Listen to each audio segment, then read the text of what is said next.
welcome to the very last education annual report for our term. Welcome to the Education Committee.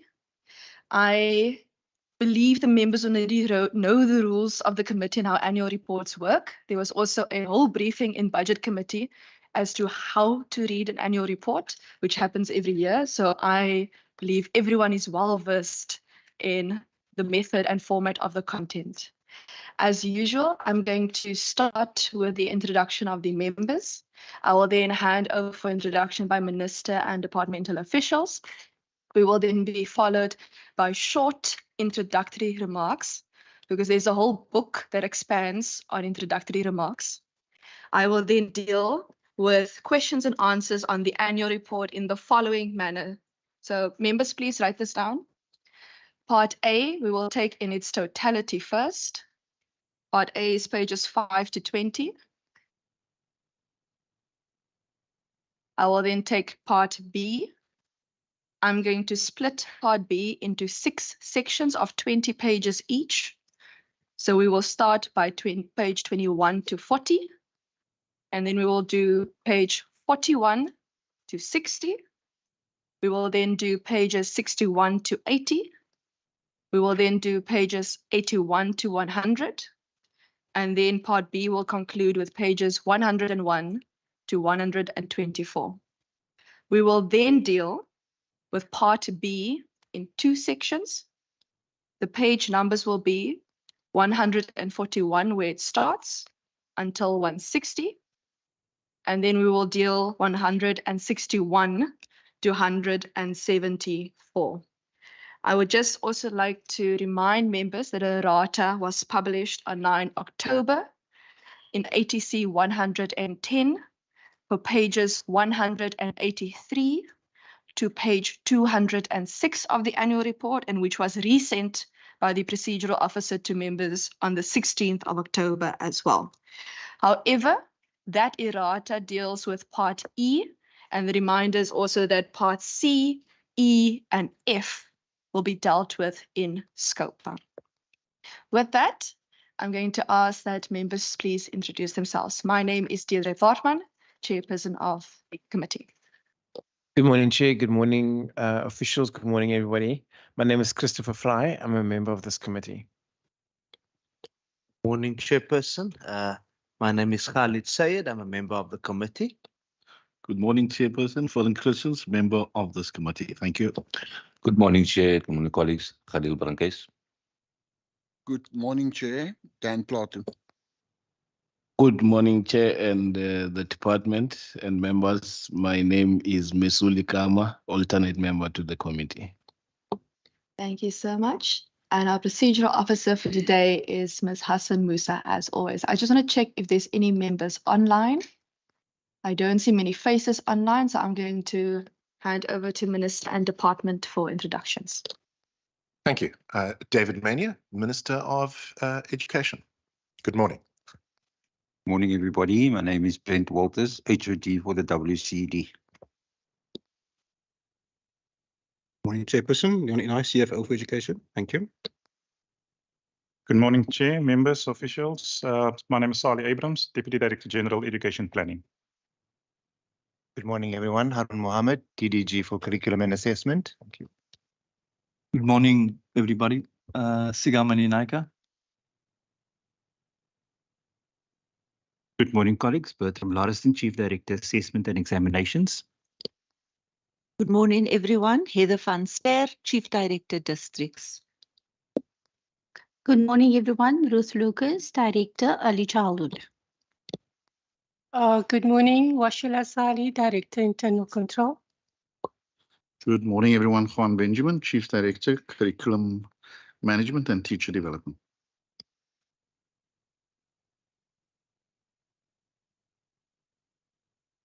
Good morning, everyone. Chief Director, Business Intelligence Management, Ian De Vega. Good morning, everyone. I'm Lizzie McGlenn, Chief Director, Physical Resources.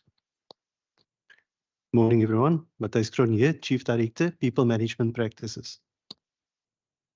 Good morning, Chair. Rian Eisen, Director, Management Accounting. Good morning, Chair and Committee. Erna Veldman, Chief Director, Financial Management. Good morning, everyone. Zukisani Mpisi, Director, Financial Accounting. Good morning. Oh, sorry. Good morning, everyone. Berenice Daniels, Director Inclusive and Specialized Education Support. Good morning, everyone. Brona Hammond, Director Communication. And good morning, everyone. Kerry Macklin from the Ministry. Thank you so much. I'm just going to also ask that the guests just please introduce themselves for the record. Let me just give it a second or so.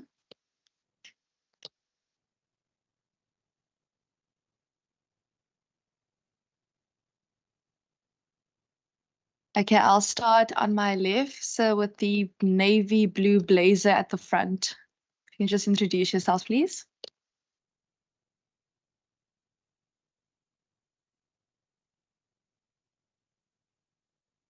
Sir, just introduce yourself, please. Just for our record, there's a button with the face on it.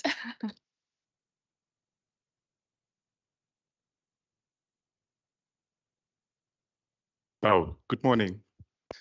My name is Victor from Somerset West. I'm here through Comrade Said Mohammed invite.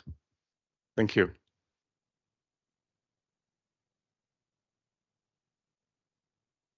Good morning, Honourable Chairperson, members of the committee, minister, officials. I'm Renee Ogle. I'm a consultant and I'm here for the interest of some part of the community. So, you go. Okay. I'm Pat Williams, good morning, and I'm a former school principal. Good morning, everybody. I'm Petroline Albers. I'm a community member from Saloris Somerset West. Good morning, Honorable Chairperson. Derrick Jackson, community member, Solaris Pass Village, Somerset West. Good morning, Chairperson. I'm Jamil Steerman from Fadak Foundation. Good morning, everybody. We're from Fadak Foundation, and I'm a former teacher. Good morning, everybody. My name is Fadila Jagger. I'm Director of Fadak Foundation. Morning, everyone. I'm Nashif, Fadak Foundation. Good morning, everyone. I'm Wasim Steerman from Fadak Foundation.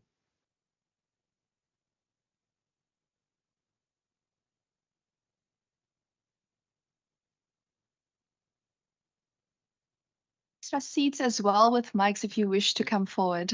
Oh, okay. Good morning, Chair. My name is Yolisa Pili, so from the Equal Education Law Center. Thank you.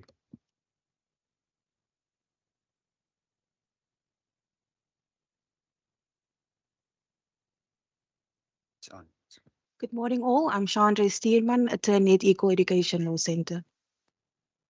Thank you. And on the back at my right.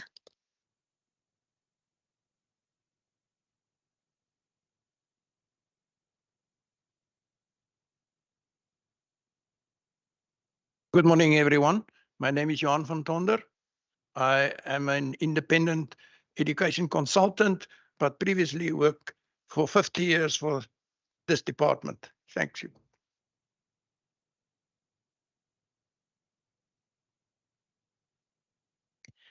Good morning, Chair. My name is Daniel Al-Nadaf. I work for the Eco Education Law Center. Thank you. Thank you so much and welcome, everyone. I hope I covered everyone. Fantastic. Minister, I'm going to hand over to you then for remarks. I just want to remind everyone, if you do need translation, if someone starts speaking isiXhosa or Afrikaans, there is in front of you. That's why I encourage everyone to sit by a mic. There's a little earpiece if you wish to listen to English, Afrikaans, or isiXhosa. There's also sign language on the screen should you require it. And if you're on the online platform, you're able to click there's a button that makes it type. So then you're able to also read what we are also saying, should you require it. Minister, over to you.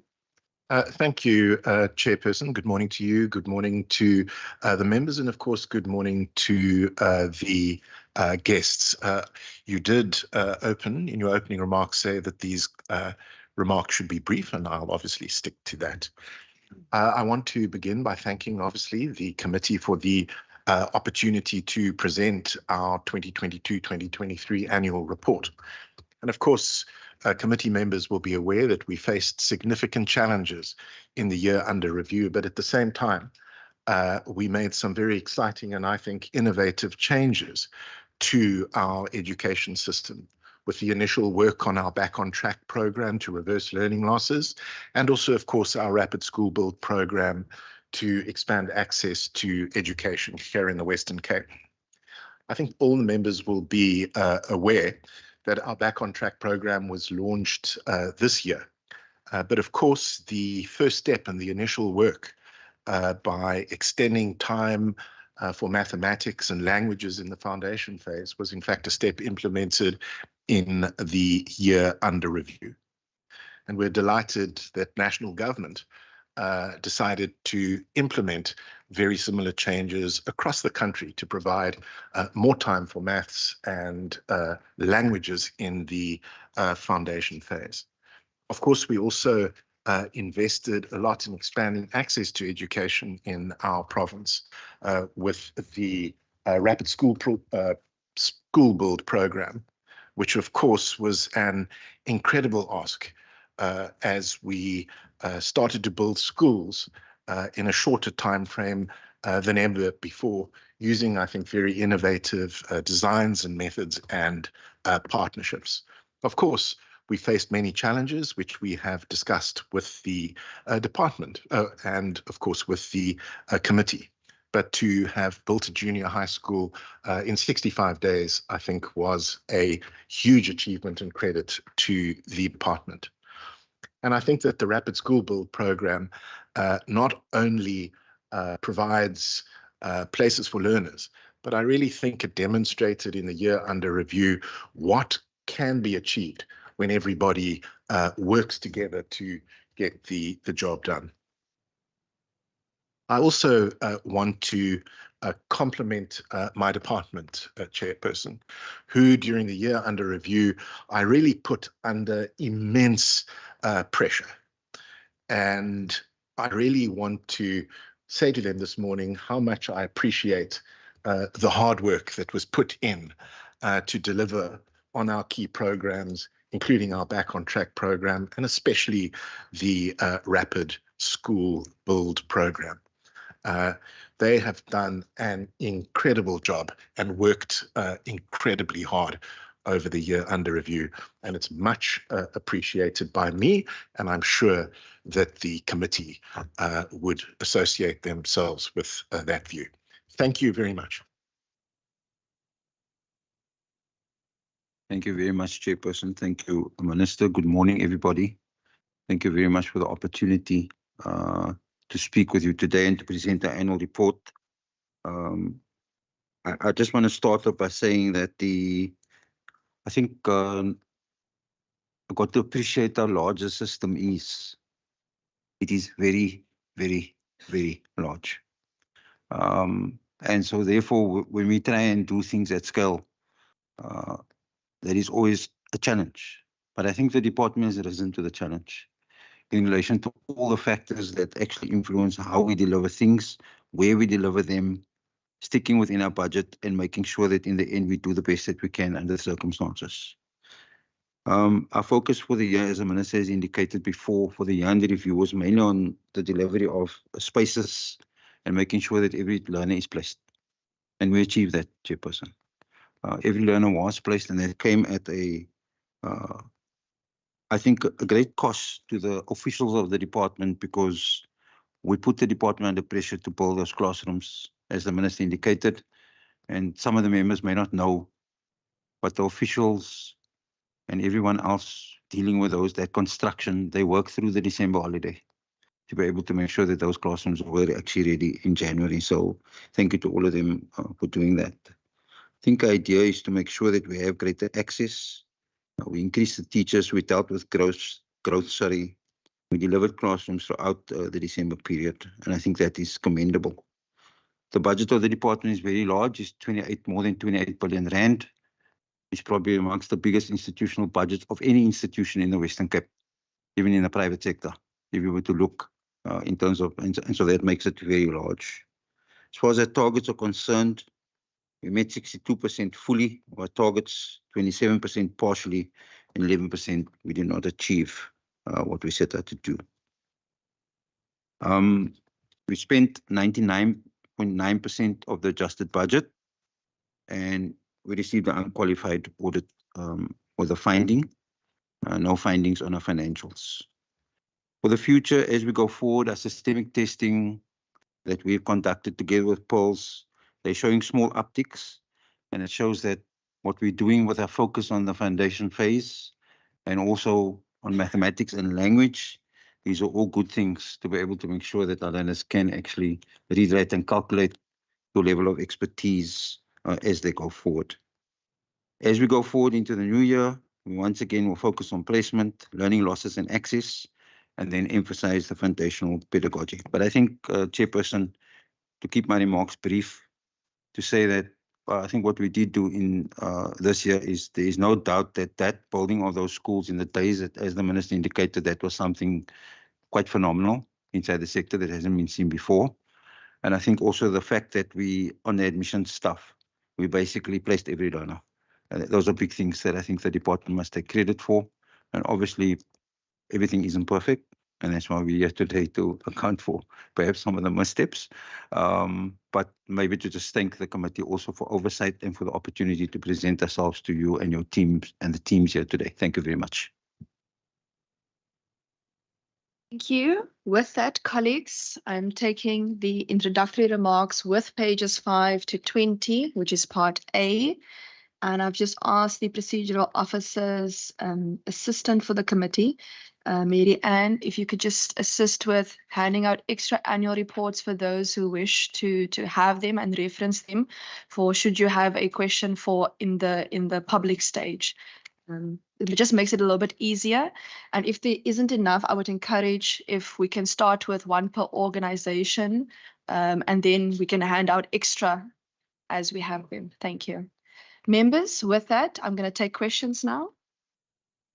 Member Christians. Are you guys shy for your hands? Member Syed, Member Rai, in that order. 3 questions each, and then I will take another round on part A. Thank you. Thank you, Chairperson, and thank you to the Minister and the HOD and the department for the hard work and for everything that you've put in. And thank you for, for your opening remarks. I just want to ask a couple of questions. The 3 allotted to me at this time is your rapid school build program. Is that catching up with placement? You build because you want to place learners. Is that helping with the placement? And what is the placement at the moment as we look at it? It's all learners placed. The second question is, I know the HOD said it is, it's a system as large and the challenges. But the biggest problem that I have, and you have said that, back on track and the maths and language. But if you go to high schools, learners can't read. They can't read. They don't know. What are you doing about that? Because, of course, there was not enough emphasis placed on the foundation plays. I was at a school last week in Nova Park where learners are dropping out like flies because they cannot read and write. So that doesn't help us because they join gangs and those type of things. So what are you doing currently with the learners in the high schools that cannot read and write? I know that a lot of emphasis put on the foundation. The last question is maybe just on this one. I see, look for 99.9% spend and underspending. That's not a problem. I just want to focus on page 10 here. That says, is it page 10? No, it's page 12, where it says, except for the uncommitted funding that has been surrendered to National Treasury? Just elaborate on that. That's my three. Thank you, Chair. Thank you so much. Member Syed. Chair, thank you very much. And let me also extend my greetings and welcome to the department and to the minister. And I think the manner in which we have robustly engaged is in the best interest of the sector. Just to ask on page number 8, the first sentence, the minister speaks. I just wanted to get a sense, given the census statistics that has recently come out, and which shows that the Western Cape has basically increased to now being the 3rd biggest province from 5th in 1996. I want to know from the MEC, what is his sense? How will this actually impact on the department's work? Whether the WCED is prepared for it, particularly with regards to the placements of learners in the near future, because I think that's where I'm going with that particular question. It speaks to the point raised by Member Christians. Then going to page number 10, I'm just getting there to my notes. Page number 10, paragraph 5. It says there, this was made possible owing to an increase in the infrastructure budget. We spoke about the increase in the budget. Now, I wanted to get a sense in respect of the Rapid School Build program, which was spoken to now by the head of the department. Can the HOD provide the details as to what was the rationale for selecting schools? On what basis were certain schools selected and areas? And what is the number of mobile classrooms which have been used?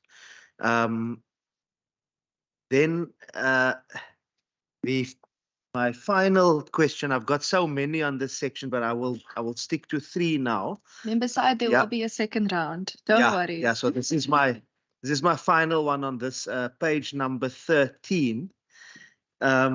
With regards to school safety, paragraph 1, I just wanted to get a sense as to what is the rationale used to determine the deployment of the school resource officers. Yes, resource officers.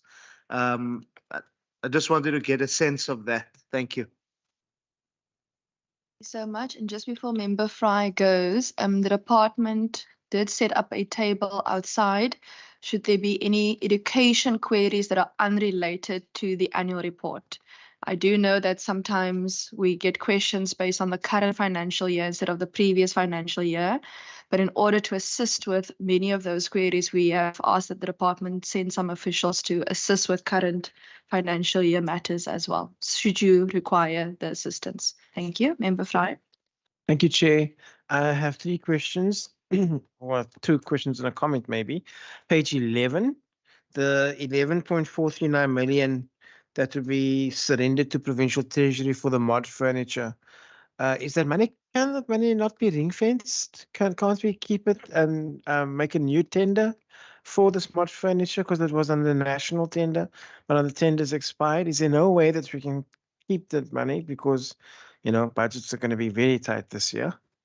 My second comment and question is on page 12, the increase in irregular expenditure from 26 to 26.9, 27 million in 21-22 to 57 in 22-23. That's nearly 100% jump in irregular expenditure. Question is, are we putting in controls in place to make sure that that comes down?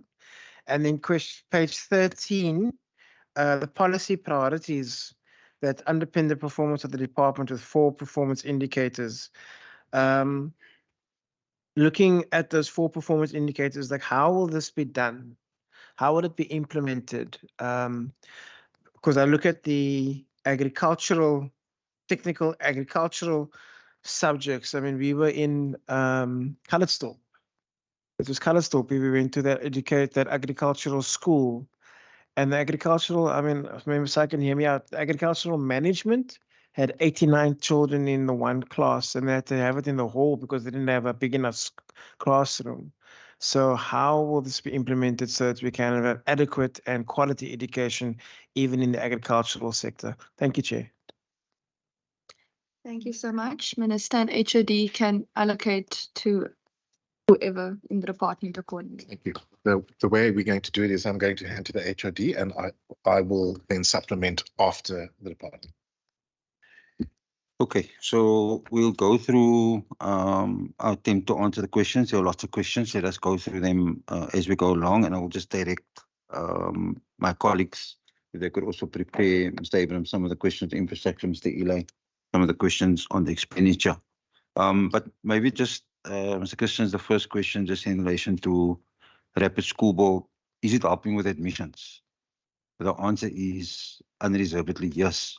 Obviously, in terms of when you are trying to make sure that your system can grow, and you then have to look at many factors, but the main factors that you need is you need a seat and you need an educator. If you don't have those two things, you can't actually, there's a difficulty. So obviously what we looked at is we actually have to provide both of those. The teacher is one person that you provide. Let's say if you look at 14 a class, you provide a teacher, but then you actually need the space, and you need the space quickly.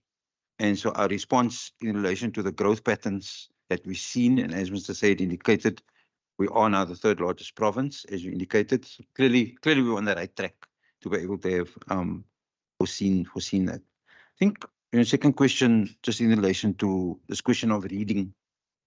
So the difficulty with reading is it's a foundational issue. Very hard to fix a child who's sitting, let's say, 14, 15 years old in grade 10 or in grade 9, and now you try and fix the reading issue, the child cannot read. What you've got to do and what the department has done is we start to look at the whole system overall. And we started to say, well, when I joined, but they knew this, but they just pointed this out to me that only 53% of children at age 10 can actually read with meaning. It's part of the reason that we then pivoted as a department to say, well, we actually need to look at foundation phase and fix that. And what you're starting to see from the systemic testing and the pulse testing, which is independent, what you're starting to see is small upticks in that.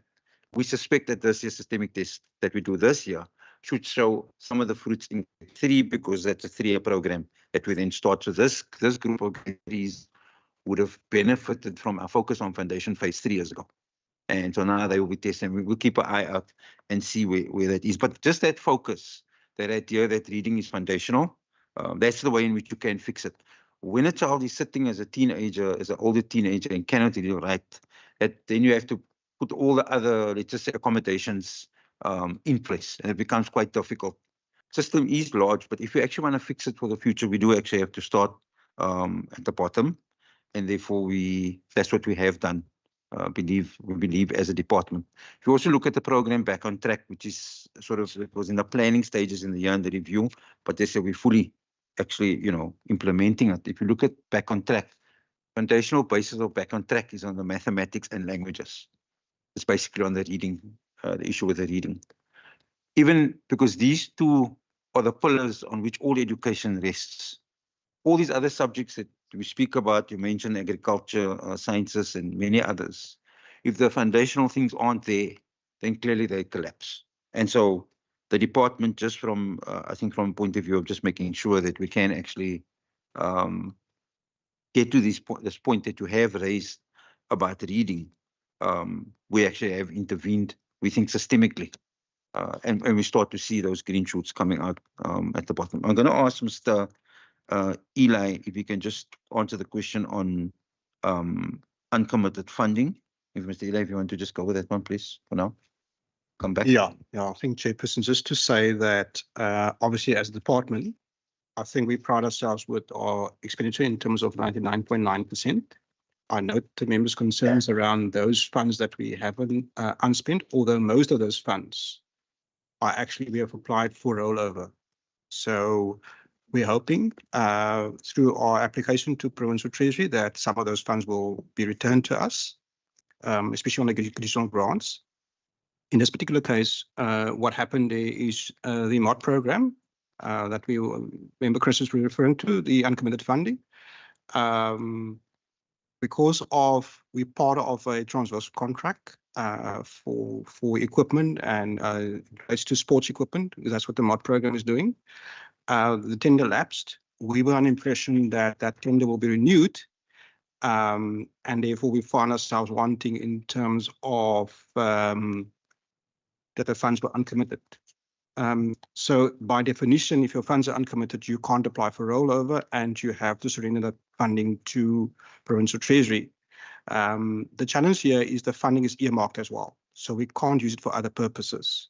So that's a discussion we need to have with Provincial Treasury, because as you know, the MOD program is a strategy within the province. It's not the department is one leg of that strategy. So we will engage with Provincial Treasury around that particular matter as far as whether they will then, reimburse us for those funds. But again, by definition, if it's uncommitted, we have to surrender that funding to Provincial Treasury as well. Then I think there's a question about 7 and on page 11 again, where the member asked about the MOD furniture. So it's a similar thing in terms of, we were part of a program, and we really thought that National Treasury will renew the contract. Just the difficulty there is if there's a transversal contract in place or there's intentions of a transversal contract, there are criteria if you want to do your own tender as well. So you're going to have to show value for money if you want to not be part of a transversal contract. And that's always very difficult to prove. If there's a national tender and most provinces participate, you get economies of scale, and that makes it very difficult to have your own contract in place as far as that is concerned. Then, SG, if you don't mind, if I can just also talk about the increase in irregular expenditure. I think the department, and we'll talk about the chairperson at Scopa, this department did receive an unqualified financial audit, which means that there were no material misstatements or material controls lacking in this department as far as the age is concerned. However, the issue around irregular expenditure has to do with whether, in this particular case, the main reason for the increase here is that we had a contract in place for school furniture with a company, and we had a particular interpretation of the law as far as the awarding of that contract is concerned. However, the AG had a different view on that because it's a matter of interpretation. And what the department then did is we then went to legal services to for interpretation purposes. The legal services then agreed with the AG around the interpretation, and then we had to cancel the contract. The difficulty for the department then is that because we supplied furniture in 2 contracts, but this one then became irregular and we had to cancel the contract. That does have then service delivery implications for the department as well.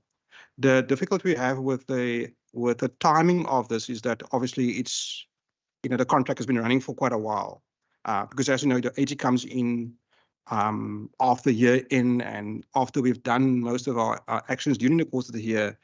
And then by that time, when we were using the contract, there was already expenditure incurred, and that gets reflected in our financial statements. And that's part of the reason why there's an increase. It's not mainly because of a lack of controls. It's more about members will appreciate these days with the Auditor General, it's about interpretation of the law and how do you apply it. It's but what we intend going forward is that all our major contracts we will then put through legal services for just legal vetting, just to make sure from a department side that we have a legal basis for our interpretation on how we apply the law as far as awarding of contracts are concerned. Thank you, Chairperson. Right, so there are just 3 more questions that remain outstanding, and I will ask Mr. Abrams if he can just read himself to answer the question about infrastructure and specifically on what basis schools were selected. And then perhaps also there's a question on the number of mobiles. But what I do want to perhaps try and address is three other questions. I think the one is just that clearly on the back to Mr. Said's question about third biggest province, clearly it impacts the work of the department. So the one thing that I do want to say to everybody inside this house, volume does actually matter. When you put too much volume on a system, you can actually pressurize the system into doing things that weren't there before. It's easy to do one thing well. Can you do 10 things well at the same time? That's clearly issue of volume, and we grapple with that as a team all the time. But we believe that the Treasury has given us resources to be able to make sure that we can absorb that growth. And hence you saw in the year under review, extra classrooms being put down, extra teachers being going into the system. So I'm confident that we are able to do that. And on the rationale on the school resource officers, remember that in the schools, in a big unwieldy system, we obviously have in some environments situations where we have lack of discipline in some of the schools. And so then basically that's the headline of how we would deploy, because we're looking at those situations where essentially things are at such a point where we believe we should intervene as a department, and then we put the school resource officers to be able to assist us in relation to it. It's as simple as that, Mr. Said. There's no other. It's basically we look at, okay, so here's a hotspot, it's a flare up. How do we actually bring calm and just to make sure that those things happen? And I think the question, which is probably, Mr. Fry, that you asked about on page 13, we talk about improving learner performance, improving the retention rate, increase learners to agricultural schools and so on, ensuring that schools are safe and more secure places of learning. Those 4 points, there's a lot there. And one can see that just in terms of the policy direction, we obviously put emphasis on those things because we desire to make sure that we can achieve those things. But it's not something, for example, that I can just say with like right here now, this is, I'm going to get this 100%.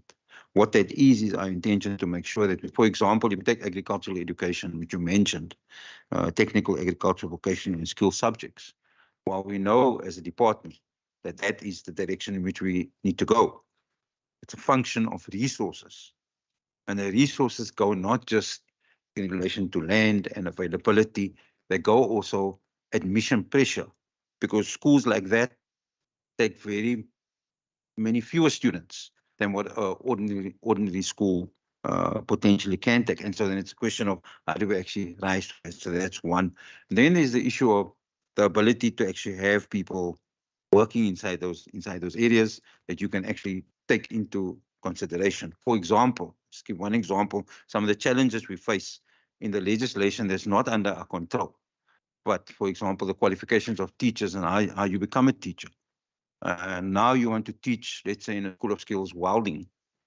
But actually the only person that can teach welding is a welder. This person isn't a teacher.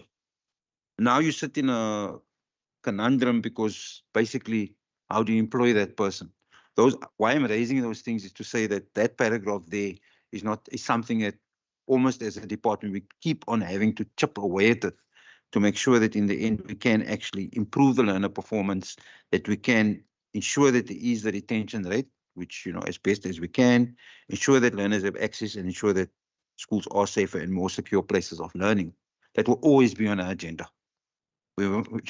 As the system grows, those are the things that will always be on our agenda to just make sure that we can actually get to what we want to do there. And what we can demonstrate is that over time, as we can show over the 3 years, but even over 10 years, if we go back, the department has actually grown in all these areas as indicated in that paragraph. So having said that, I'd like Mr. Abrams to maybe just talk about the infrastructure. Thank you, Mr. Abrams.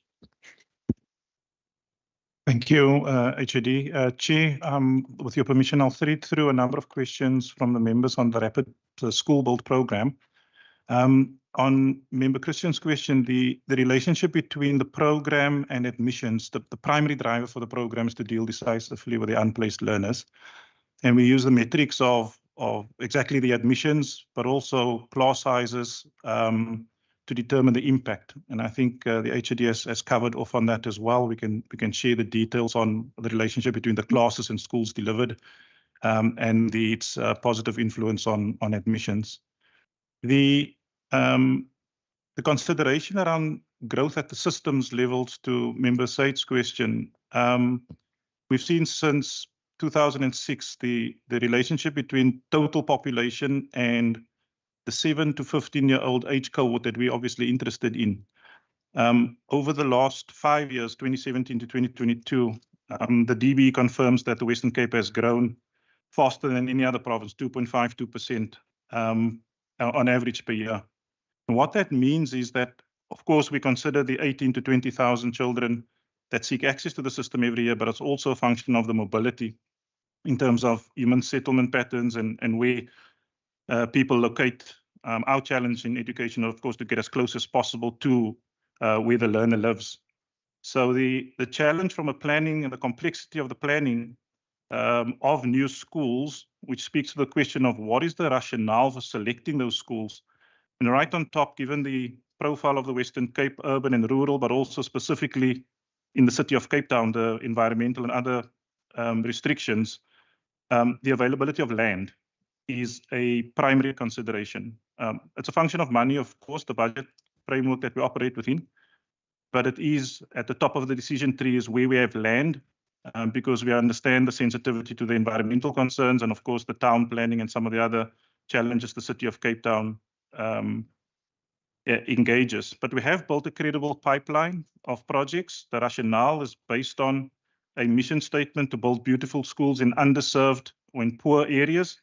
So, for example, the first tranche of schools that we had, a combination of available land and facilities, is, of course, close to the Dunoon area, close to the Imizamayetu area. Then, of course, in Lwandle and Wallace-Dean, we were very concerned about the rapid growth in terms of settlement, and that continues to challenge us. So the providing enough schools is certainly front of mind, given the rate of growth. It's not just the growth, it's the rate of growth as well. So the rationale is premised very clearly on where there is an undercapacity, where we don't have enough schools. And so our northern and eastern corridors, Metro East, Metro North in the city, but also Grabouw and through the Overberg, right up until Plettenberg Bay, KwaNokeTula. These are areas that we know one school won't be enough. So we continue to build a pipeline of projects that are ready to go. The Minister covered in terms of, so what's different about the rapid school build and what's innovative about it. I would offer there are probably three considerations. One is the design. There had been some commentary around the technology, but we often have to deliver schools where there aren't basic services, bulk infrastructure, roads, etc. And so the innovation in working with the city of Cape Town, in the case of the municipality locally, but also other municipalities, that's been a big learning point and a big success. And the partnership we've established there. So the rationale for selecting schools is framed within who needs it. It's on a needs basis. And we recognize there's quite a big gap to close in certainly in areas that aren't, they're particularly new in terms of big settlements across the province.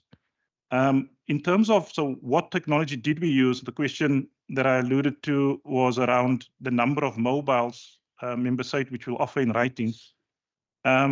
The other characteristic of the Rapid School Build program is we didn't settle on just one method. The prefabricated classrooms we know doesn't necessarily stand up always in the climate conditions of the Western Cape.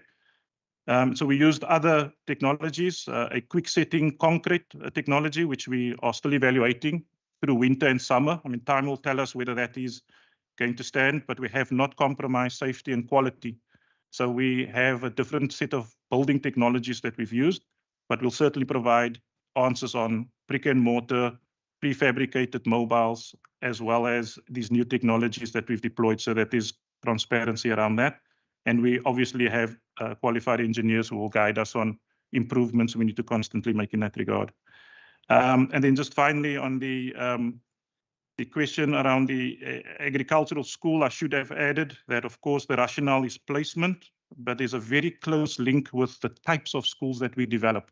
So it's not our mission with a rapid school build to drop just classrooms.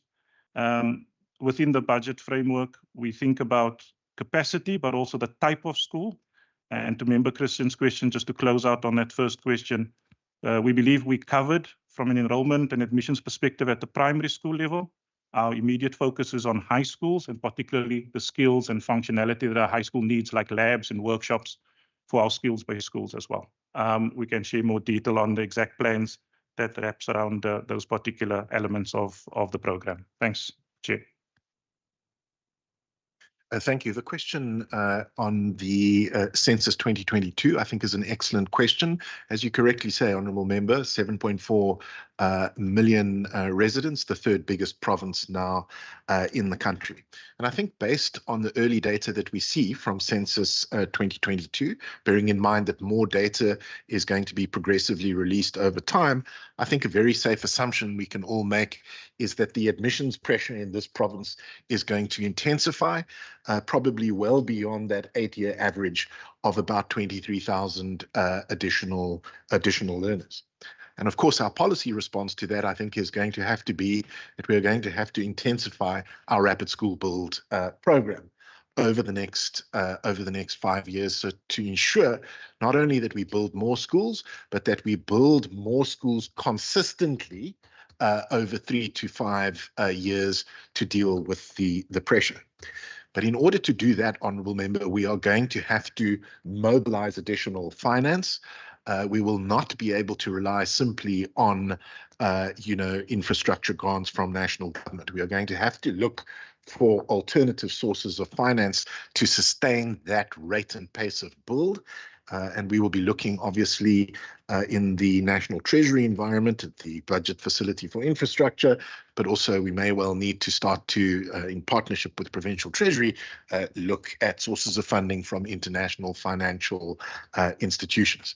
But I do think it's fair to say that if you look at the outlook, combination of increasing, if you like, pressure in the province, and probably decreasing sources of funding, there is going to be, I think it's a fair assumption to say, that there is going to be massive admissions pressure in our province over the next 3 to 5 years.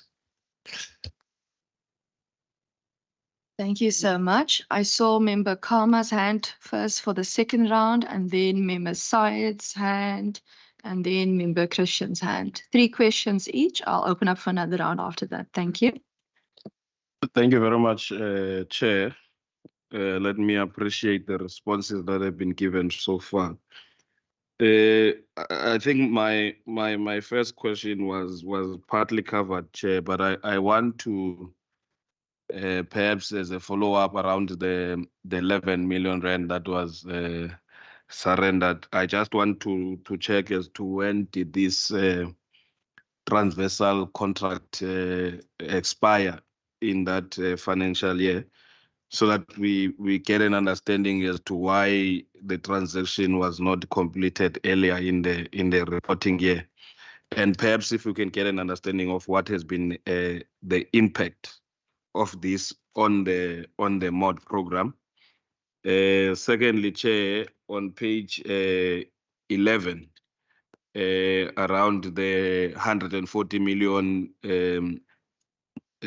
over collection on the departmental receipts, it talks to, I think it's attributed to the long outstanding claim receivables. So I want to understand as to what are these outstanding claims.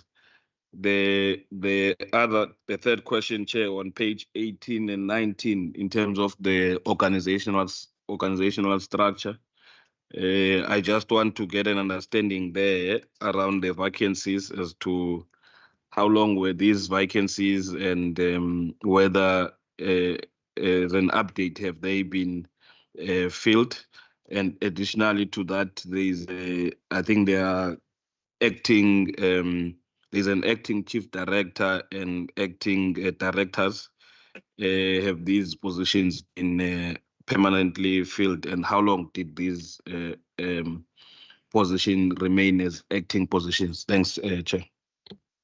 Thank you so much, Member Syed. Thank you very much, Chairperson, and I thank the officials and the Minister for the responses. Mine is it's more tied to some of the responses that we have received.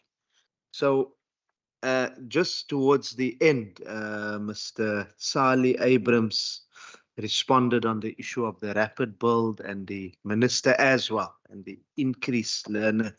Now, I know it was indicated to us earlier that, look, this particular year now, all learners are placed, you know that.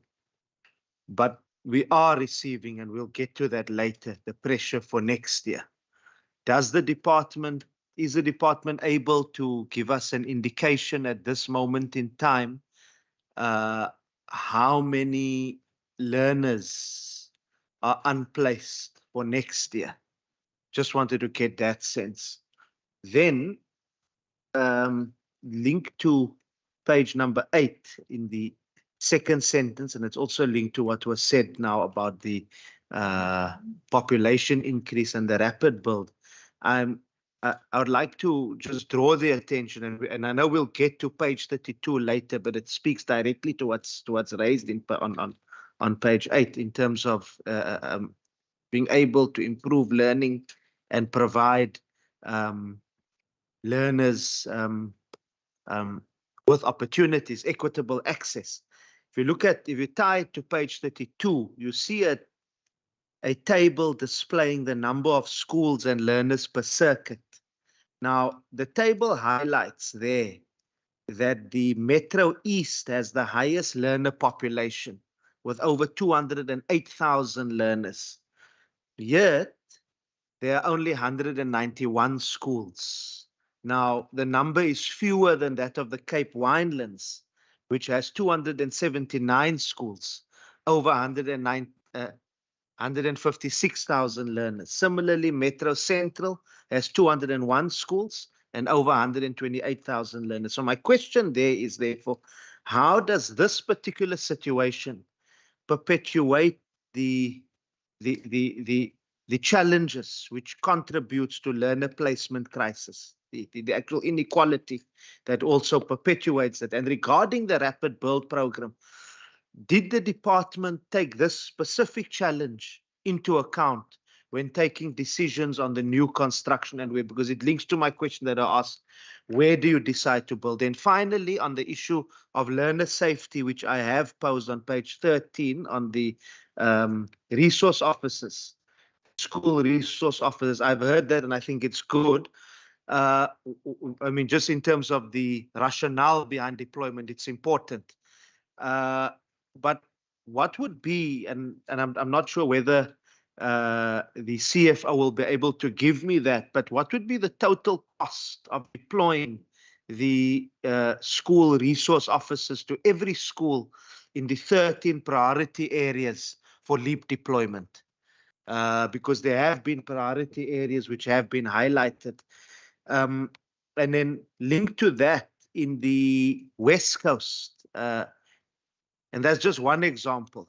There was an example which I've received, and we've sent this to the department, of a teacher who was removed from a hostel because of alleged sexual harassment against the learner.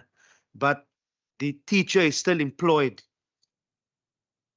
at the school and still resides near the premises. Now, I don't want to go into the specific case, but yes, we speak about the resource officers keep schools safe.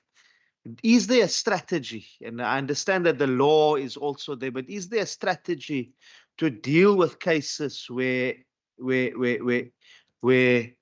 teachers are actually, not all teachers, but certain teachers are responsible for ensuring that our schools are not safe for learners, but dealing with it within a context that is just and fair at the same time? Thank you.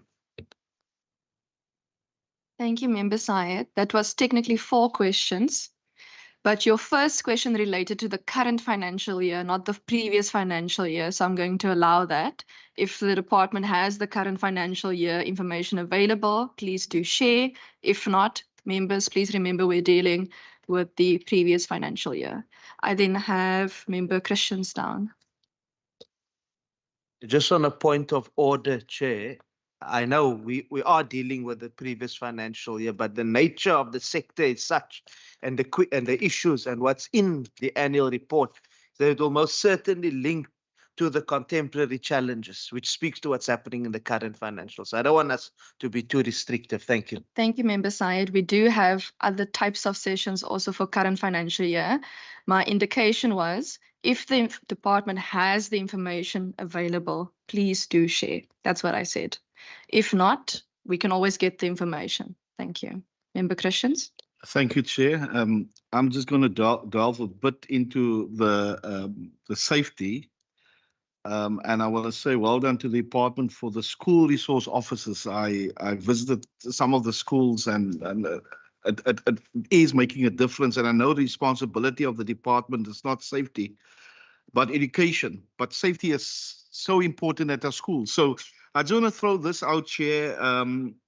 You know, we had not so long ago engagement, and they are here with Equal Education about the major threats of learners at safety in schools. Drug use 85%, alcohol use 53%, gang violence 53%. That's alarming. And I mean, you know, that's alarming. Drug use, and I don't know if the department is fully aware of this huge concern that learners is even now disrespecting teachers by smoking dagga in the classroom while the class is in session. It's major threats. And then just also, you know, the perimeter fencing and, you know, when you look at the infrastructure law, it's some of the fencing is still removed and vandalized. So we're putting up fences, the department's putting up fences, but somehow it's still removed, you know, so you're trying to safeguard the school. So, you know, I always think of the community and the SGBs, what is their role, you know? You cannot replace fences and then it's removed again. If you can just say, is there a plan on that? Because that is it's a headache and it's not right what's happening.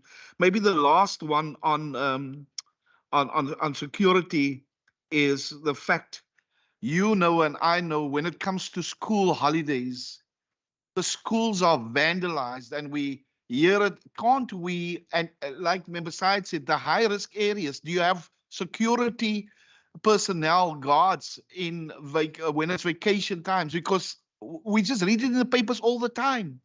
The vandalism, do you have a plan to make sure that our schools are safe? When they on break during festive time. Now festive time will be soon, and then we sit with the same problem. And it's heartbreaking how they steal the pipes and the damage they do. Thank you, Chair. Thank you so much, Minister and HOD.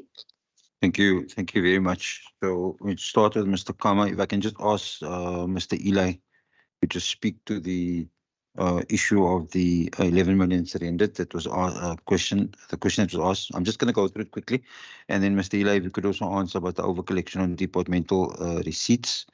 Mr. Cronje, can you please answer on the questions on the management team and all the questions that went around the personnel matters, if you could do that. But maybe before they do that, I'll perhaps just try and answer some of the questions about next year.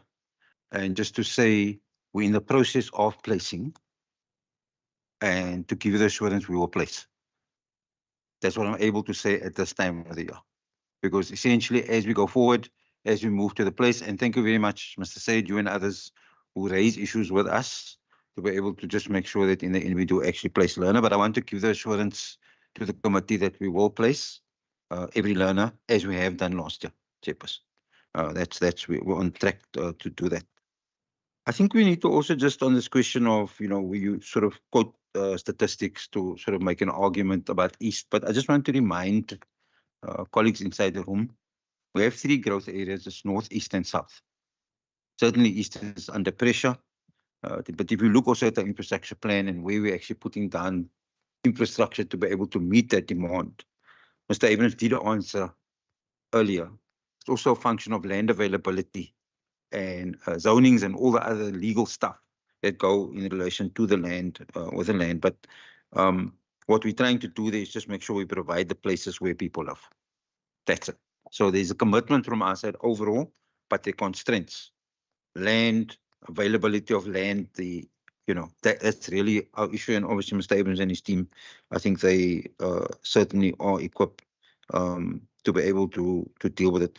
The question specifically about West Coast and that matter, may I ask that maybe Mr. Said, you can take that offline with me, and I'll try and follow it up as to just where we are with that issue.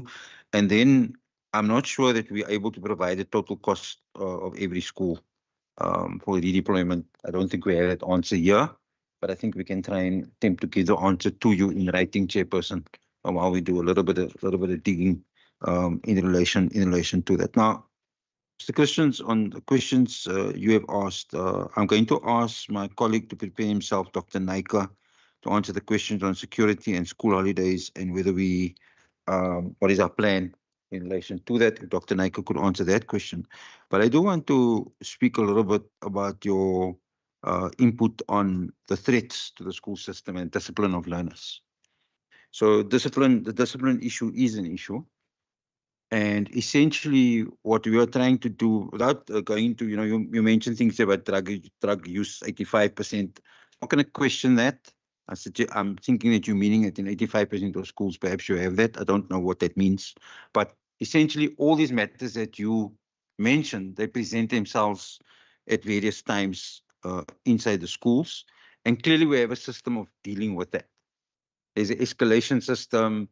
The principal and the teachers, they know their role inside that system. The department knows their roles inside that system. The SGBs know their role inside the system. But essentially, discipline is about boundaries. And it's about boundary setting. And where we see failures, where we see discipline failures, is because the boundaries have not been adequately set. For example, Chairperson, you have set the boundary in this meeting while someone is speaking, no one else speaks. This may seem a simple thing. The boundary you have set for this meeting is that while I am speaking here, no one else speaks. While you, and so on. We respect each other. That's really the program that we need to push inside the school system. It's about the boundary setting, and so I'm obviously championing that personally to make sure that you can get the boundary setting actually sorted out. Once you get the boundary setting sorted out, I think that a lot can happen from there, and that's an ongoing project. As far as the vandalizing of school infrastructure, you mentioned fences, but it's not only about fences. Mr. Abrams can tell you, we were talking about some schools for solar, potential for solar now and the energy stuff. I mean, one of the perverse kind of ways in which the Abrams and his team have to think about this is, well, if I put the solar up, will somebody take the solar? And so therefore, Mr. Abrams and his team came with the suggestion that SGB put it on a double story where there's no balcony, so people can't actually get up there. And I'm smiling. I mean, it seems amusing, but it isn't actually amusing. I mean, clearly the society, the schools are a reflection and a microcosm of how broken the society actually is. And that translates itself into the school environment. So some of the questions you're asking us to solve, I think they're beyond our power as an education system. We will obviously try, and it will keep us honest as the legislature and as people who have oversight to make sure that we do that. But unless we actually have a fundamental return to values inside our society, I think we're up against it in relation to some of these things. But I do want to say that offences to be removed and to actually just make sure that we don't vandalize schools. The role of the SGB becomes fundamental. In my previous role in this government, you will know that I was in a department that dealt with museums and statues and things like that. One of the things that I learned in that department is that, why do you take 5 years to put up a statue? Like for me, who's not from that world, I'm like, put up the statue. No. What they're doing in that 5 years is creating ownership. And the SGB, in taking hands with the department, what we have to do to stop this vandalism, as you mentioned, in that way, we have to create ownership. And so that's a long-term project that requires all of us, including the members inside this house, to help us to create this ownership. So with that being said, thank you very much. I'm going to ask Mr. Eli if he can deal with these questions, and then I think Dr. Naika as well. Thank you. Yeah, thank you, Chairperson. Just around the revenue question, So the longer standing claims relate to union secondment claims that we now recovered from those institutions. So that's the reason for the 140,000 rand receivable. And then I know Chairperson through you, Member Sayed, asked a question around the financial implication for school resource officers. We will obviously get that figure, but I think just from our side, just to say that the current allocation is about 54 million rand over the MTF as well. So just as a precursor in terms of the baseline, just to be aware of that. Chairperson, then in terms of the question on when the MOT program is expired, we will submit that reply in writing. I do not have that information currently with me. Thank you.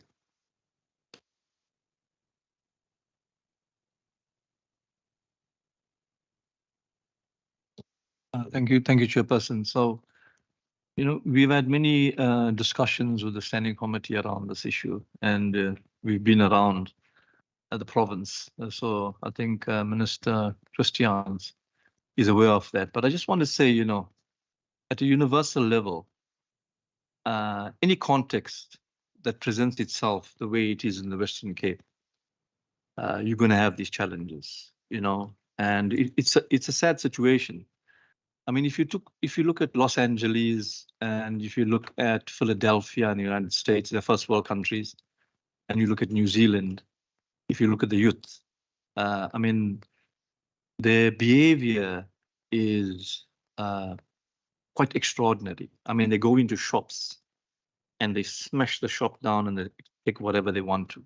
You get 60 people running into a shop in LA and Philadelphia and removing stuff from Apple and so on. I mean, that's the international context, but there are disadvantaged contexts in those areas and these behaviors emerge. But I just want to say that, as a member of the department, I am quite fascinated with the way our school safety program has evolved over the last 10, 15 years. And they have an holistic approach. There are many practical programs that has developed in the schools, amongst the SGBs and so on. And so let me just give you a few examples. So youth clubs work to promote the right of young people to exist in an environment that is free of violence, exploitation, abuse, fear, and suspicion. Through skills education, they are empowered to collectively discuss and address various issues related to health, economic, social, and emotional problems. Youth development programs will empower learners to deal with various problems in their lives, including sexual abuse. So there are a number of systemic programs across the schools and the districts that has the intention of empowering communities, schools, SGBs, and so on. But ultimately, as a society, I mean, if you look at the number of areas that we have been to and where we have discussions, for example, we had a discussion in Calitzdorp. So in Calitzdorp, you got this one community and you got another community. And the social fabric of this other community, the disadvantaged community, is falling apart. And until such time in the Western Cape, I believe, I mean, I was quite alarmed when I went there, and you were there as well, that if we don't build the social fabric of our society and we get the more privileged sector to empower the disadvantaged sector, we cannot make any progress or limited progress. We can have this conversation in 100 years' time.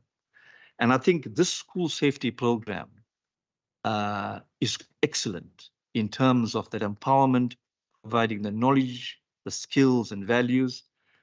And the last issue about, I think the SCFO mentioned 54 million that we spend.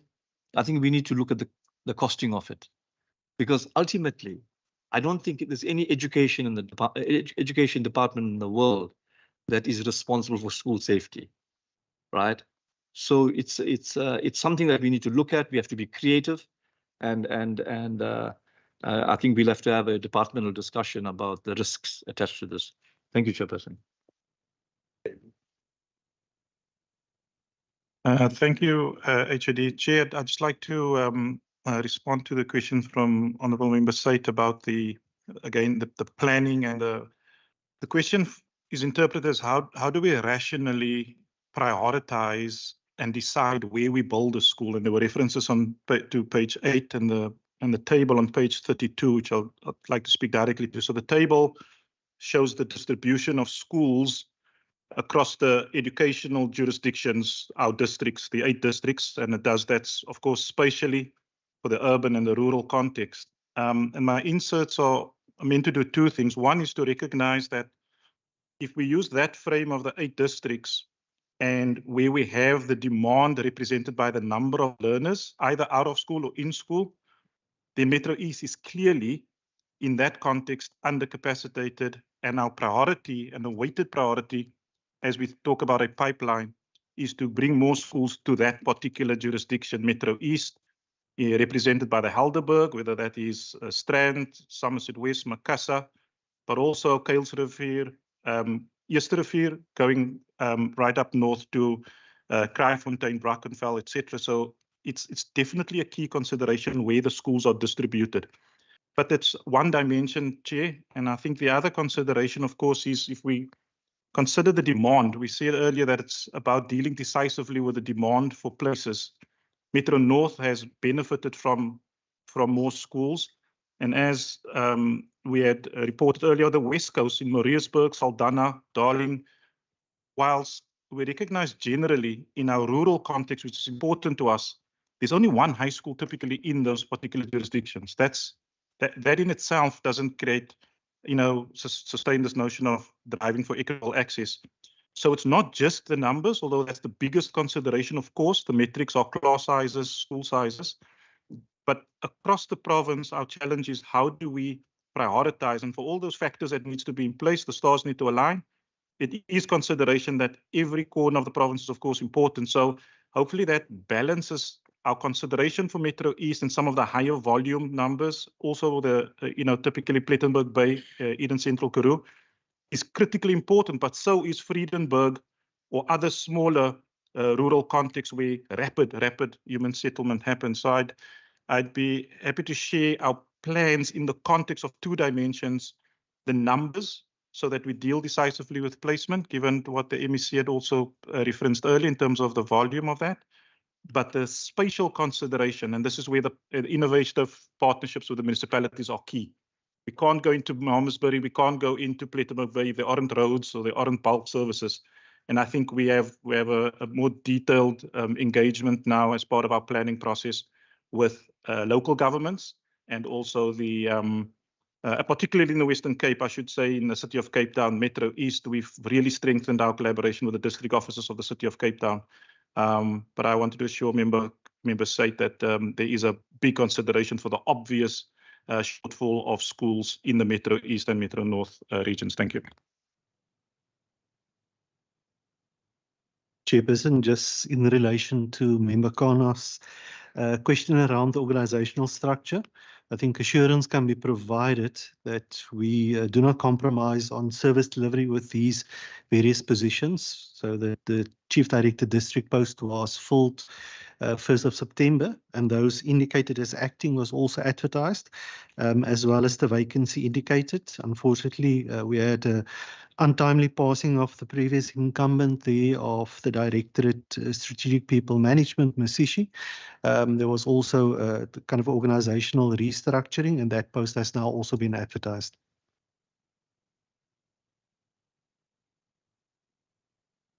Thank you so much.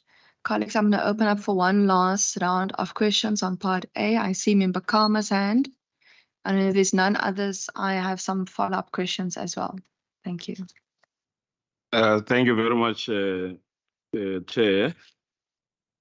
My questions will again be on page 18 and 19. I have to say, Chair, that I am impressed with the representation of the leading racial group in the province in terms of the population. But I think it's a point I once made before that as time goes by, HOD and Minister, one would be more impressed if we were to see women sitting closer to you or the MEC, so that we do not have a male dominated leadership. No, the concern that I have though, Chair, is out of these, I think the positions I've counted here, I note that there might have been some restructuring in terms of this organizational structure. But out of the 47 management positions, I counted about only 3 to 4 Africans, and I have a concern with that. Why is that the case? Is it a question of Africans in the province not being qualified or not having interest to be in this department, understanding that we are talking about the second largest group in terms of population in the province? And in that, Chair, the second question that I have is on the Director for Business Strategy and Stakeholder Management. I don't know, Chair, if you entertain rumors or what, but I think I read somewhere that the director in that post, Ms. Warda Conrad, was seconded to the Department of Economic Opportunities and Tourism. I just want to check that. And in that, what then happens to this role of the business strategy and stakeholder management? Who is doing that, and who is paying her salaries in the department? And perhaps whether has the program transformed to perform that she was previously associated with been shut down. If so, I also want to understand as to what would have been the redeployment of the staff that worked on the project. Thank you very much, Chair. Those are my questions on Part A. Thank you so much. Let me just get to my notes. Okay. The first follow-up question that I have is a follow-up from Member Karma's question. So we now have 7.4, it's also a follow-up on Member Side's questions. We now have 7.4 million people in the province, okay? National Treasury last year did the review on the health component of the National Provincial Equitable Share Formula, and then we lost 1.5 billion rand over the MTEF, okay? So now, essentially, they need to do a data update because the education component is, I think, the first or the second biggest in the Provincial Equitable Share Formula, and the other one is health. That if your health numbers is wrong in your province and your education numbers is wrong in your province, that will essentially determine your provincial budget as a whole. Now, have you engaged with National Treasury and or Provincial Treasury regarding when the data update will happen and how it will happen? Because I know sometimes when they do a data update, they stagger the implementation of the update over a number of years. Then second of all, separate to the data update, we've been aware for almost a year now that National Treasury is busy doing an actual review of the factors of the education component. So separate to whether or not we might be getting extra money as a province, not Department of Education, but as a province, that review of the education component will affect the whole government's budget. Has National and Provincial Treasury come back to you regarding what that review is going to look like? Then the minister mentioned that you're going to need more money for building schools. Where's my constitution? But on Provincial Treasury's presentation of, as at 30 June 2023, at the very minimum, education is going to need 4 billion for public wages. Okay? Then the minister mentioned I'm just going to ask that if you're online, just keep it on mute. Otherwise, the noise is going to echo.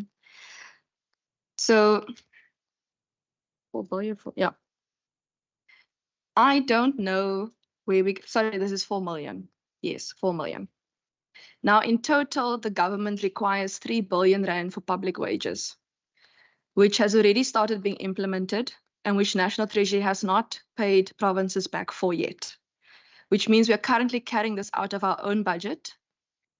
And if we're going to need more money, it was mentioned either the National Treasury infrastructure budget component and or international finance institutions. Then my question in terms of section 230 of the Constitution regarding provincial loans. Now I know you can raise loans for capital, but where are you going to find the money to build new schools? Because when I look at it just from the Western Cape budget, the education component is already the biggest budget. I don't know where Provincial Treasury is going to find 3 billion rand for public wages for this next financial year. So then it comes to the question, okay, when you go to Provincial Treasury with your business plan for extra schools, what does that look like? Thank you.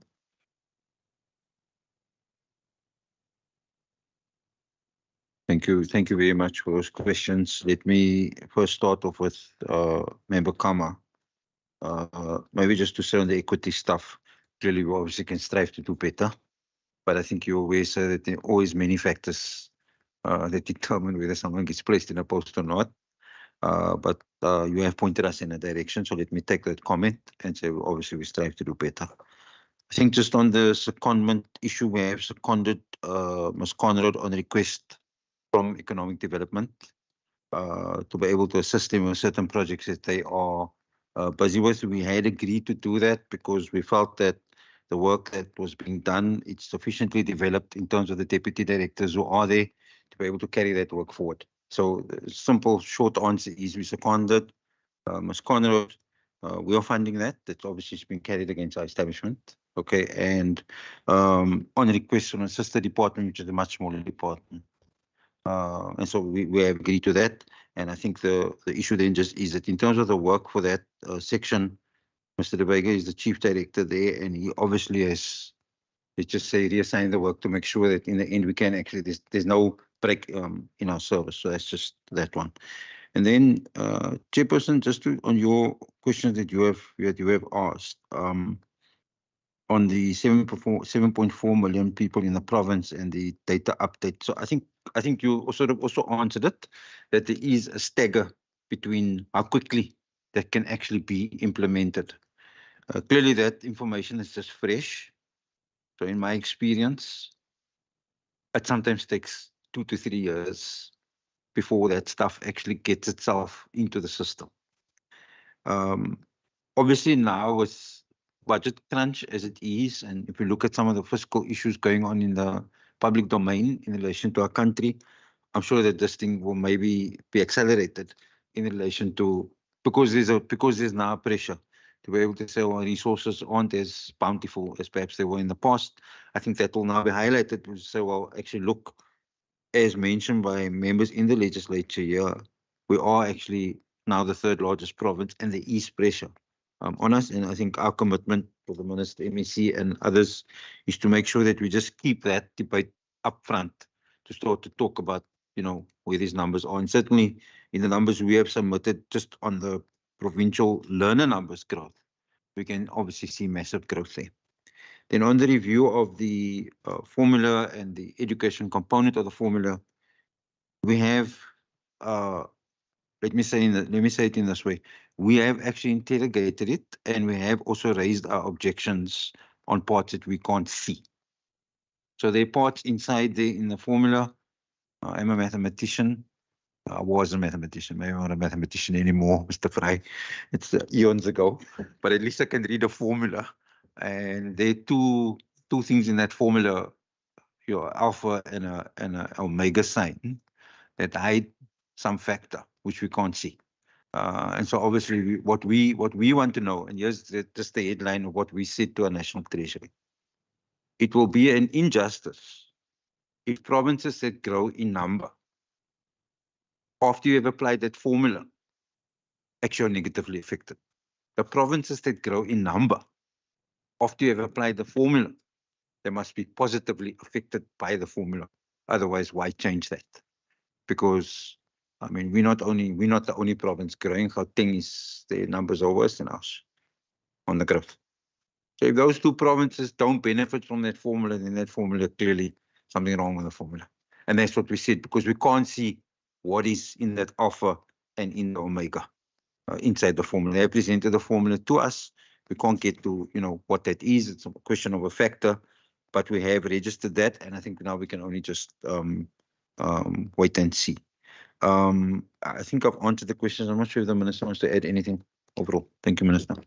Just Honourable Member, in response to your question, I mean, the data update, I think the SG has spoken about it. I am aware that this is being dealt with in the provincial treasury environment, but I don't have any of the particulars, but I do know that the provincial treasury are dealing with this in the intergovernmental space, and there are discussions ongoing. On the review of the formula, I mean, I'm all too keenly aware of the risk to the province of any kind of review to the provincial equitable share formula and the education component, having actually dealt with the adjustment on the health side in my previous position.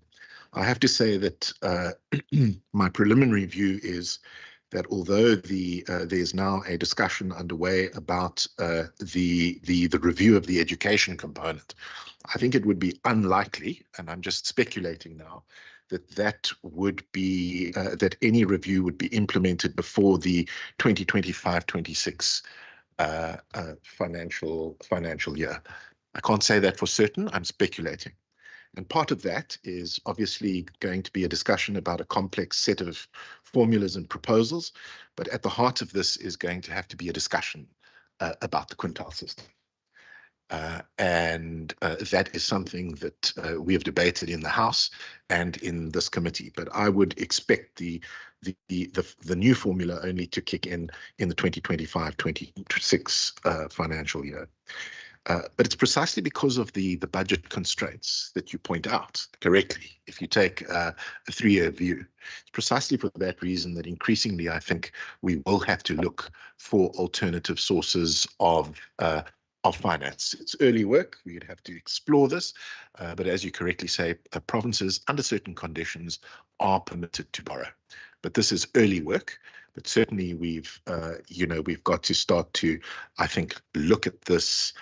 These opportunities, because in my view, we are going to be, as I've said earlier in my remarks, the admission pressures are likely to intensify over the next 3 years, but equally the budget pressures are going to become, I think, more acute, and we risk being caught in those, I think, as the former finance minister Tito Mboweni used to like to say, getting caught in those hippo's jaws as they widen. So it's going to be, it is going to be, I think, a very big challenge going forward. But we will have to start to look at, I think, alternative sources of finance for our infrastructure program so that we can roll out a rapid school build program and expand access to education in the Western Cape.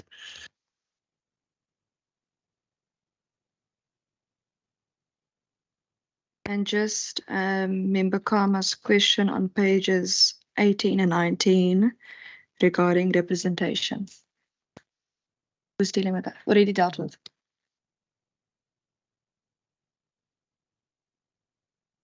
Member Kama is asking, please, we want more women to sit closer. and also representation in terms of number of African Black and population group of Western Cape. I did actually answer the question by saying that essentially on equity, we can always do better. But we do see some progress, especially in the women area. There are women sitting closer. Some of the actors here have actually been appointed permanently. But clearly, it's a process as we get that. That's how I answer the question, Chairperson. Thank you. Colleagues, Is it okay if we move on to part B? Okay. I just want to check, do you have the equitable share formula or do they not want you to see it? We've seen so basically how that works, Chairperson, is that in order to, they would get a comment of the sector if they want to change the formula. So they have presented to us, National Treasury, to the sector. They have presented the proposed formula.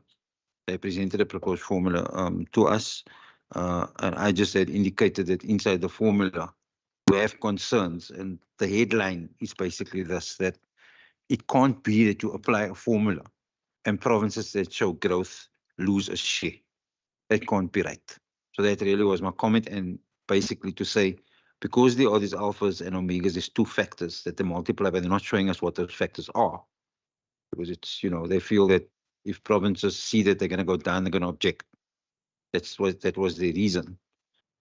And so then our response was basically to say, well, overall, if you're a growing province and the formula doesn't service your needs as a growing province, then clearly it can't be worth the paper it's written on. But it's got to service our needs. And so I think we've made that point to National Treasury, and we'll have to just see how that works out. But I am confident that we have, even as a sector, but also as a province, raised this point in meetings with our National Treasury and even with our Provincial Treasury. Thank you, Chair. Okay, that's it. That's an easy answer. We'll just ask. I remember the FFC sending budget the formula. So if National Treasury doesn't want to give it to us, we can just ask FFC. But surely one of the departments must be able to give it to us. I don't think that's a difficult thing to solve. Members, we are on part B. I am going to... Oh, apologies, Minister. Chairperson, just a final word perhaps on the revision of the provincial equitable share, and I want to be specific on the education component. What we have said is that there is a proposal from National Treasury, which is currently under consideration by the education sector. It has not reached, for example, the Council of Education Ministers, and I think given the current state of the debate that it is very unlikely that any a new formula would be implemented before the 2025-26 financial year. I do think that there is a role for the committee in scrutinizing these proposals in the next, perhaps in the next term, and having a debate about what is the most appropriate formula to benefit the education sector, not just in our province, but of course across South Africa. Thank you so much. Colleagues, as indicated with part B, I'm going to take the first 20 pages first, pages 21 to 40. I also just have a reminder note that if anyone, I see your hand, Member Fry, I'm going to deal with it now. If anyone has any queries that need to be dealt with at the education table outside, the officials are still here. They've indicated to me no one has been to the table yet, but things like general non-AR queries, any sensitive matters that you do not wish to be aired, things like current unplaced learners, all of those matters the officials can assist with at the table should you require that. I saw Member Fry's hand, Member Karma's hand. This is for pages 21 to 40. Member Syed and Member Christians. 3 questions each in that order. Thank you, Chair. Page 23, the last paragraph. Over the same period, a number of schools, Western Cape, declined by 0.3%, while a number of learners increased by 17.5%. Given what Mr. Walters has said about the provincial equitable share, I note the Rapid School Build program is trying to address the shortage of classrooms. But what other strategies or plans is in place to? What other plans are? Member Fry, I just want to quickly just remind those who are joining us online just to remain on mute and your video off while there's someone on the floor. Otherwise, what ends up happening is the sound echoes either through the chamber or online on the platform. Thank you. Thank you, Chair. So that is my first question. what other plans and strategies do we have to increase the number of schools and number of classrooms given the budgetary constraints? And coupled with that, just to commend the department for spending the infrastructure budget so well. The second question is on page 28. The graphic in the middle of the page. The first blocks depression. In the first cycle of sick leave cycle of 2016 to 2018, there was 52,000. In the second cycle, 2019 to 2021, was 53,000. And just in 2022 alone, there was 20,000, which means if you do the scenario planning for 2023 and 2024, you might look at 60,000+ days used for depression, sick leave days for depression. That's a heck of a lot of days. And I know that many of the teachers are under supreme stress, given the schools that are not safe, given the learners who don't respect teachers, and all those factors. I know that there's psychosocial support with wellness and that. I'm just concerned that it's not going to be enough to try and bring those number of days down. So is there a secondary plan? Is there a secondary intervention for psychosocial support on the ground for teachers? Do the psychologists and social workers look at teachers as well as children? Because I've got many reports in many cases where teachers have come to me and said, you know, we can't cope. We just can't cope with what's going on in our schools. Thank you. Thank you so much, Member Kama. Thank you, Chair. My question is on page 23, where it talks about the disruptions that were caused by the COVID-19 pandemic.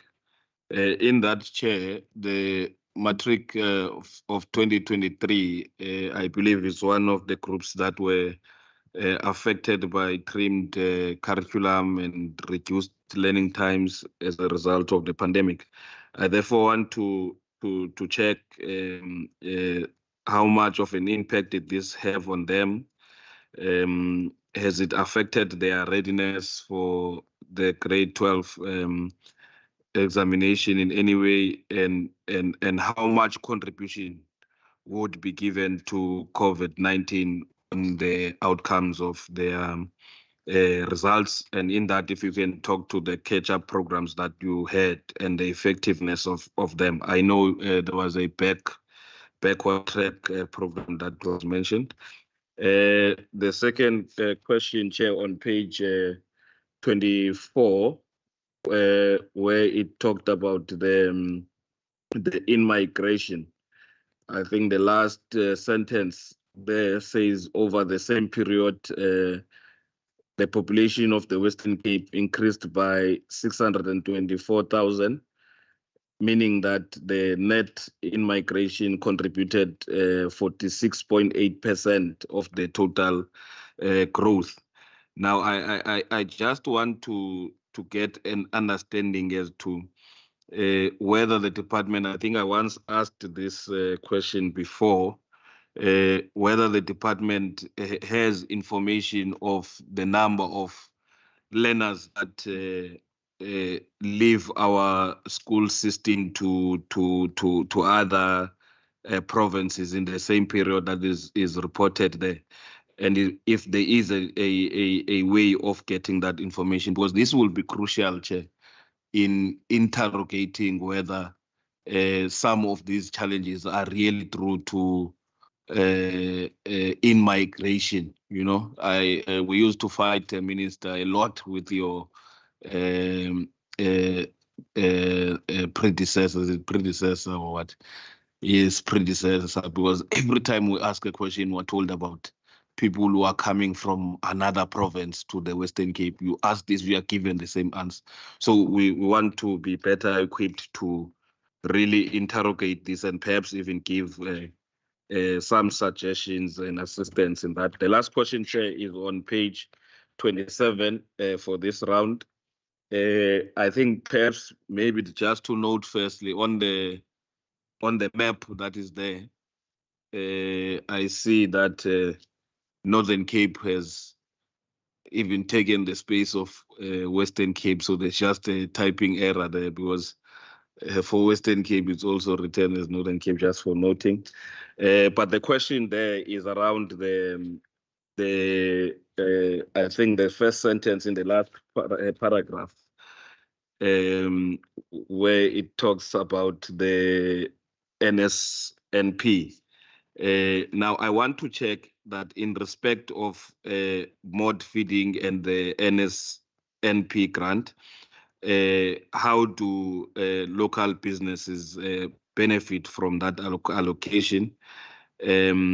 Is it not acceptable? It is, I mean, sorry, it is not acceptable that their only benefit would be, if that's the case, through employment.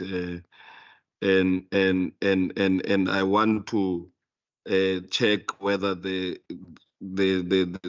department can take us through the awarding of this NSNP, because I think for some time would hear Member Said complaining about an automatical extension of a contract with the same service providers for a period of about 6 years. And how are we ensuring that this does not occur in the future? Thank you very much, Chair. Thank you, Member Karma. I do know that on the nutritional program presentation that we had on the 26th of September, that there are those specific answers on slide 9, but the department must also answer you. I'm not going to do their homework for them in that regard. They can give you those particular answers. Then after that was Member Syed. Thank you very much, Chairperson, and thank you for the responses to the department. I think my first question is going to be around, it's on page 23, also the last paragraph. I know Member Fry also looked at that, but just according to the PERO 2022, says there that 1.1 million learners were enrolled in public schools in the Western Cape in 2022, and the lowest learner-teacher ratio was in the Cape Winelands, and it goes further down to. I just wanted to know, in respect of learner-teacher ratio, why does the department's report, or that we have in front of us, annual report, no longer track the learner-teacher ratios in the province, the average learner-teacher, which it had been doing from 2014 up until 2020. I just want to know, what is the reason? Is there a change in methodology? Because I think from my perspective it was quite helpful to get that sense. And then why does the annual performance plan then, because we had APP before, mention that the Cape Winelands and the Metro Central had the lowest learner-teacher ratios, but leave out data from the PERO on the rest of the districts with higher ratios. Then, Chair, just my next question on, I think we've covered that. Just with regards to page 26, I just wanted to get a sense as to what was the success of the pop-up banner campaign around the learner admissions and the learner placements. What was the success of that? Can we just go get a bit specific in that regard? Then my third question, which is the last one for now, on learner transport, page 27, to improve access to schools in rural areas and some urban areas. the WCED provides transport to qualifying learners. That section, it's the last paragraph of sentence 4. I just wanted to get a sense as to, is there any update, and we've raised it in the House before, around what transpired at the Rawsonville to various schools that basically were affected, and the learners that were affected by this, where we found that because of the lack of learner transport up until January already, or still, there were still learners who were not in school as yet. I just wanted to get a sense of that. Thank you, Chair. Thank you. Member Side, I just want to check, are you referring to page 96 of the PERO? Because I see the learner-teacher ratio per Western Cape Education District on page 96 with the NSC and B degree figure 5.6 in the PERO. Okay. And I'm linking it to this. Okay, thank you so much. Member Christians? Thank you, Chair. Just my 3 questions. Is the number, it's page 26 in this, I think, 3rd paragraph, it says the number of public ordinary schools achieving below 60% reduced from 37 in 2021 to 29 in 2022. Now, the question is, you know, we're reducing our ordinary schools achieving below, we're reducing that number. But what I found out, and you must help me if I'm wrong, that schools now alter and get learners into subjects where they can pass. So it's not necessarily the subject that they want, but because the school wants a higher number, when it comes to the pass rate, you're all forced into tourism now. It's a fact. You must have checked. So that's why, you know, we look at numbers and it's there's a reduction, but I don't know if the method is properly, and you must help me with that department on that. That learners are forced to take certain subjects, and it's not even subjects that they want, and it cannot help them when they with their career pathing. So that is the first question. The second question is just page 29 with the early childhood development function. That's with the department. And we visited, as a committee, we visited quite a few of those ECDs. Just and we had some wonderful stories, but then the question is, you know, is this properly managed, and will this assist us with placement of learners? Because when you encourage people to go to ECDs and you know, it doesn't help with that, and foundation reading and all of that. What is your thinking about this? Is this going to strengthen the learner going forward? You know, is that the reason? I don't know why it was changed from the one department to the other, but just to help me they understand, and will that become compulsory soon? And then just the last question is the schools of choice in page number 34. The vision behind the schools of choice project is to create opportunities to learners in challenged communities to have access to quality education. So that statement tells me you do not have quality education in all the schools. That is what it says there. Because you know that the motto of the department. So the department now here acknowledges that there's not quality education in all the schools. Now, the question I want to ask, and this is because we help with placements and all of that. When a child, and I say it again to this department, when a child in Manenberg or in those disadvantaged communities, and the parent can afford to send the child to a previous modern C school, it's almost impossible to get into that school. It's almost impossible. I'm struggling for 2 years now getting the learner into Wynberg Boys, and not even the principal want to have an appointment with me. So this for me is a problem, because there are parents that can afford, and some of their parents live in the area, want to give their child a better education, but this department almost make it impossible for our learners to get a better education? Thank you, Chair. Thank you so much, Member Christians, Minister and HOD. Thank you. Thank you very much for that set of questions. My colleagues will assist with the answers. Mr. Abrams, you obviously will be on standby to answer, I think, some of it. And then also Mr. Dr. Naika, just the questions on the NSNP. If you could just basically just apply your mind to the questions, and let me just try and go through some of the questions. I'd also like Mr. Mohammed to maybe just talk a little bit about our catch-up programs, the just-in-time stuff between him and Mr. Benjamin, if they could maybe just talk to some of the programs that we are doing in relation to that.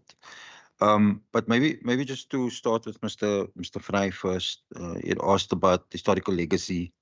What plans are there for us to increase number of classrooms? Clearly, it's a function of resources. If we were given all the resources, and by that I mean people resources, financial resources, physical resources, land. Okay, if we had all of that, then clearly we would go full tilt to be able to just make sure that we can deliver it, all of that. But we are constrained by many factors, not least of which is question of financial availability, money. We're really the largest budget, but we're in a growing system. So that sort of makes it. So just to say to you, we're on a constant quest to make sure that we can expand our resources and get our hands on more resources. I think maybe just to say that your reflection on 2022 and number of days used for educators and the public service in relation to depression. So the one thing, so I want to answer it in this way. The one thing that COVID-19 did is it made us reflect inwardly on ourselves, our own well-being from a physical point of view, but also from a mental point of view. Because one of the things that isolation, when we had to sort of stay in our homes, that disconnect from other human beings, it actually made us, it took something away from us as human beings. And so this issue of what we have seen is an uptick since COVID-19. We've seen an uptick in people actually putting oxygen on themselves first. So it's not to say that that wasn't necessary. What we are saying is that COVID-19 highlighted the need for human beings to actually take oxygen and put it on yourself first in order to live to fight another day. And that's really what we see here. That's not to say that the material conditions of the classroom haven't changed. We've heard it from many speakers here in my team, and even from that side of the house, where you've indicated, we've spoken about the disciplinary issues of children, and I've answered it by saying that we're on a program to be able to allow teachers and everyone else in the school system to set a boundary. There are examples in every school across this province of teachers who have absolutely no problem with any learners, and these teachers do not use any form of physical violence. In every school, there are those examples. So the question is, what are they doing? I know what they're doing, and it's a very simple thing they're doing. They are setting a boundary, and that boundary cannot be crossed in their first engagement, almost like a first scrum in the sport of rugby.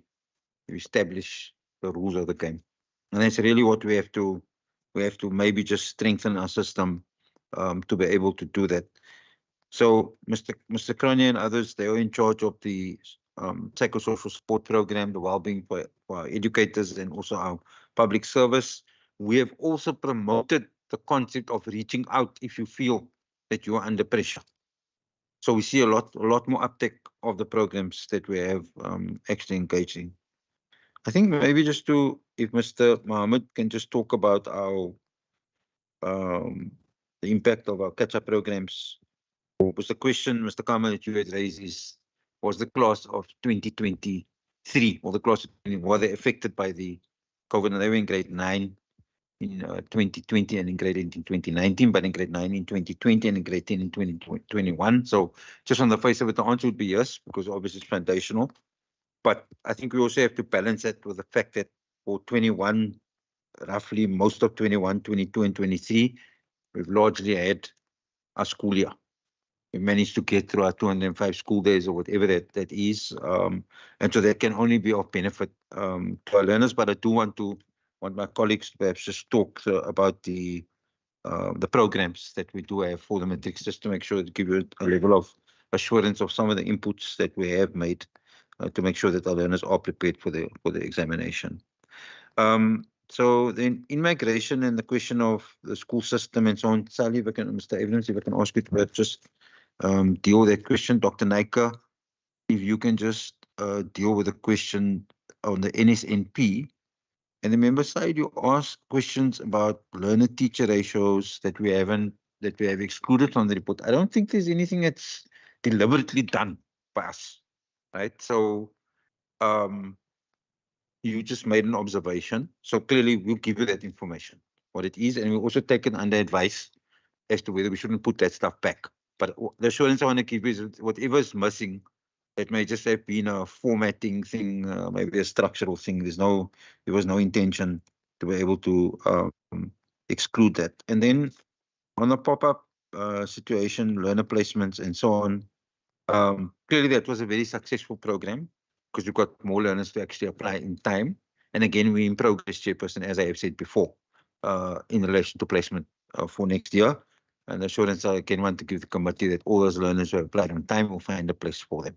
That's really the commitment that the department wants to give. Then on the question of the transport issues, Mr. Abrams, if you can perhaps just talk about that. Specifically, we know a little bit about that also question, if you're able to answer that question.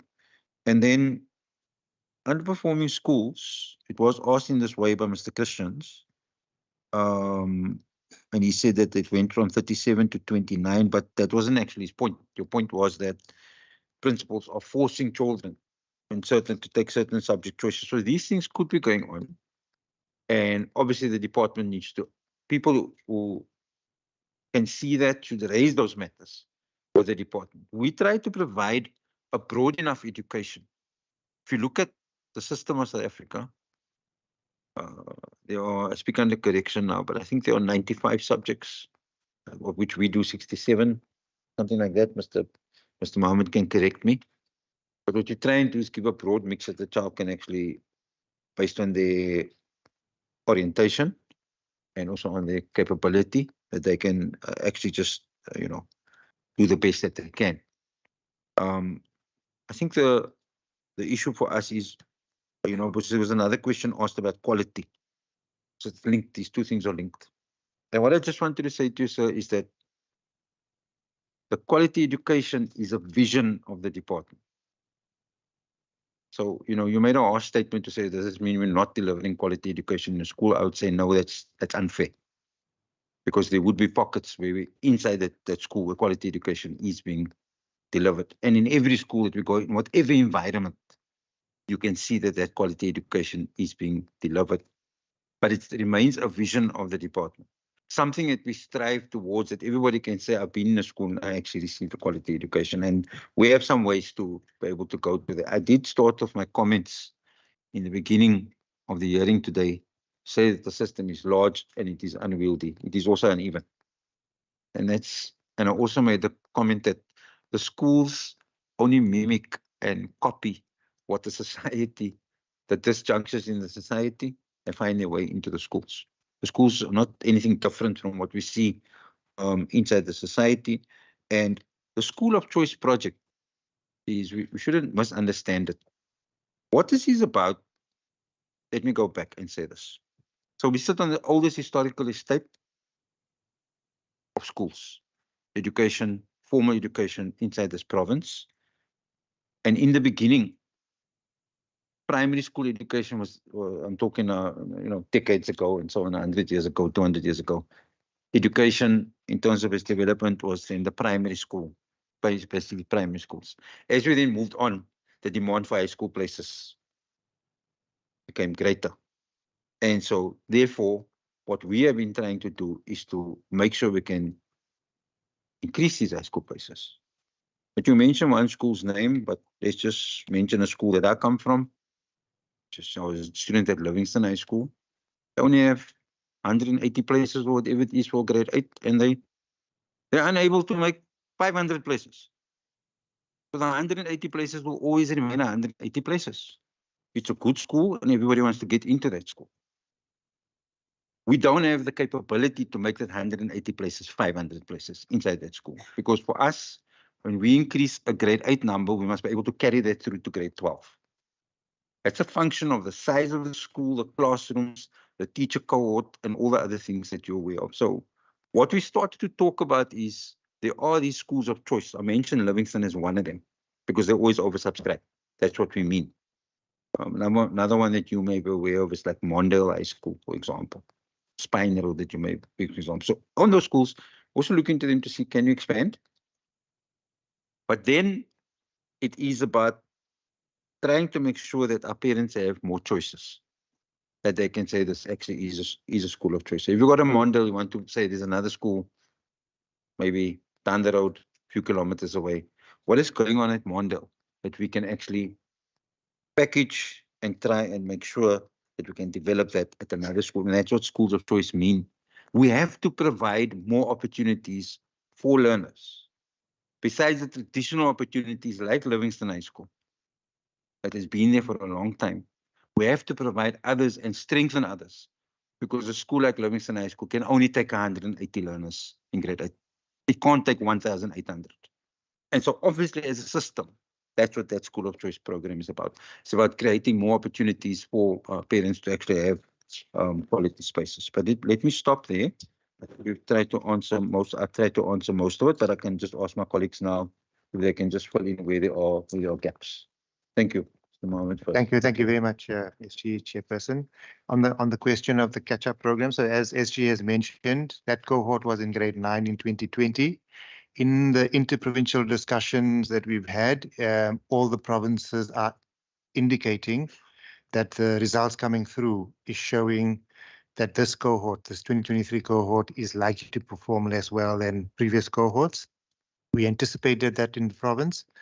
We can provide you with detailed information on programs that we've run in all the holidays, the April, June, July, and now the spring. In the BOT program, we've increased the number of learners who are receiving additional tuition on a Saturday by about 8,000. I think Mr. Benjamin can just verify that figure. And then for each of our districts, we can provide you, because we've already done that to the National Department, we can provide you with detailed information on all the supplementary programs we've put up for the grade 12s. Thanks, Chairperson. Yeah, thank you, Chairperson. Concerning the National School Nutrition Program, so we have a centralized model in the WCED. And what happens is that our procurement section advertises the tender and service providers bid. And so the tender is awarded for a period of 3 years. And then the contract ends. But you see, it's a complexity when you ask the other question about how does the local businesses benefit? So if you have a centralized model, your service providers benefit, and obviously some other people. But if you have a decentralized model, then a larger percentage of people will benefit, who are, as you call them, local people. But the challenge is about monitoring and evaluation and rigorous monitoring that will result in high quality. So there are provinces in South Africa that have decentralized models, but it seems like the National Department of Education is moving towards a centralized model because to ensure that there's quality, to ensure uniformity, and to ensure mainly quality. So it's a tricky situation.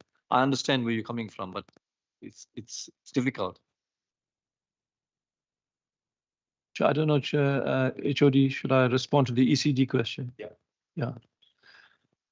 So, Chairperson, my colleague, Ms. Lucas, can also respond. But just to say that, Member Christians raised a question about ECD. We've been across the province to many ECD sites.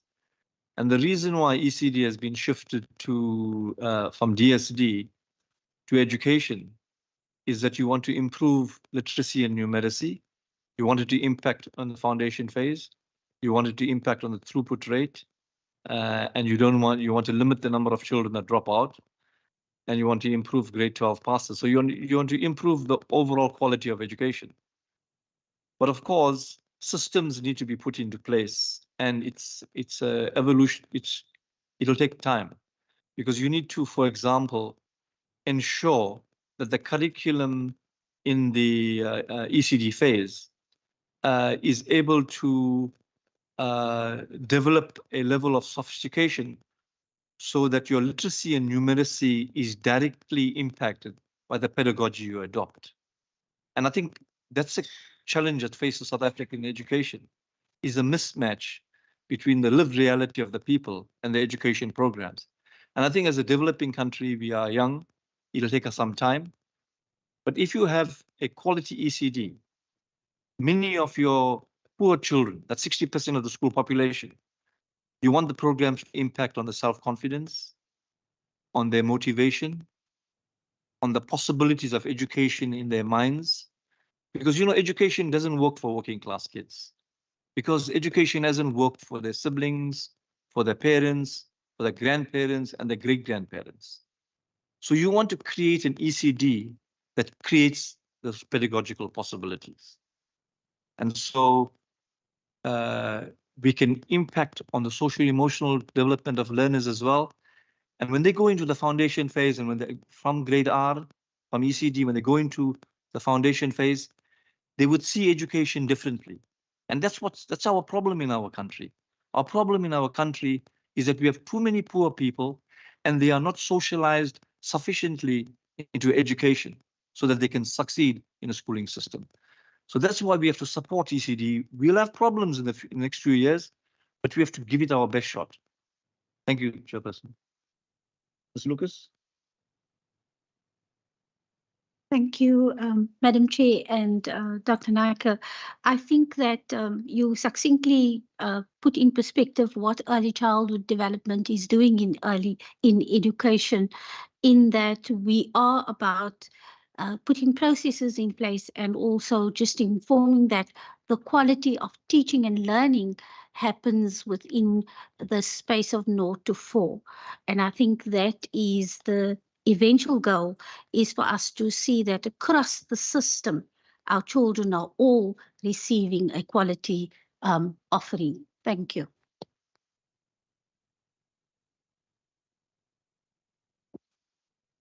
Yeah, thank you, Chair. I'll address two questions. One from Member Kama around the net migration. So I think perhaps the useful starting point is to confirm that the interprovincial comparisons and any analysis of across province migrations is of course the DB's responsibility.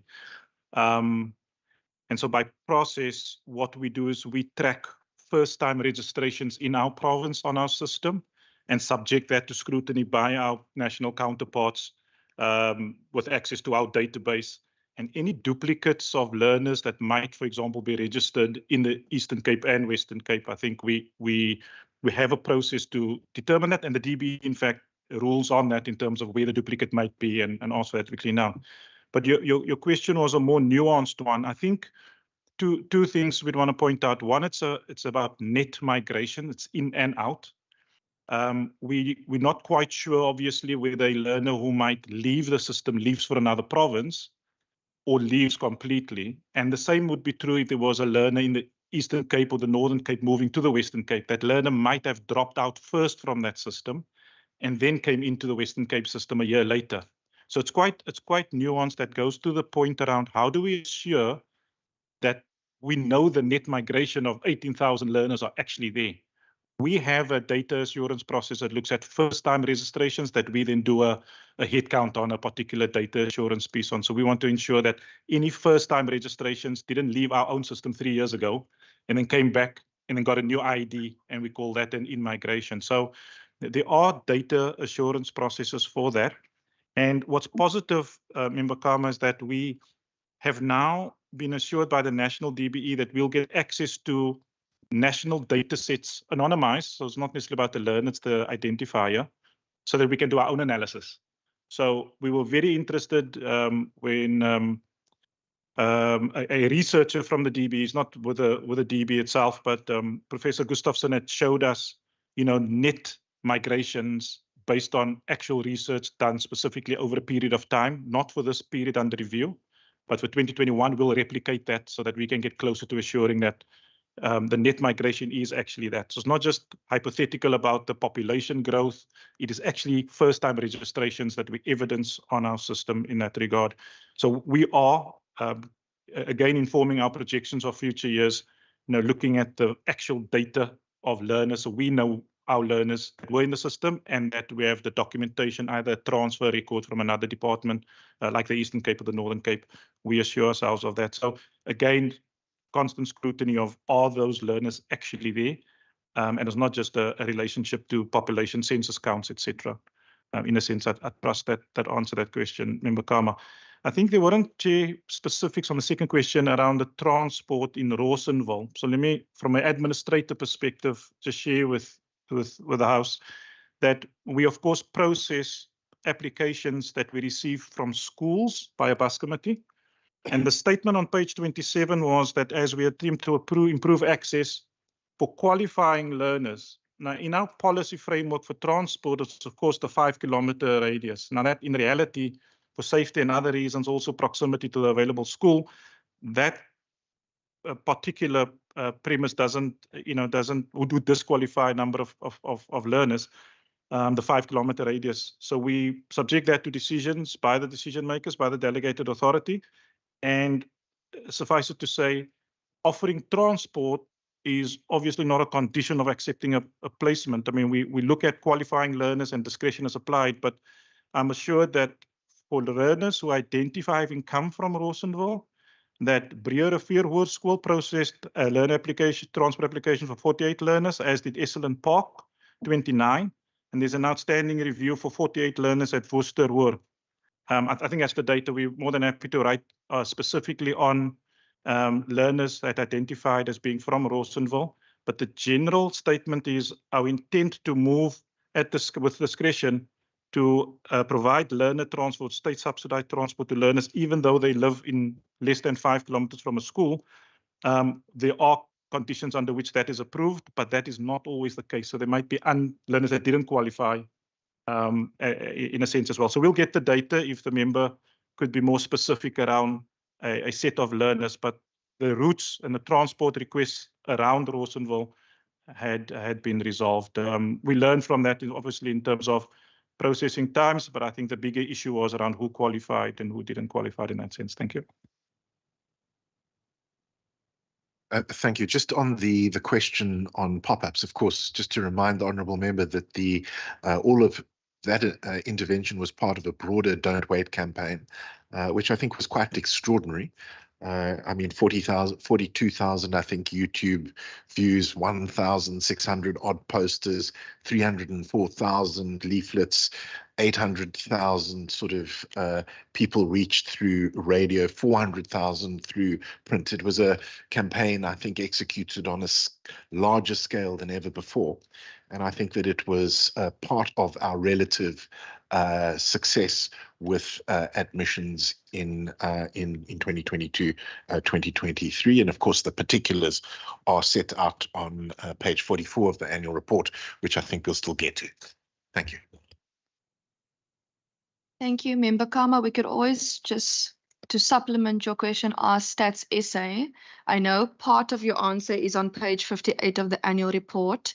For example, 2022, out of the 17,512 learners that entered our province, 13,424 were from the Eastern Cape. That is supplemented by page 81 of the Provincial Economic Review and Outlook. And on that one, you can see, you won't be able to see online now, but you'll see from which province it goes and comes in.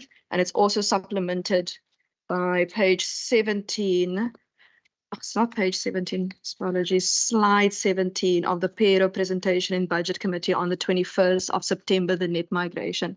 But the differences in your answer that we need, we can always ask Stats SA to provide that to us. Colleagues, are there any other questions on part A? I see Member Syed, I Member Christians, I Member Karma. If that is all, I'm going to close section A then there after those questions, followed by a comfort/tea break. And then we will come back and start part B. So if your hand is not up yet, I'm closing sections A's questions after Member Karma. Okay. Chair, are we not on B already? Apologies, I'm closing page 40 of part B after Member Karma. Thank you for the correction. Thank you very much, Chair. I'm glad to see that Member Kama is being the young lion that we know he is. No, thank you, Chair. Chair, on page 38, just before we get to 40, on the last paragraph, key performance area, safer schools. Now, I want to firstly ask the department, you know, and safe schools is an important unit that we have there in the department. It's very important, but there have been incidents, and I've mentioned before, where the slow turnaround time. Have you received concerns raised by schools around slow turnaround time in response from safe schools, when schools now log a complaint as to things that are happening in terms of the safety? And what measures are you putting in place to ensure that just that issue around the turnaround time is improved? Then also, how does the department plan to foster and strengthen relations with surrounding school communities to get involved in ensuring the safety of teachers and learners, as well as the protection of schools from robberies and burglaries during the holiday period? And then my final question, which is also on this, there have been various issues, and I think it was a few weeks ago when we actually had a session on school safety. And one of the issues that have been raised is, and I want to link it to the annual report, have there been any programs which the department has perhaps had in place with non-governmental sector players, NGO players, to ensure that our schools are safe, but going beyond an approach of boots on the ground and infrastructure? I know I've been talking about boots on the ground, safety officers, infrastructure, but particularly around ensuring that learners, because we know many learners are vulnerable to getting involved in gangs, to being violent at school because of the environments from which they come from and where the schools are situated. Has the department had any programs in place to engage with non-governmental players to work closely with schools and to support non-governmental players in ensuring that learners are, I don't want to say put on the right track, but are mentored, are guided, because we also know that there's a shortage of social workers and funding is not necessarily there for so many social workers. I just wanted to get a sense. Has there been any programs in place, and can we see some of these programs coming in the future? Thank you. Thank you so much. Member Christians? Thank you, Chair. Just follow-ups on mine. I think the department must realize that we're on the ground. We just sit here.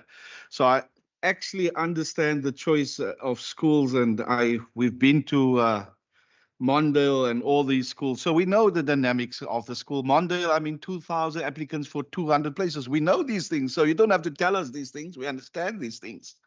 What I want to say is, and I know, I mean, sure, we can go to fantastic schools in the province. I know that. But my point, this is my point. I don't think it's always the learner's fault for underachieving. And that is when I talk about quality education. I don't think, because when I go to certain schools, the teachers in certain subjects, I don't think you must tell us, how far are you with good teachers at bad schools? I'm just thinking, I don't know how to put that. And also teachers coming and going, then it's different teachers. One school I've been in, there was a turnout of teachers that was ridiculous in one area. So what I'm saying, quality education, not from the department side, to make sure that we have quality teachers to equip our learners. Just that. I'm not going to go into a lot of detail. And just the last thing that I wanted to mention, so that is, I understand the choice schools. My question was,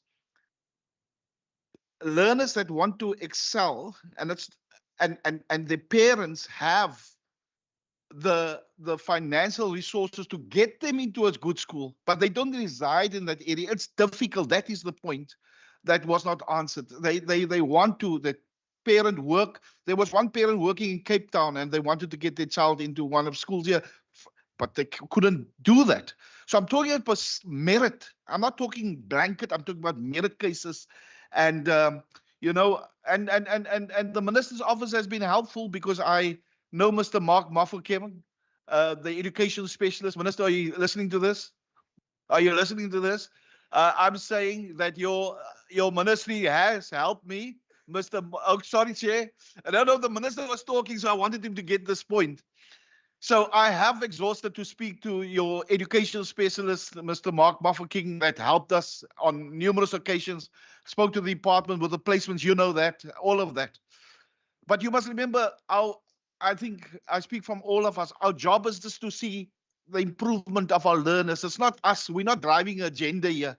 We're speaking on behalf of the people of the Western Cape. And this is the platform we have that they don't necessarily have to do it here. And that is, so see it in that spirit.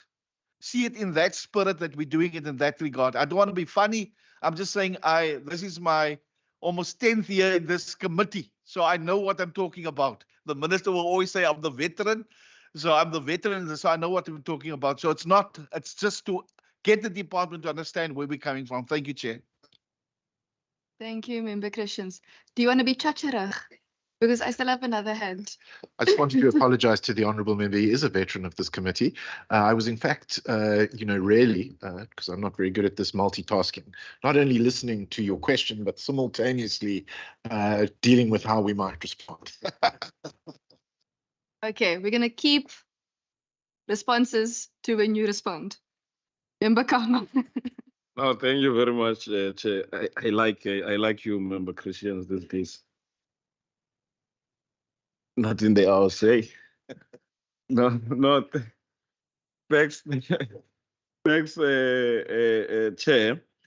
I think firstly, Chair, as a comment which I want to link to the question on that I want to ask on page 33, and to the minister perhaps to say, I wish the department can, because I always listen to the responses of Dr. Naika, how he puts these socio-economic challenges that affect the delivery of services. And it's what we've been trying to say. I wish that the provincial government can give itself time to listen to what is given, so that we are able to properly respond to the challenges that we have. And it goes to the Pella bill on page 33, because you talk about the comments that the department submitted on the Pella bill. And I want to check now, when it comes to addressing the widespread inequalities in education in the province, because I think the Pella bill did to some extent want to respond to some of these. Now, instead of just simply rejecting the progressive proposals that were made, does the department or did the department not see any clauses in the bill that were progressive and would help address some of these challenges? The second question that I have, Chair, on the same page, paragraph, the fourth paragraph, where it talks about, I think it talks to the collaboration schools and the donor-funded schools. One would really like, Chair, if the committee can be furnished with the performance report of these schools, so that we get an understanding of how are the results looking, the stability, and perhaps get a sense of whether the challenges that were experienced at Zwele Themba were not experienced by other schools, and what avenues does the department have or provide to schools, that might have similar issues. And the last question in this, Chair, is on page 40 around growth posts. I just want to get an understanding as to how are these allocated per district, and perhaps what is the department's response to allegations that growth posts are used to perpetuate inequalities as schools are encouraged to take up more learners in order to get an additional post, because that would not respond to the realities of class sizes or your teacher to learner ratio as compared to what your former models see schools have in terms of those ratios. Thank you, Chair. Thank you so much, Minister and Department. Minister, this is now the opportunity where you can respond to members. Okay, thank you very much for set of questions. Maybe just to start off first, Mr. Christians, and say, I think your point is taken. Clearly, you started off your question just going back to it, started off with schools performing under 60% in matric results, and that's really how you got to question of quality education. But clearly, I do accept that there are teachers in the system that aren't providing quality service, right? And so clearly we have to deal with that. But I think our dilemma always is, how do we actually do that at scale? So on the under 60% side of it, what we have been doing is to look at those schools with under 60%, and we spend up to 3 hours with each of them, just analyzing what are the actions they've actually taken. Some of them, it is true, we can see leadership failure. It's just, they just don't have it because maybe they don't have the leadership to be able to actually execute it. Some of it is they don't have the expertise. Some of it is they don't have the will, to be able to actually execute. And so therefore what we're doing in those sessions is to try and also share our knowledge of the system and best practice and give them advice on what we think can actually be happening at the school, our diagnosis, and where potentially they could go to try and obviously improve the results. But the thing that always strikes me, I'm only here now 3 years, it's my third year. The thing that strikes me is how you can put two schools next to each other from the same community, and one can be excellent and the other one can be a disaster. And we've got examples of that. And what that is about is leadership. It is about the people who occupy. It's not about the circumstances. Because I can show you schools from poor communities, Philippi, other areas, right, where these schools are doing excellently. And when we track it back, it's about the leadership, firstly of the principal, with a strong senior management team, SMT, around the principal, who supports that, and then a committed cohort of teachers who actually can move mountains. So when we look at the thing, as I said in the opening remarks, it's all about systemically, what can we do about that? And some schools, no amount of money that you throw at that's going to change the outcomes. You can make a nice shiny building and you can do whatever, but if the culture of learning and teaching is not there, then you're actually on a You're in a dying situation. And we obviously we must provide resources, physical resources. We must provide the teachers. But if you look at our statements as to how we're going as a department, what we're speaking about, we're starting to speak about this question of quality teaching and learning at a high level. If you look at our priorities, where we're actually pushing things, I would like Mr. Benjamin to maybe just talk. I know it's not entirely in the under review, but I'd like Mr. Benjamin to just maybe talk a little bit about the Back on Track program, because then I think it will start to demonstrate some of the efforts that we are engaging in as a department systemically to try and actually improve situations. At the school level, at the unit of sort of production, forgive me for using those words in that way, but at that level, clearly the leadership becomes the issue. But if you need to say now, accept that you in a particular school you have a weak leadership, how can you still help the student? That's where the Back on Track program comes in. And I do want Mr. Benjamin maybe to just touch on just some elements if we can do that. And then Mr. Christians, I do also accept your comment that the learners are not always at fault. You know, part of the discussion about discipline also goes to the fact that we as the adults haven't set the boundary. When we start talking about, because even that example I spoke about outcomes next to each other, right? I can also show you schools where two schools next to each other in the same community, but disciplinary matters at the school are just different. So that becomes important. And I think just for people who are connected to community as you all are, it is very important for us to try and strengthen our SGBs and their support for the leadership inside that school. Because when we get that formula right, then I think that actually works. I know I went off a little bit, but maybe just to provide that, I think that context. Can I just then also ask if we can answer the questions just in relation to what you asked about safer schools. I think Mr. Said, you had asked.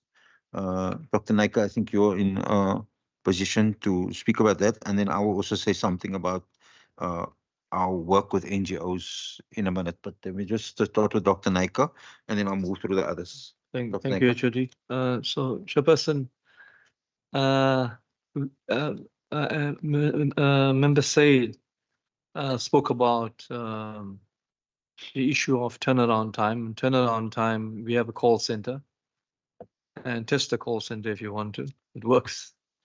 And then you raise another issue, which is a bit of a complex issue about social capital in working class communities. These are working class communities, and so the issue of networking and collaboration and so on.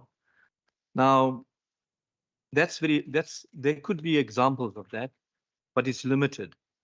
But there are integrated school holiday programs. There's after-school activities.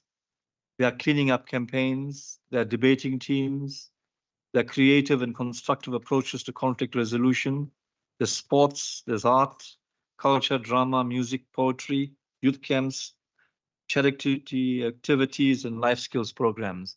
That's why earlier when you asked the question about the safety, I said it's amazing how the WCD has evolved this program. But for Minister Christians, for Member Christians, I don't know if they'll actually allow me to say this, but I just want to say it. I see Member Christian's passion because I've been to many meetings with him in many schools.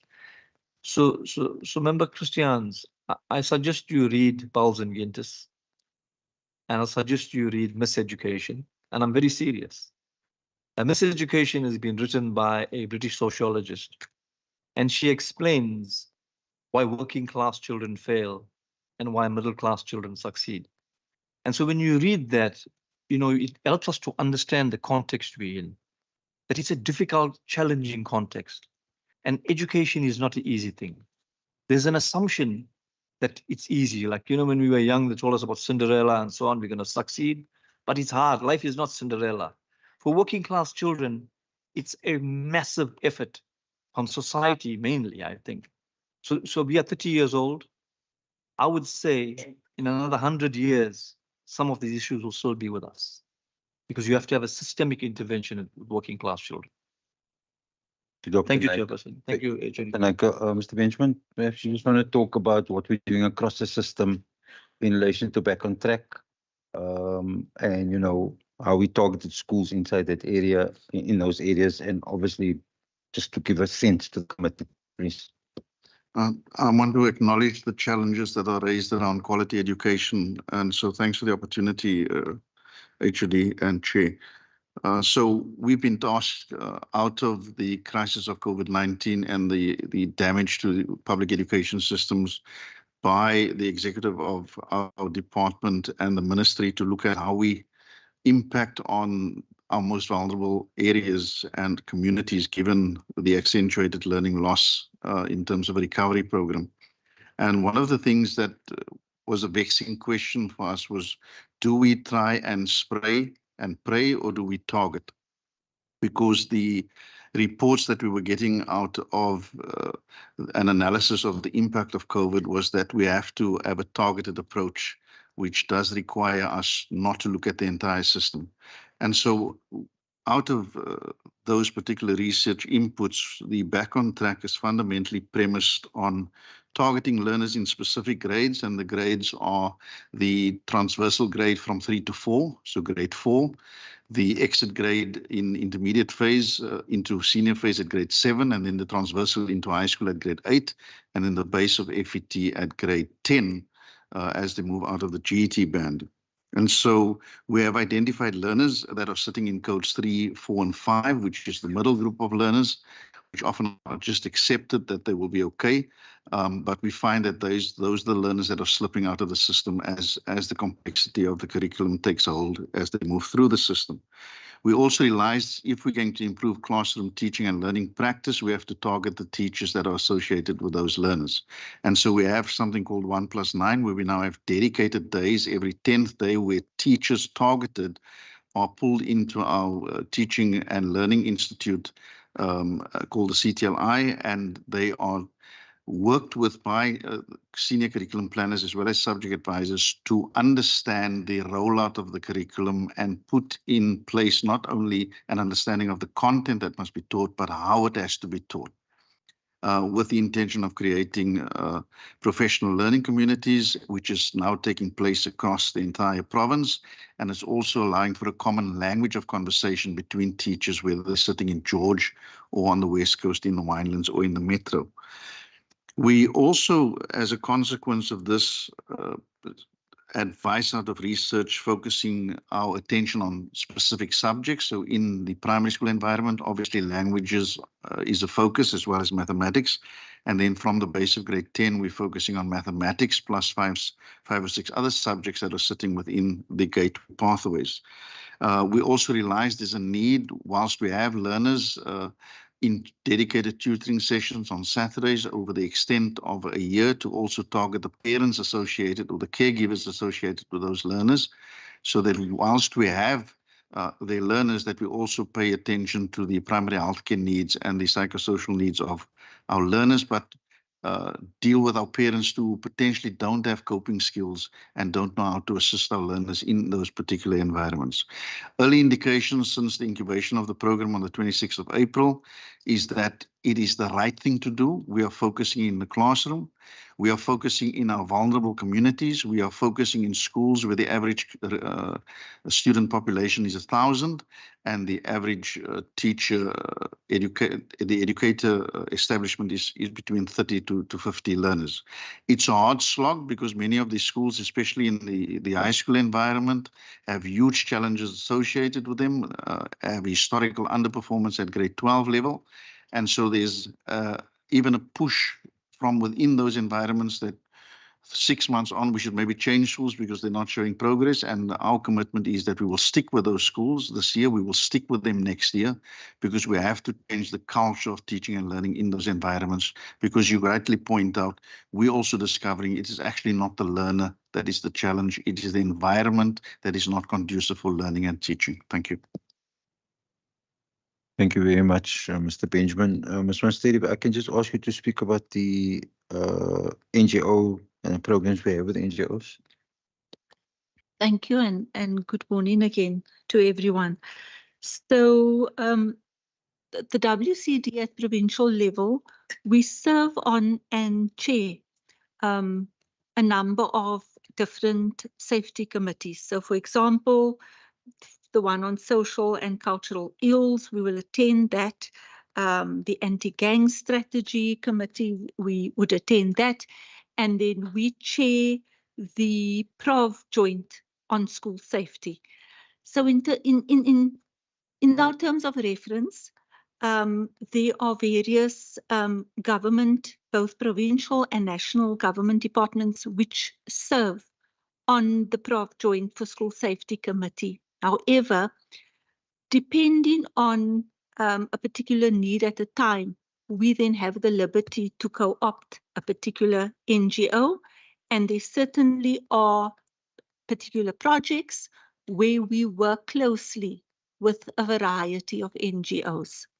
Having said that, we also, our main focus, or not our main focus, but one of our focus areas would be to support our schools' safety committees. And each school, as you would know or might know, they have a safety committee, and there is ongoing training of these safety committees by the WCD, but also of the SMTs as well as the SGBs of those schools. And each school, as part of the integrated school safety strategy, has a 9-point safety plan. And I must say to you that it is, we say to schools, it is near impossible to successfully implement that 9-point plan if you are not working in collaboration with your community. And the community is obviously then not just the school community, not just the parent community, but also the local government departments and the NGOs that work in those particular communities. And just recently, when I say recently, I think it was towards the end of July, we had an education safe school summit, which was coordinated by the ELRC, where we actually had a dedicated topic, which spanned a couple of hours, about 2 hours, where we trained and supported schools on why they need to work with local NGOs, but also how to do it. And how, if they are not going to do that, certainly the implementation of the 9-point safety plan is going to be wobbly or deficient. Thank you. Thank you very much. And just on the last 2 points that were raised, I think just on the collaboration schools and donor-funded schools, maybe just to say that essentially in those schools, Mr. Kammer, you had asked about them, but they're generally performing well. And, generally just in terms of the assistance that is being provided by that partner with the infrastructure that we have, human infrastructure, we tend to see that there's generally an uptick in that. And then what we do as a department is we have quarterly meetings with all of them, so they report back to us as a department. This is actually how we're doing. I in fact chair those meetings myself. So we're fairly confident that there are some success stories inside that area. I think the last question that I just perhaps want to answer in this round, Chairperson, with your permission, is on the question of growth posts, which you also asked, what does it mean? And I'll ask Mr. Kroner if he can perhaps just explain just in relation to those growth posts. Thank you, Mr. Kroner. Chair, just in relation to Member Kama's question on the growth post and the allocation, there were basically 3 main focus areas that we looked at, and that is linked to the learner growth. Was basically newly built classrooms, provide a post for those. Also grade extensions of new schools, where the school opened, let's say with grade 8 and 9, moving to grade 10, providing those various posts. And then lastly, implications of any changes to the language of learning and teaching in a specific school. So those were the main 3 areas of focus. Just to supplement the reply by Juan Benjamin, where he set out the sort of broad parameters of the back on track. As I said in my opening remarks, the program begins in the year under review, particularly in the foundation phase, but is now being sort of executed during the course of this financial year on a size and scale which I think is quite inspiring. I mean, I think it's important that members of the committee, and indeed our guests from the public, understand that on every alternate Saturday during term time, as we implement this program, there are up to about 15,000 learners at school on Saturday as part of the Back on Track program. And I think that that is a real credit to the education department here in the Western Cape. Thank you.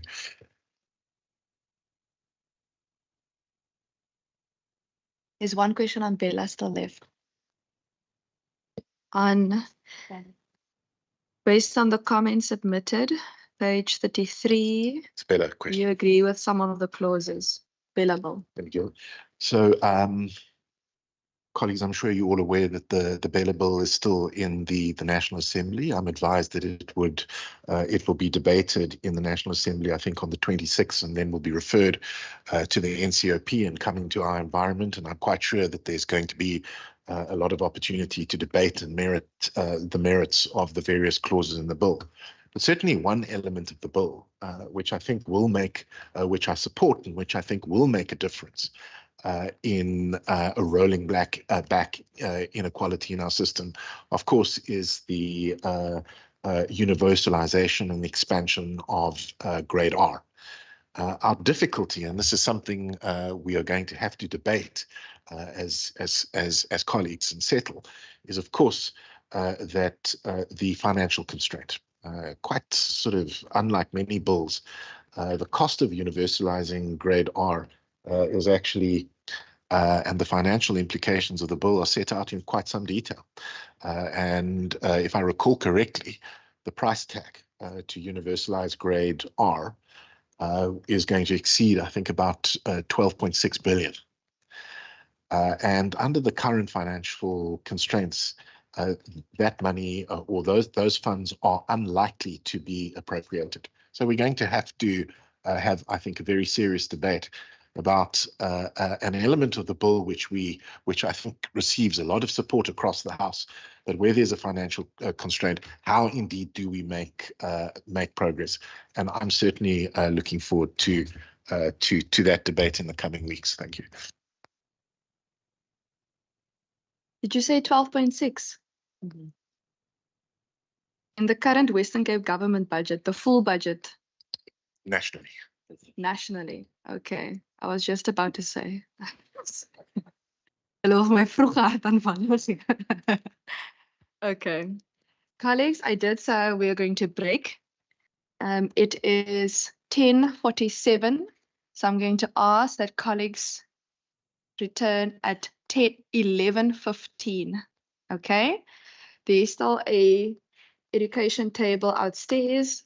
I'm still informed no one has been there. So if you do have specific non-annual report queries, sensitive matters that you don't want aired online on YouTube, or things like unplaced learner queries for your particular child, the table is there. The officials are present and able to discuss these matters with you. Colleagues and guests, there are tea and refreshments down the hall in the lobby. Is it called the lobby? Yes. In the lobby area. Please do join us. We'll be back at 10:15 to continue.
Based on all the wonderful conversations going, we are going to put our phones down now. We're going to take our pens out and we're going to turn to page 41, Member Karma. Wonderful. Colleagues, as indicated previously, we're going to start at page 41 and it will go until page 60. Colleagues, it is 11:15.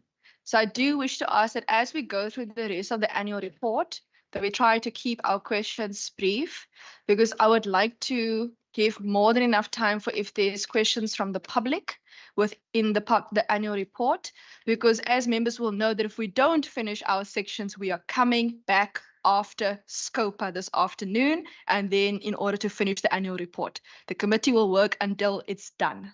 Member Christians. Chair, can I just help you? I think I want to help because, I mean, so if we just get one round from the members, don't do a second and third unless there's a necessity for a follow-up that was not clear.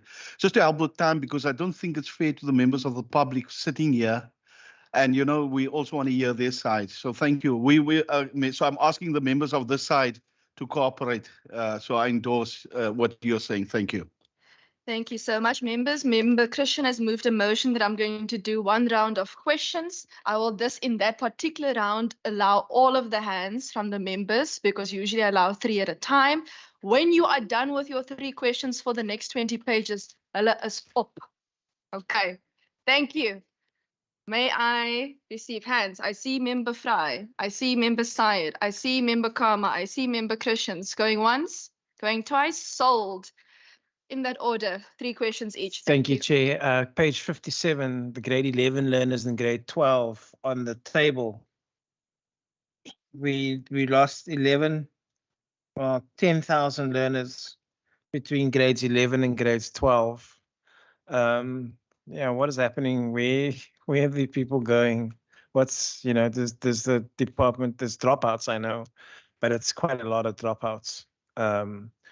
You know, what's the plan for minimizing those dropouts, if any, if we can? That's the thing. Because I know that some schools prohibit the grade 11 learner from going to grade 12 if they know they're going to fail because they want better marks. I know that that is a practice, although I'm not sure how bad it is. And then my second and final question is on page 59 regarding coding and robotics. This is obviously something exciting and something innovative and something that's definitely needed. I speak from personal experience that my little daughter is doing coding and robotics as well. But what collaboration is there with other institutions or outside programs that are running coding and robotics for children, for learners? What collaboration is there between the department and those institutions? I don't know if it's a public-private partnership. I don't know if it satisfies the requirements of a public-private partnership, but what is the collaboration? Thank you. Thank you so much, Member Syed. Chair, thank you very much. And I think I was covered in terms of my first question by Member Fry. Just in terms of the second last paragraph on page 66, learner placement, learner enrollment, and learner retention. Syed, I'm going to keep your page 66 for after page 60. Then I'm covered. Wonderful. Yeah, I'm Member covered. Christians, please take example from leadership here in front. Thank you very much, Chair. Just page 57 now. Member Fry has spoken about the dropout, but last time when we spoke, I don't know how many years ago, the education department did not keep track of people that go to colleges. If when you get to, because that is not reflected in here. You see, so it now seems that there's a dropout rate, but some of the things, some of the learners is in other streams. So I want to know, do you keep track of that to justify that the number of dropouts? Because it's not all dropouts. So if you can just elaborate on that. And then page 47 is the School Evaluation Authority. I know that was done in the previous term, just the value that adds. Because surely you're now picking up stuff that you have not picked up before. And that's why it was the predecessor of Minister Mania that we've done that one. So is there value for money there? And you know, are you paying dividends for having that independent body? And this last question, 49, the first quality of organizational leadership. I see you've got a minus 45 there. If you can just elaborate on that. Thank you, Chair. Thank you so much, Member Karma. I see now, apologies, I missed you, but I'm here with you now. Thank you. Thank you, Chair. I'll also have just one question, Chair. On page 41, second paragraph, it says the department appointed 344 out of the 587 Funza Lushaka Pasari holders. Now, I want to check, Chair, as to how was this number determined? Because if you read the report, especially in the section, I mean, that will deal with that scope. The AG there says what was presented as evidence did not support this. Page 41 is the page where it talks about Funza Loshaga, but the remark by the AG is at 211, where it says that that you did not have evidence that supported the achievement. Thank you, Chair. Thank you so much. And because members didn't use all three of their questions, I'm going to steal one. I want to know on page 59 how many children were involved in the coding and robotics pilot. 500 schools is a lot. It's essentially a third of all schools in the Western Cape. Thank you.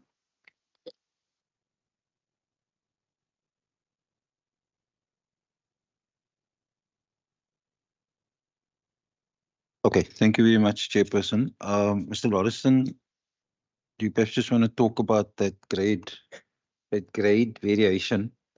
Mr. Lauriston, grade from 11 to 12, the numbers from 11 to 12 have dropped off. I'm sure Mr. Abrams can also add, but I just also want to point out that that's not only peculiar to grade to the 11 to 12. If you look at some other data, you see 4 to 5, there's some level of, and some of it also could be around learners who actually been kept back to repeat because they haven't met the requirements. So just maybe Mr. Lauriston, just Mr. Evans, you can also just add on that one. Okay, coding and robotics between Mr. Benjamin and Mr. Mohammed. If you could just maybe talk to the two questions that they were on codings and robotics, and then the question asked by Mr. Christians on tracking tool. So I think the dilemma is that those colleges were under our control, inverted commas, and then they went to the DHET. So then as soon as they went to the DHET, we don't have access to that information. So I think the short answer is that we don't have the tracking tool. Whereas before we had it because those colleges were actually under our control. So that also could explain you, okay, that could also explain some of the numbers. So Sean then decided, well, actually, I'm actually going to leave school. I'm actually going to go do this. So that I think that's maybe to answer that. Minister, will you take the question on the SCA, please? Thank you for the question on the School Evaluation Authority. Colleagues, you may not be aware, but the Karen Bidell, who might well be known to members of the committee, passed away earlier this year, and we miss her very much. I know that she was known to some members, particularly the longer serving members of this committee. I do think it's appropriate to inform the members that we will make an appointment of a chief evaluator, a new chief evaluator on the 1st of November 2023, and we will make an announcement shortly. As to impact, I believe that the School Evaluation Authority, which is in its sort of, if you like, formative period, I think does have impact in very practical ways. Of course, schools are evaluated, and those schools that do not perform well in those evaluations receive sort of district support in order to improve over time. But in a very practical way, where the chief evaluator through the school evaluation systems picks up particularly serious challenges, be they in the sort of classroom or in the infrastructure environment, those challenges are immediately escalated to myself. I share those challenges with the department, and I receive updates on a weekly basis about what interventions the department are putting in place to resolve those serious challenges. And in that way, I think that the School Evaluation Authority is demonstrating that it has impact and is improving the quality of our schooling.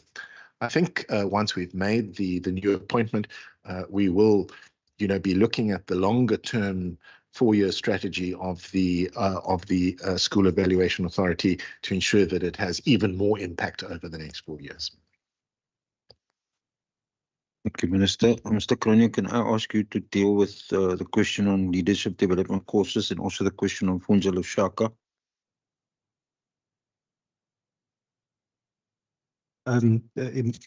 Chairperson, just in relation, maybe starting with the Funza Lushaka aspect, because the number cited there was what was placed in terms of the provision provided by the Department of Basic Education, who's the primary kind of custodian of this specific program. And in relation to the AG's comment on the evidence that could not be provided, there's a huge reliance both on the Department of Basic Education as well as higher education in other provinces, because we also have around about 80 to 90 students from universities in other provinces who opt to also be placed in the Western Cape, as well as the NSFAS, which is the primary budget holder. And in that sense, we had a challenge to access all the relevant information that could substantiate the numbers. And with regard to the question, maybe just clarity, was it on POI 101 or 102? 101. Okay. Yeah, just in relation to that, it is minus 45. It's if we compare to the previous financial years, it was kind of a huge improvement in terms of those attended, but due to operational kind of reasons, some of the managers could not attend as per the target that we've actually set. But the primary beneficiaries were basically the office-based staff. In this specific provincial indicator. Thank you. Can I ask Mr. Mohammed or Mr. Benjamin, who's going to deal with the coding and robotics questions? There were 2 questions. Yeah, thanks, SG. So maybe the best way to respond to that is on the 2nd of September, we had a full day conference on coding and robotics at the CTLI. And I'm just counting at least 5 partners that we collaborated with. We'd be more than happy to share with you the excitement of that conference. We don't at hand have numbers on the number of learners, Chair, who took part in the pilot, but we can include that in the report. And as you pointed out, we are partnering with the Cape Town Science Centre for the establishment of coding and robotic clubs, which is targeting 500 schools. And if Mr. Benjamin wants to add.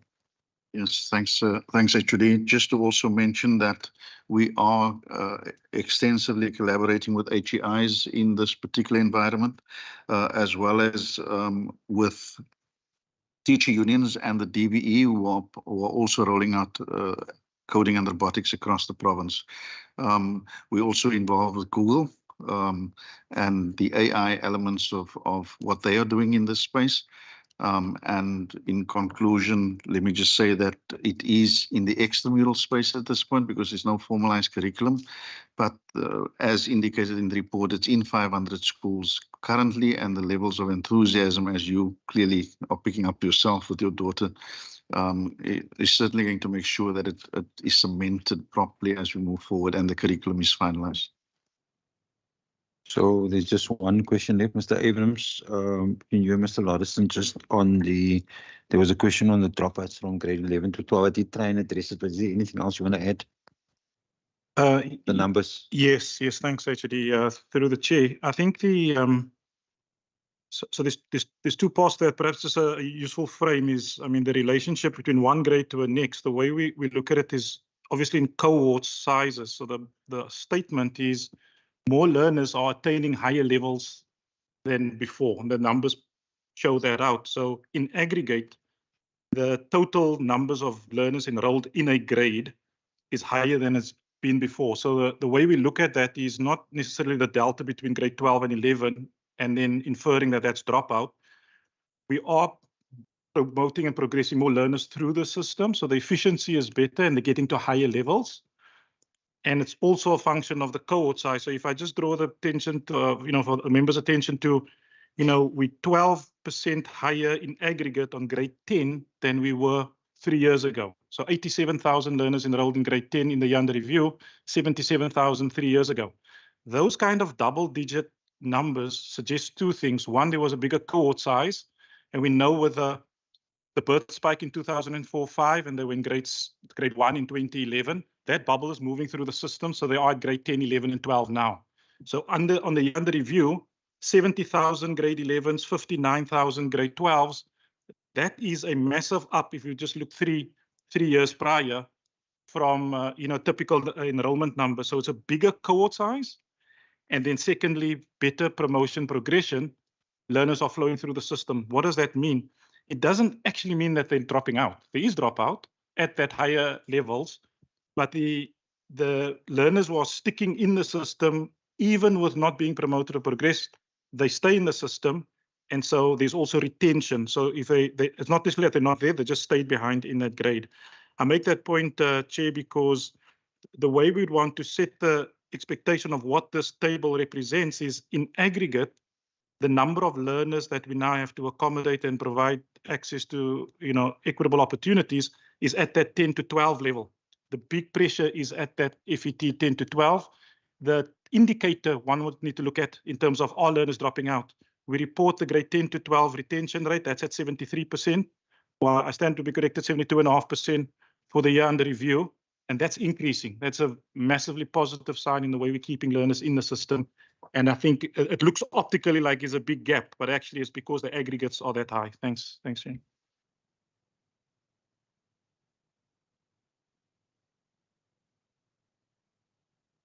Okay, wonderful. Thank you so much. Colleagues, you are now going to turn to page 61 until 80. I'm taking hands now. Member Syed, Member Christians, Member Karma. Thank you so much. In that order. Thank you, Chairperson. Mine is on page 66, the second last paragraph on learner placement, learner enrollment, and learner retention. So the department has reported that their planning for the enrollment of learners is dependent on the data available. And we hear this for many years. And it said that where learners continue to miss school as a result of lack of proactive planning. This is what our argument is. But I wanted to get a sense as to what has been the trend of unplaced learners in the Western Cape and what are the hotspot. What were the hotspot districts in the previous or this financial year under review? And I think that, and what are some of the proactive mechanisms specific based on, we know the things that are happening, but specifically based on the year under review, what will be some of the specific proactive mechanisms regarding that? Then just go a bit further. I don't think I've got too much on this section, but page number 69, page 69. Let me just get there. Yeah. That particular question I've got is specifically related to a school that I visited before this, on paragraph number 4. If we look at the programs, the physical structure of schools is secured, which includes repairs to fencing up to 35 meters, that type of thing. So I wanted to get a sense as to, in respect of the physical environment and the fencing at Hillside Primary School in the Mitchells Plain area in particular, Is the department aware of what is the latest regarding that particular project? Because there has been quite a bit of correspondence in that regard, and it speaks directly to the school safety issue because criminals are standing on the hill. It's called hillside. They are selling drugs to learners, and they've got access to the fence. I just wanted to get a sense, and that's one example, but I wanted to get a sense as to what is the progress in that regard, because you've raised it in the House as well. Thank you. Thank you so much, Member Christians. Thank you, Chair. Just let me take, I'm going to work backwards, page 65 first. The collaboration schools pilot project program, and we know the history of that. I know the history of that. The question is just, and I know there was significant millions, 325 given to, by donors to improve the quality education. The question is, that was one of the tools to ensure quality education. I don't want to talk about the court cases. I'm talking about now that you can do this. Why is this not more? Because we see the successes. Why don't you help when you look at weaker areas and the poor areas that you're targeting to improve quality education? Why don't you expand that program even more so that can help with quality education? And the second one is on page 63 is like growth for jobs. I still believe that guidance programs, I can't understand, and maybe your intervention is better now, but if you still speak to learners at grade 12, they don't know what they want to become. Now you must go back because it's subject choices. Now they've got the wrong subjects. So there must be a definite intervention here, department, so that our learners take the right subject choices. So when they get to matric, that they go to university with the right subject. So that is a major problem. So if you can, I know you're doing some interventions, but I believe it's not enough. Still too many learners don't know what they want to become, and then it's the wrong subject choices. And we can go on and on because of the pure maths and certain areas that don't offer pure maths. Our learners are disadvantaged when it comes to that, but I will leave that. That is another discussion. And then the e-learning. The e-learning, did the department ever think about, if I don't know if you're so advanced, you should be so advanced that learners, that they, in the COVID period, many of our learners worked from home. Why can't we continue a dual system where you have overcrowded classrooms, but you can also have learners online in the same class? Did you think of that innovation, seeing that the system worked, not in all areas, but where you have the technology to extend your classes like that? That will also improve learner quality. Thank you. Thank you so much, Member Kama. Thanks, Chairperson. I just have two questions on page 75. I think the first one is going to be on POI 206, the number of technology-enabled classrooms, your smart classrooms. I see there the planned annual target was 1,100, and the actual achievement is 0. Can we get an explanation? I do see the reasons, but when you look at the numbers, you had a target of 1,100 and you have not achieved any. And the reasons that are provided is that the e-learning project scoped for the financial year was hindered by the compounding effects of internal ICT governance. That's very complicated for me to understand. If you can please explain that to me, and how have we been able to resolve these challenges? And also, if we can get more explanation on the one that is an output of providing no-fee school benefits. I think it's SOI 22. And there I think there's a underachievement of about 166,833, and the reason is the plan to increase the number of learners in no-fee schools was postponed to 2023-24 financial year for implementation. Can we get reasons as to why that was postponed? Thanks. Thank you so much, Minister and HOD. Can we go, Chair? Okay, thank you very much. So just maybe if I can try and I'll just walk through some of the answers, and then colleagues will obviously assist as we go along. Then just on the proactive steps, what proactive steps do we take to place learners? Mr. Sayed, I just want to repeat what I've said before. We did actually place every learner in the year under review. Every learner was placed, right? And so then the second part of your question was, and those proactive steps we also explained earlier, which is basically we went on the rapid ball program to increase the number of spaces, and we complemented that with teachers as well. We were given growth to allow us to grow the teacher basket. We grew the teacher basket and we provided the places. Those are the proactive steps we took before we were able to actually land it. So that's the second response to your question. And the third part is, you asked where was the pressure? It was in north, east, and south. That's where pressure is. So that's just on that that area. I don't know if there's anybody who are able to answer specifically around hillside. If not, then we'll give that answer in writing. Is there anybody? The hillside fencing problem? Are you able to? Leslie? Thank you. I'm not sure because it's hillside in Mitchell's Plain, but we've had a hillside on the fencing list and it was completed, but it's Metro North.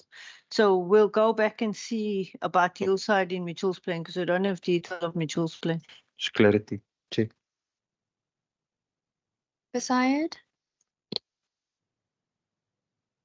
Yeah, which just if you can just indicate. Follow up or come clarity just to make it easier. You see why? Because I've seen the communication from Mr. Sutcliffe in the department, who indicated to the school in writing that it was listed to receive, and this is hillside in Mitchell's Plain. Mitchell's Plain. Yeah, that it was listed to receive a fence in 2021.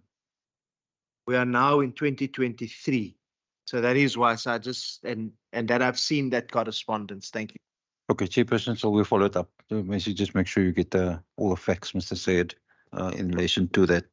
Then on the collaboration schools, why are we not obviously increasing the number? But I think this is the function of, we're not in the business of actually creating collaborating partners.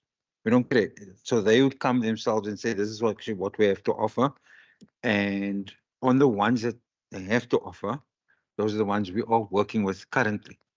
They also have their own capacity constraints.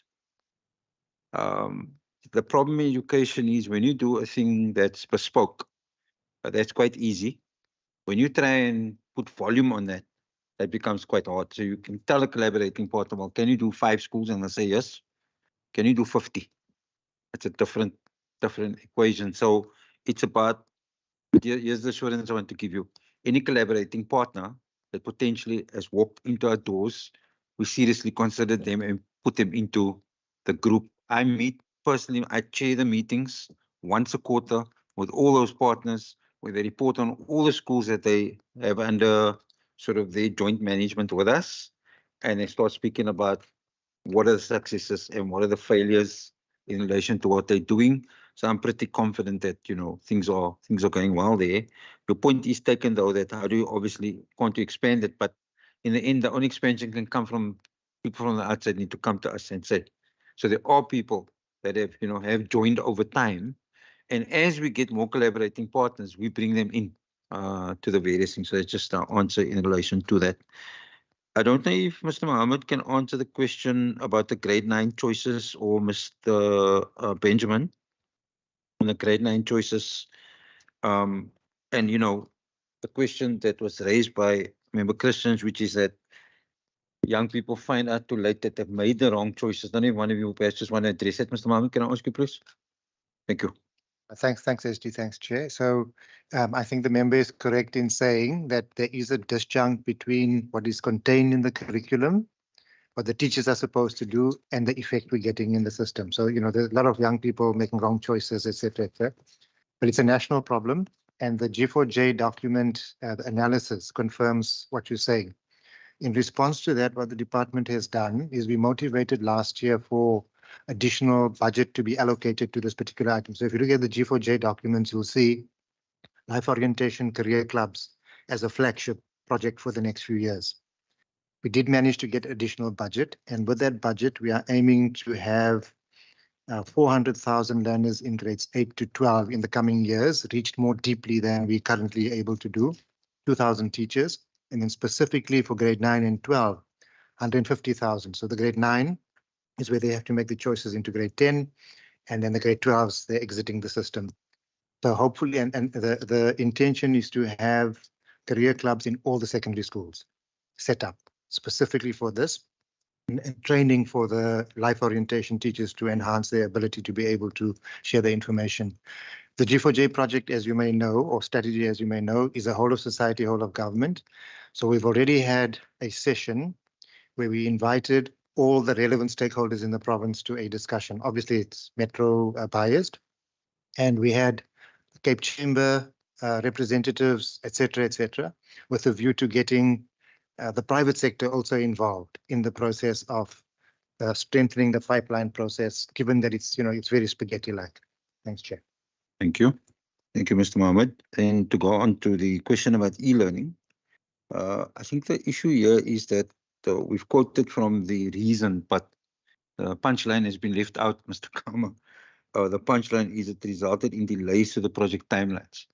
So all these things, if you take the supply chain processes and the industry, the effects of internal ICT governance and so on, in terms of our planning, there may be some things we were perhaps a little bit overambitious in terms of time.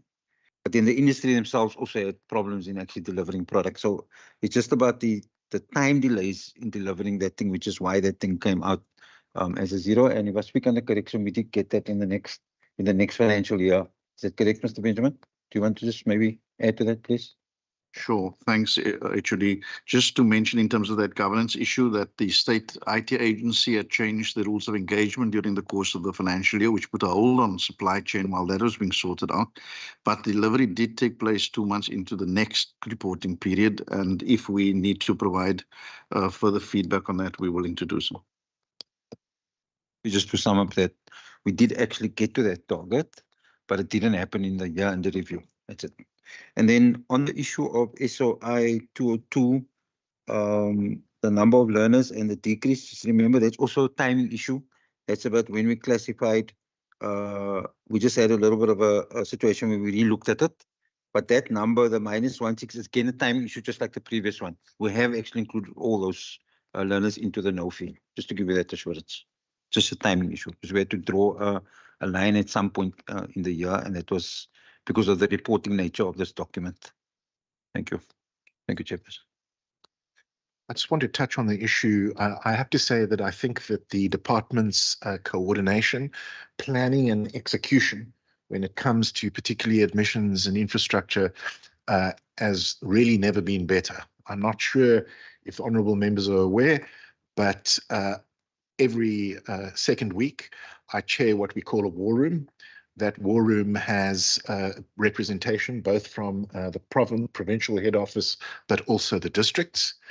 And we coordinate the execution of operations. And it is proved, I think, to be a very effective institution. But having said that, I think honourable members should also understand that the environment is very complex. One is dealing often with significant uncertainty about funding, significant uncertainty about the number of learners, significant uncertainty often about the distribution of learners within the system, and then also often quite significant uncertainty about the unique requirements of learners. And so it is a complex environment. But I do think that we are our integrated our integrated planning and execution has improved considerably. Thank you.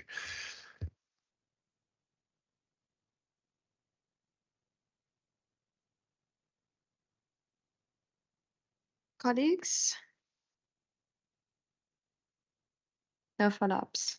Member Christian? Sorry, Chair, that online thing that I see, the dual, did you address the dual system that I said? Why can't you, it work through, and then the underachievement in this one section?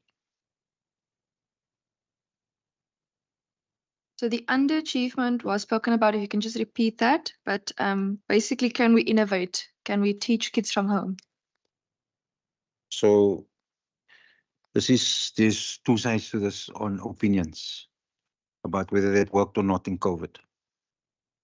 That's really the debate, and I'm not equipped to pronounce on it, but the feeling amongst people who know more than me is that the face-to-face is sort of the better way for us to go. And that the face-to-face, especially for poorer communities, work better because they were unable to pivot with the question of online in the time we had COVID. So it just in terms of how we actually have done that is to say that clearly online does have a space and where we want to go. We also agreed as a system that we'll, as we go into the online, we'll go cautiously. We were forced into it by COVID. And if you know, I mean, you're all very experienced on this committee and you know the business. Sudden moves don't actually happen inside education. The best systems in the world are based on decades of repetition. You take a Singapore system, which everybody speaks about, 70 years in the making to be able to get to where they are. So when we change things, we should be cautious. And one of the decisions we've taken is that on the online environment, we're going to emphasize rather the higher grades. Rather, I'm saying now 10 to 12, that's what I mean. In grade 10 to 12 to see if there aren't opportunities there. Because essentially in the future, where we go to is that we have to use that dual system in those higher grades to be able to create some of the spaces. But the problem with me saying that in this committee is I know you're going to come ask me next week, so HOD, where's the answer? All I'm saying at this point, conceptually, we agree. We have to work to the detail, and then we have to see if the resources can actually match that desire. But I think the decisions we have taken is we're going to try and emphasize it for the higher grades, and we need to look at the system because it's one of the ways that can actually relieve the pressure on our system if we can get learners to actually take the lessons and to speak from home in some way in an online space that frees up a physical space.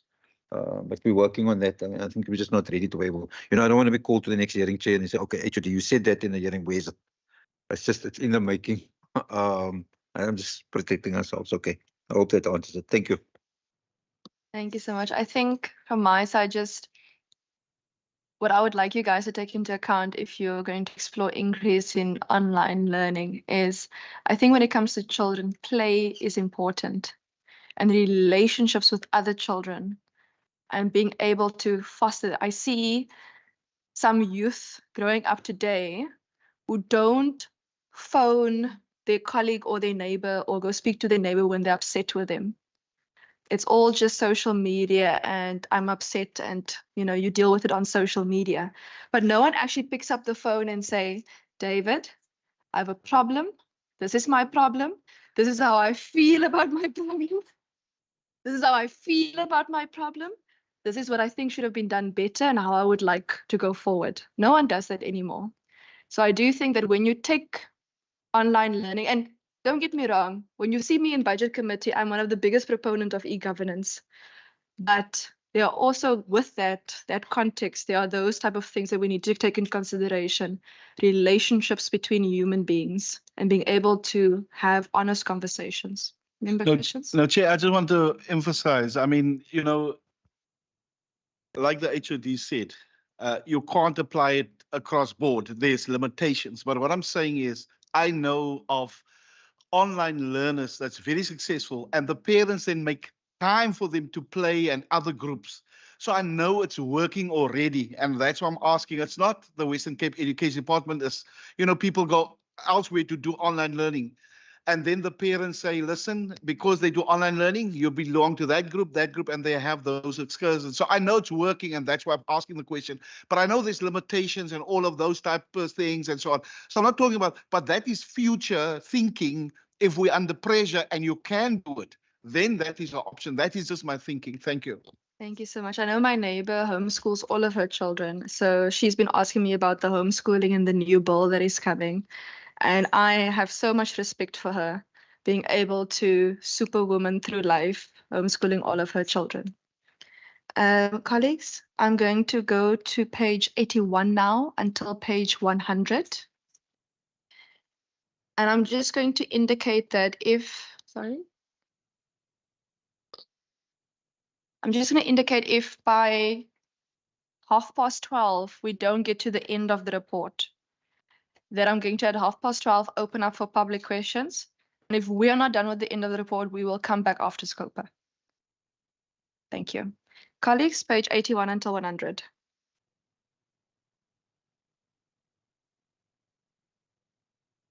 Member Christians, Member Karma. Just have a look here. Okay, perfect. In that order. Thank you. Yeah, Chair, I'm going to be very brief because this is very brief. I'm going to be very brief. Just on the well-being page 87. I spoke a lot about, you know, the learners and anxiety, depression, and all of that. And I said it before, bullying is still a major concern in our schools. And I know, you know, I've gone through it. There's policy that, and it's get escalated to the district. I know all of that, but there's still bullying. And, you know, I get so many complaints, Chair, and I don't know what we're going to do about bullying at schools. For hair and this and, you know, different. I'm not even talking about cyberbullying. I'm talking about bullying physical bullying at our schools. So I just want to highlight that. And, you know, sometimes, Chair, we also, the bully or the person that does the bullying also needs, you know, counseling and those type of things. And sometimes we just put them in a corner and say, this is the sanction, and we still sit with the same problem. So I just want to, I'm not going to ask other questions. I just think that is a burning question for me. And the department must really work out something, how we're going to navigate this going forward with the bullying. The numbers is increasing. I don't know if you saw, but the numbers is not declining, it's increasing. So that is the biggest concern. Thank you, Chair. Thank you so much. But Member Christians, I think that's not just only a question for the department. I think that's a question for us as society members as well. Is how are we involved in the children's lives, because there are underlying circumstances also to that bullying. Member Karma? No, thanks, Chair. And thanks for reminding Member Christians about his earlier proposal to give the public time to ask questions. Chair, my question is on page 99. On the table there, I see on POI 603. So the outcomes, there's an want to ensure that there's an improvement in accommodation and maintenance, thus increasing access to technical, agricultural, vocational, and school of skills. And we know the challenge of many citizens of the province wanting access to especially your schools of skills. And now, but here I see that for 2020-21, it was on a planning phase, 2021-22 planning phase. Then there was a planned target, which was not met. And then the reasons is that this target was included in error in this financial year. Can we get a bit of a more explanation in that?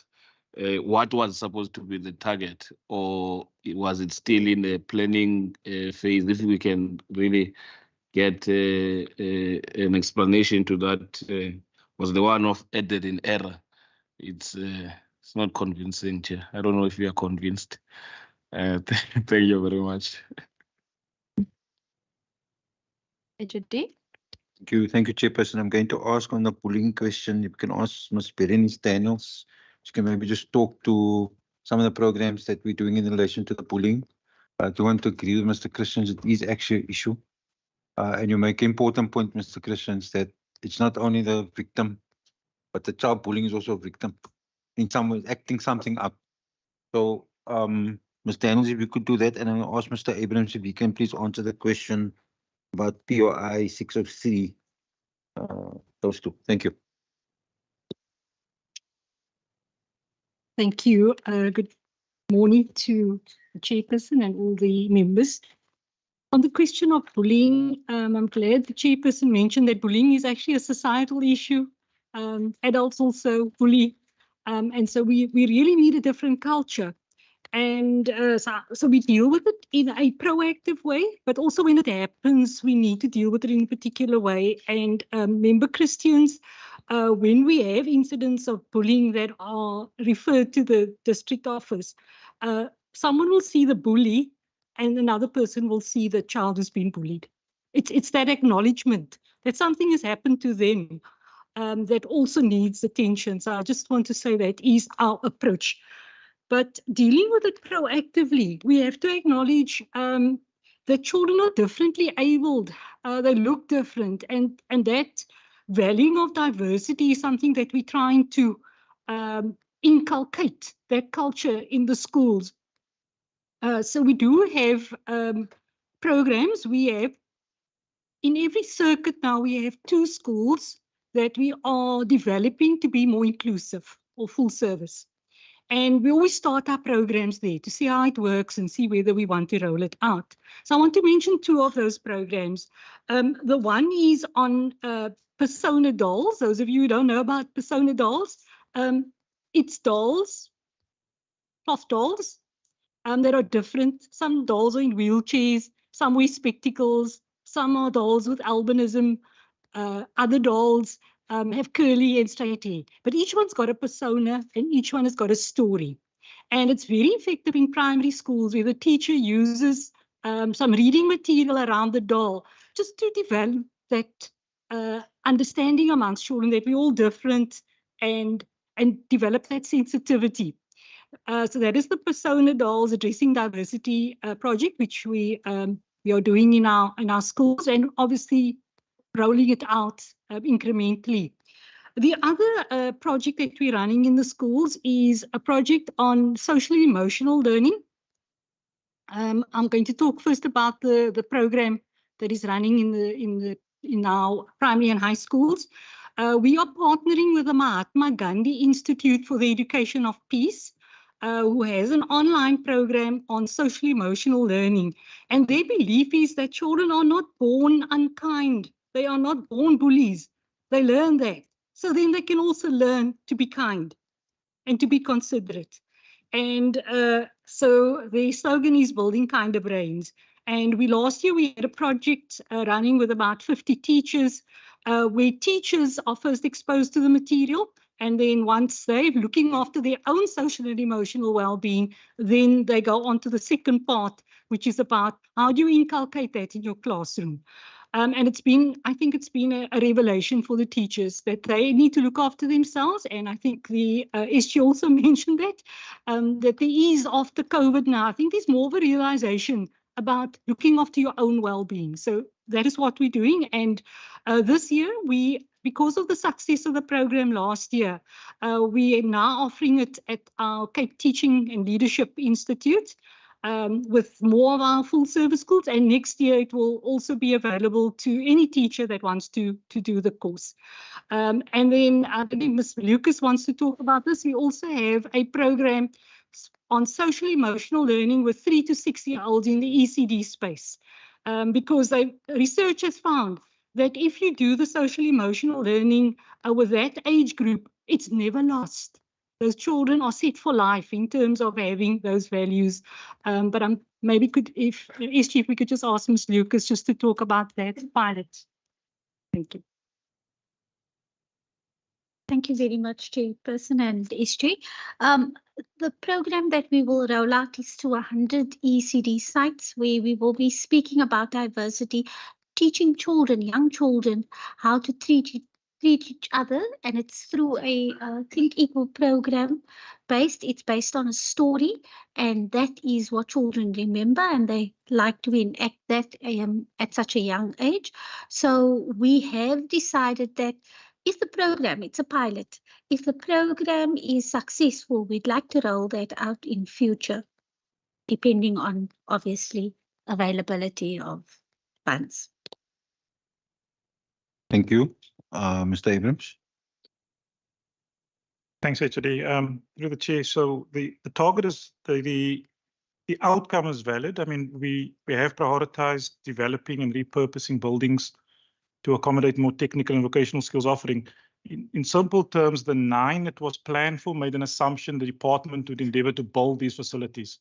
We took a different approach in the year under review. We transferred the monies to the school governing bodies, who are then supported to take responsibility for building out workshops or revitalizing consumer study halls into new hospitality facilities. So the technical aspect of this is we wouldn't measure this as a departmental endeavor. This would be calculated and measured somewhere else. But the work to expand workshops or technical facilities actually progressed in the year under review. And we can show for that elsewhere. Thank you. So you're going to have to send that information because remember, Karma's going to, this next question is going to be, where's those 9 expansions? Thank you so much. For the record, we're happy to share the names of the schools and the way we did that work. Thanks. Thank you so much. Colleagues, we are now at page 101 until 124, which is the end of part B. I will now take hands on these pages. Let me also just check my notes.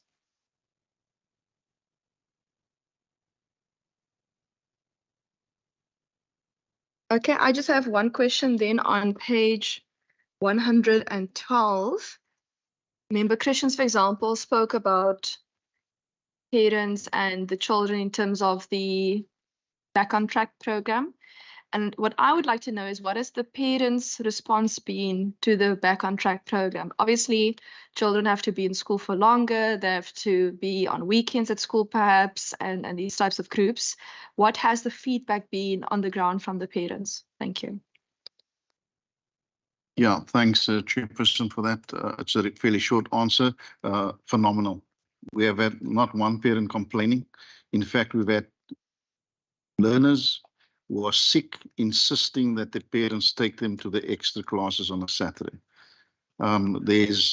We've gone from a supply side program to a demand side program where parents are actually demanding, when can my child also be assimilated onto the program? So because of the focus on the teacher and the learner, I think, and the parent in support of the learner, we have not had any negative feedback at this point of the program. Chairperson, I know it's anecdotal. I mean, and perhaps we don't have system-wide data yet. But you know, I from my engagements with the Back on Track program, there's been phenomenal support from the parents. And I'll give you an example. I joined a group of grade 10 learners at UWC who were doing a holiday program in mathematics. And the parents were absolutely committed to the program, in fact, joining the learners for the day and actually sitting in the classes with their children. And I did engage with some of those parents, and they were hugely complimentary about the program, about the department, and about the difference that the program was making in their child's lives. My follow-up on that would be, what are we doing right in the after-school Back on Track program that we need to now implement in the classroom? Because if learners want to be learning maths after school, why don't learners want to learn maths during school? It's a challenging question, and absolutely a valid one. And so what Back on Track is doing, Chair, is also focusing on the teacher. Because that is exactly our challenge that we do have, that the learners are excited to come on a Saturday, when in fact most of their time is spent in school time, Monday to Friday. And so with our focus on the professional development and the dedicated program around the teacher, we're immersing the learner and we're immersing the teacher. And what we're finding is, and again, I remind everyone it's 6 months in, but that there's an evolving change of classroom practice in terms of teaching practice in those schools. And we think over time we will see the effects. We are starting to see it. The minister is very keen to see results around this. And there's some green shoots already showing that what is happening inside the classroom in terms of teaching practice is influencing learning outcomes. Thank you so much. Okay, colleagues, I was the only one who had questions from 101 to 124. So if you have any burning questions on those pages now, otherwise I'm closing the chapter. Member Christian? Chair, just one question on 102. Is the extra, you know, the 2629 extra candidates, so that's the learners that failed, that goes back the next year to write. If I'm correct, that's the extra learners that you're referring to, the last NSC enrollments. That's the last paragraph there, 2629 extra candidates. What is do the department have a percentage of the pass rate on those people that rewrite because they get no support? As far as I know, they get no support to prepare for the exams. Just that question, Chair. Thank you so much. HOD? Protestant, please. No, those are learners that are in the system. Those are not additional learners, because we have private candidates and we have full-time candidates in the system. And I think with the previous analysis of the table that we had, we saw the numbers increasing if you look at it vertically in the one that was, I think Mr. Saleh explained. So these are additional learners that are coming through the system. And that is why we say we have a higher retention rate of the learners in the APT phase.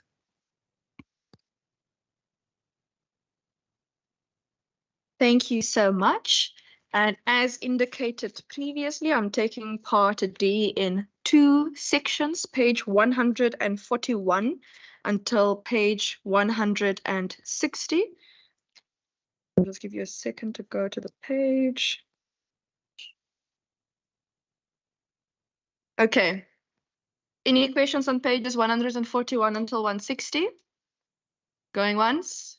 Going twice. I am now at pages 161 until 174, which is the end of chapter D.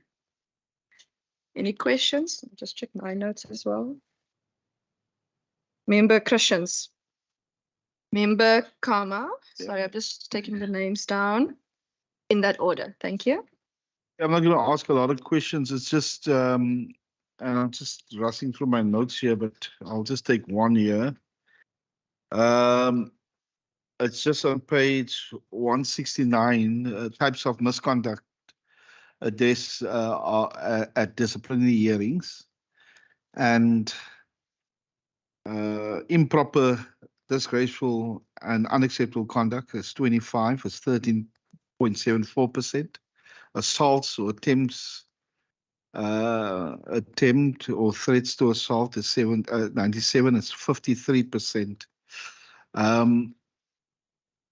Just the question, and you know, person look at this and see, and the HOD will say, but maybe Christians, remember we are large institution and that and say again, say I don't know what you say, and all the challenges and all of that, but no, just how do you manage these things? And you know, sometimes it just doesn't flare up. There's maybe continuous behavior problems, you know, those type of things. I'm just thinking of that, and how do you, I mean, improper, disgraceful, unacceptable conduct, you know, it's to me, it's very serious. Assaults, attempt to what is it, threatens to assault. That for me is quite serious. You know, how do you deal with those matters that flares up now and then? And is there red lights that you see, or how does it work? I just want to know And I know it comes to this, so they must go through a whole procedure before they end up there. Yeah, no, it's just, you know, how do you deal with those type of things? Is there warning signs? Is there, and give me maybe just an example of disgraceful conduct, you know, unacceptable. You can give me some examples of that, because I would like to know what, because it sounds very serious and very alarming. Thank you, Chair. Thank you so much. Member Kalma. No, thank you very much, Chair.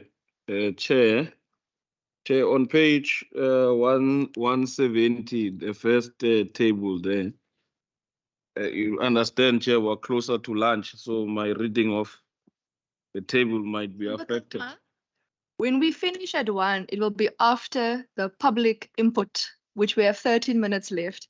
If we as the members are not done with this annual report, I am bringing us back after Scopa. You will not have rugby time. No, let me. I'll just ask one question, Chair. I just want to check, Chair. I don't know if my reading of the table is right, because in terms of the disputes that are lodged with the council, and I see that 30 out of 85 were upheld. Is that number not too high that it concerns you in terms of your dispute resolution processes within understanding the disruptions that come with these dispute resolution processes? Other than that, Chair, I don't have any other question. I will use the member's privilege to submit my other questions. Thank you. Thank you so much, HOD. So I am gonna, unfortunately, for both those questions, I'm gonna answer the answer you don't want me to give, which is, you know, you have to take function of scale here. You know, we have 40,000 staff. You know, how much is it? 60,000, 46,000 staff. So if you take that number, those numbers as fractions, they small. If you take a smaller department, you know, like the one I was in, for example, you can, so the number of cases, it will obviously be much less. I think that's one. Number two, the dispersed nature of our product and the unevenness of that product. It just lends itself to very many things that that tend to happen inside the system. And so I think that that's potentially where you see some of the issues. But I would like Mr. Crony, if you can maybe just answer the question on what is disgraceful conduct. I wouldn't know what to say in relation to that. But I think the caseload, if you look at that caseload, it's not out of sync with, if you take into account the full sample size, a big set, and look at that set. We got people from all walks of life inside our department. These are not only in the teaching staff, it's also in the support staff, it's also in the office staff, and that's then essentially how it actually plays itself out. If you take it as a fraction, it's a really small percentage. And maybe if you were to do an exercise to look at other departments and take it as fractions of the staff, you may also see a similar thing. So that's just, I think that's one aspect that I perhaps just wanted to address. Can you deal with the question of what's disgraceful conduct, please? Yep, Chair, just in relation to that, it basically relates to sexual assault or sexual harassment cases that has been brought to the fore. Okay. And then I think the other factor, just in terms of whether we think the number of disputes upheld and number of dismissed isn't that a high number, but again, got to take that as the volume of cases. These are only the ones where people challenged, right? So the other ones. So if you take the volume, I don't have that number in front of me now, what the volume of total cases are, but I'm sure, I don't know if you have it to do with the grievances. Do you want to add? Yeah, Chair, maybe just the context, because it starts with a grievance. Majority of these are, I dispute, I didn't get a position, post was advertised, and then the merits of the case is either thrown out or there are some merits to the specific case. But those are issues where an official do not agree with the grievance or the outcome, and then it's escalated to a dispute, and that's in terms of the formal grievance dispute procedure as laid down.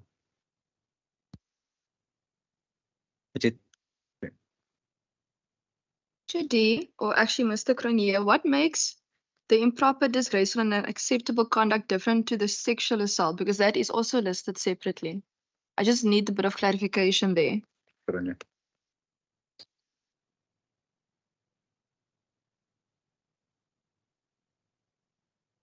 So on page 169, when you go there, you can see the difference in the types. So I just want to check, is it under the assault? Is it under the improper, or does it get listed separate? Because I see there are separate ones as well. Okay. Chair, it's basically a combination, and it's also a matter of definition in terms of relevant legislation. So the one relates to learners, and the other one is more adults towards each other, specifically the sexual harassment part, which is more terms as kind of improper conduct and other issues related to that. Okay, colleagues, with 8 minutes to spare, ek is baie trots op julle. Baie trots op julle. With that, we have finished part D. Part C, E, and F, a reminder, will be dealt with in SCOPA. Please be reminded of the errata that was published. If you don't have a copy of the errata on your laptop, there is copies here in front that I saw, I think. Yes, no, maybe? Okay, we will have some printers, some extra printed for those who need them. I'm opening up for questions from the public now. When you ask your question, please just state your name and surname. If you are representing an organization, please also state that, and you can ask your question. It's the auntie in the beautiful white and black scarf. Let me just write this down quickly. And then the uncle in the yellow.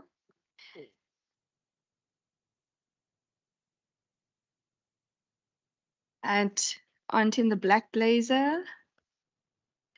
I'm just going to take left first, and then I'm going to go to right.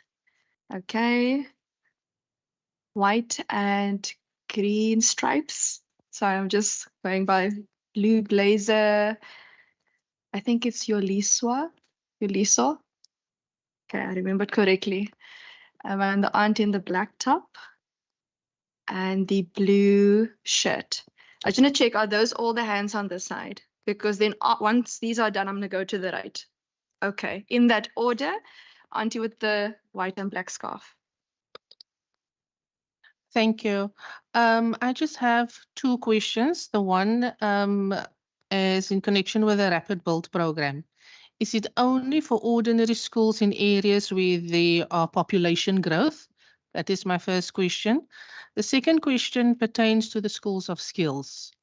I saw here on page 98 that the construction of the new Manenberg schools of skills are on hold, which is a great concern, seeing that that is an area that we work in, and there is a very, very big need for schools of skills.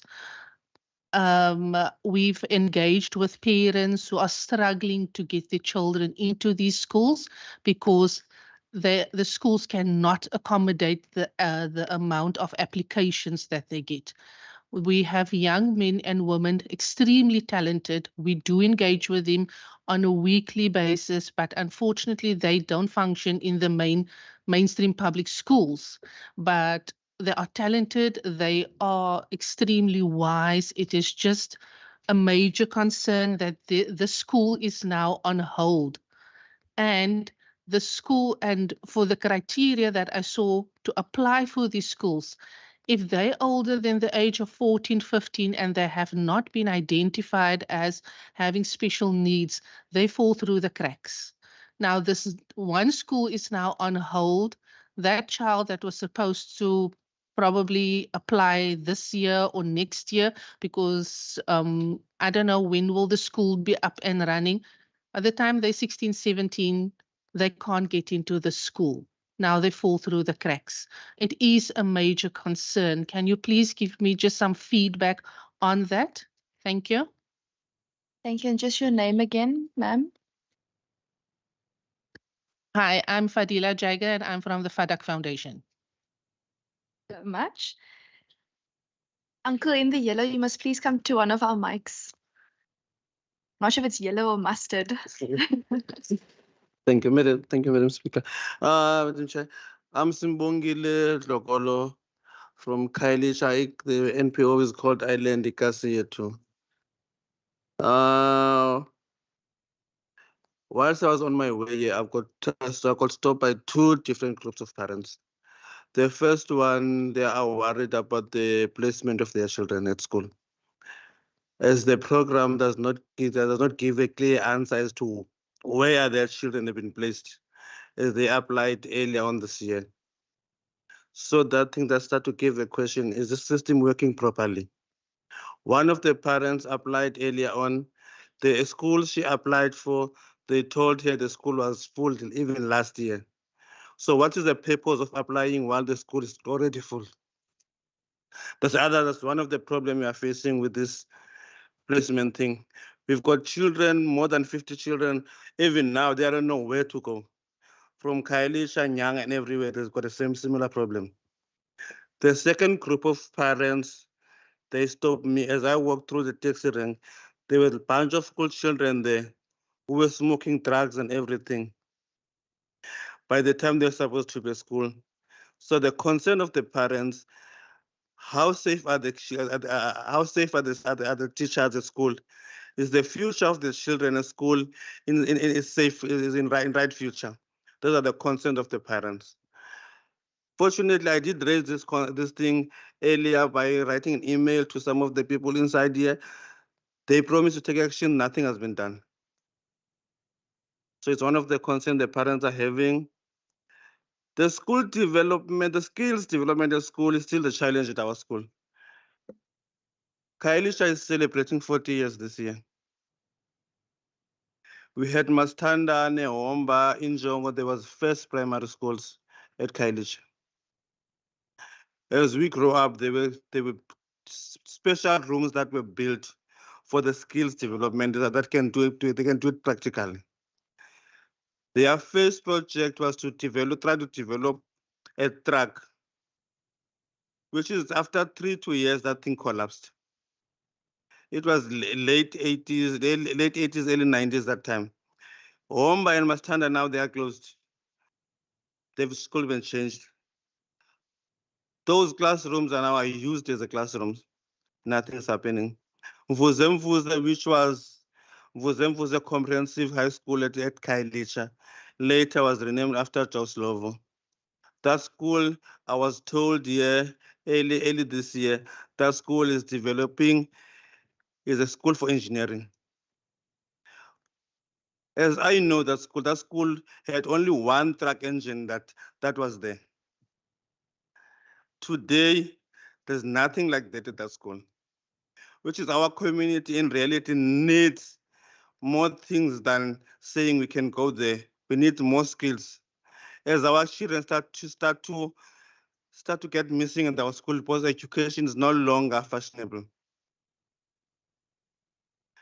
Because children, they go to the class and then get taught, then it's done. No programs, nothing at school. I think it was 2009 or 2010, we fundraised and we got 11 million from the then Premier, Ms. Helen Zille, to build a sports field at Ndlanganiso. After it was built, the school, the two departments of education and the Department of Sport, both of them refused to take ownership and maintenance of that sport field. Even today, that sport field is there, is not doing what it's supposed to do. The vision and the mission of that sport was to develop sports activities around the schools at Site C. And we were promised that there will be another field at Ikuse. That will be a field for rugby. The other one was soccer and netball. The other one's going to be a rugby and athletics. That thing never happened even today. Then we got the. I had ma'am they mentioned that they are dealing with the safety via different NGOs. What I would like to know, are these NGOs are based on our community, or that's NGOs are upwards? Because if they're not, then we will miss what we want to achieve to fight crimes at schools. You need more people from our community to be involved in fighting crimes. That's my other thing. And then the agriculture at schools. I'm still saying that we need to get schools to be more active in community. Let the schools get the community involved. You don't need to call the meeting to say the community must be involved. The laws that are put in place when our community want to apply to start food gardens at schools are making difficult and frustrating the community to work with the schools. We need to check how do you ease those laws. Once it took us 5 years to get a list for the school to do a food garden. That is very terrible. In order to make the school safe, we need the community must be in and out of the school. The school must belong to the community. I'm not going to mention the sport activity. There's nothing like a sport at our schools. Our schools are dead. So if we can have a sport activity that invites the community to celebrate the school and everything, that will make our schools less violence and motivate the kids to be back at school. Okay, thank you very much.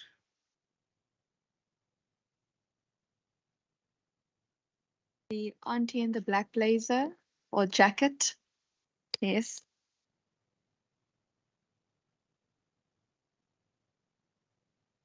Um, Good day, everyone. Thank you, Madam Speaker, for giving me this opportunity. My name is Daphne. My surname is Rosie. I'm coming from Equal Education, which is working hand in hand with Equal Education Law Center.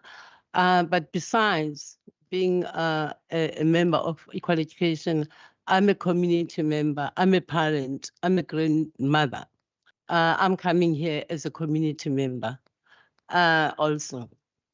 I'm worried about unplaced learners because for me, Western Cape education has been a crisis, has been in crisis for quite some time because I'm a liaison officer at Equal Education and I'm working at the community sector, parent sector, I mean, and we like since 27, we've been dealing with unplaced learners, school admission. And it was worse in 2020, COVID time, we name it COVID time.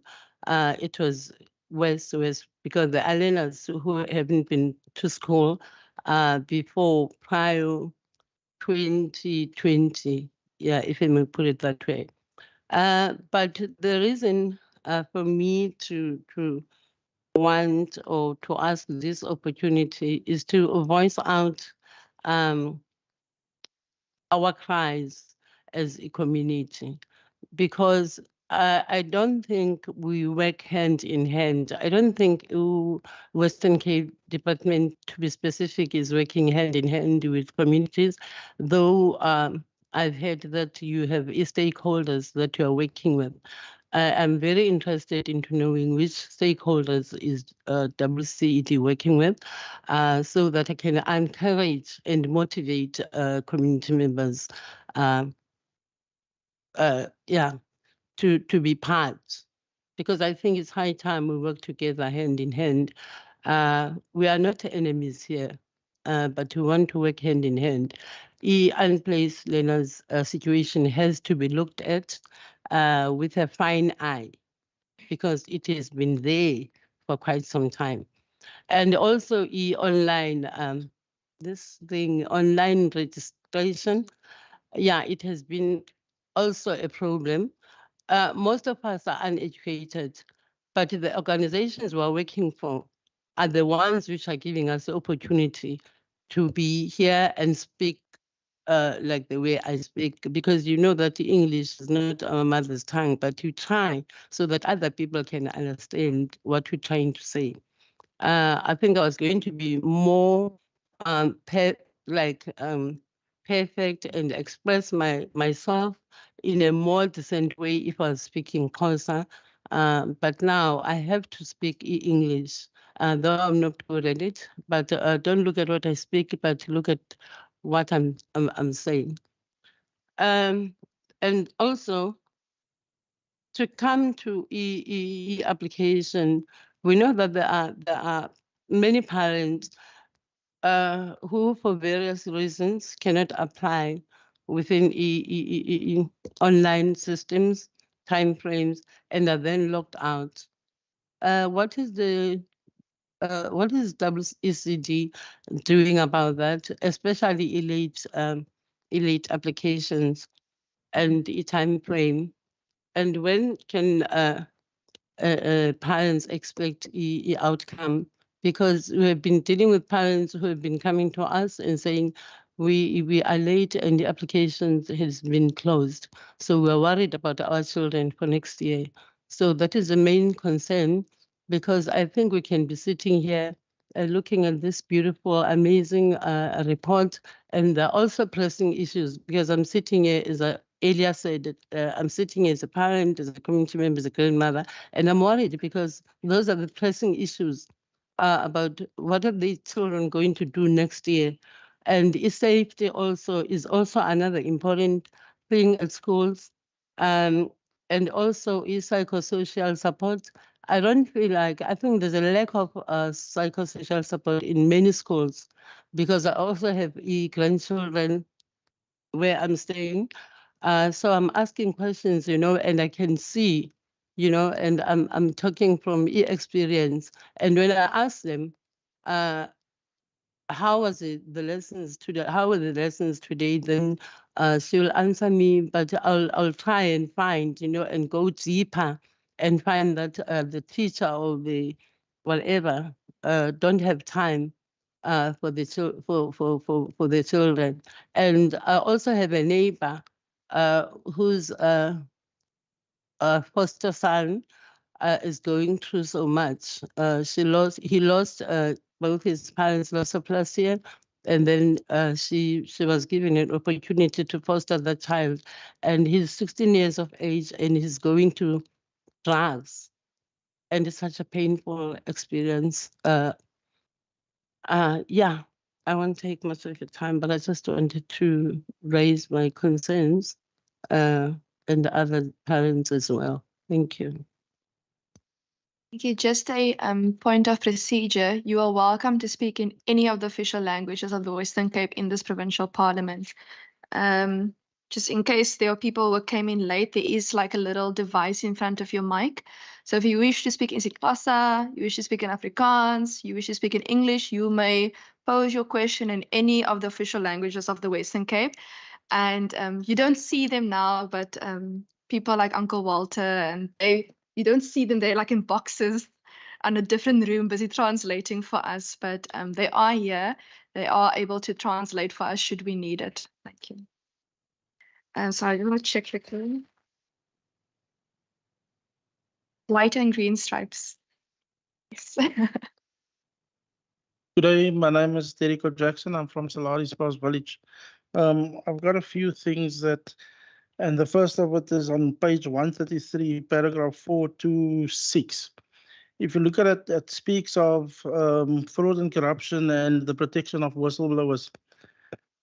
Yet there's cases of whistleblowers being ostracized by the perpetrators or alleged perpetrators, and even threaten those whistleblowers with saying that they've got contacts right into Parliament. So how do the whistleblowers then blow whistle if they get threatened?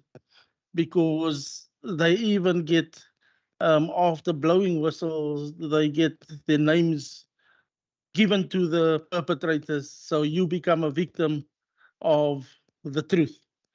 And that's a major concern, and people don't trust and therefore can't blow whistle. And therefore these figures that you have here will be tremendously higher should the people know about the fraud and corruption prevention plan, the procedures, the contact people of people that they can actually trust.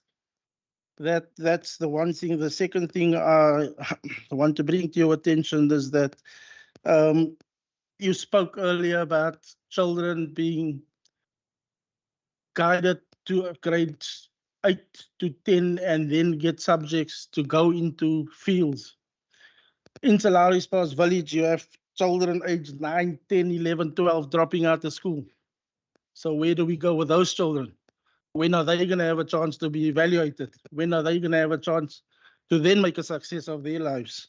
That's the other thing. Thirdly, there's a school built in Salaris Pass Village that's been stopped some time ago already. It was supposed to open next year, January. The primary school has now got grade 8s already in separate classes. I'll be very surprised if the school has been completed by middle to late next year, which means we're now going to have from grade R to grade 9 having to struggle, and parents were living in the hope of actually having the children going to school in Salaris Pass where there's no other high school. So now those children didn't apply, which means come next year, those parents and children will sit with another problem. Then my last point, our value, and we as community members and as parents and as the public value what the education department is doing for them. However, there's often decisions made on behalf of everybody that's got to sit on the outside, but they don't necessarily have a connection. So there's a big disconnect by decisions made by the decision makers and the public out there for the betterment of their children. Thank you very much. So much. I see your hand, but I also have a list of people that I need to get through. So I'm going to take your hand when I do everyone on the right as well. Blue blazer. Please also remember to state your name because I just wrote down like blue blazer. Thank you, Chairman. So I just want to add to what the member next to me was saying. So there has been severe activities of corruption right under the nose of the Western Cape Department of Education, which is a stakeholder of the organization through the subsidy we receive from the department.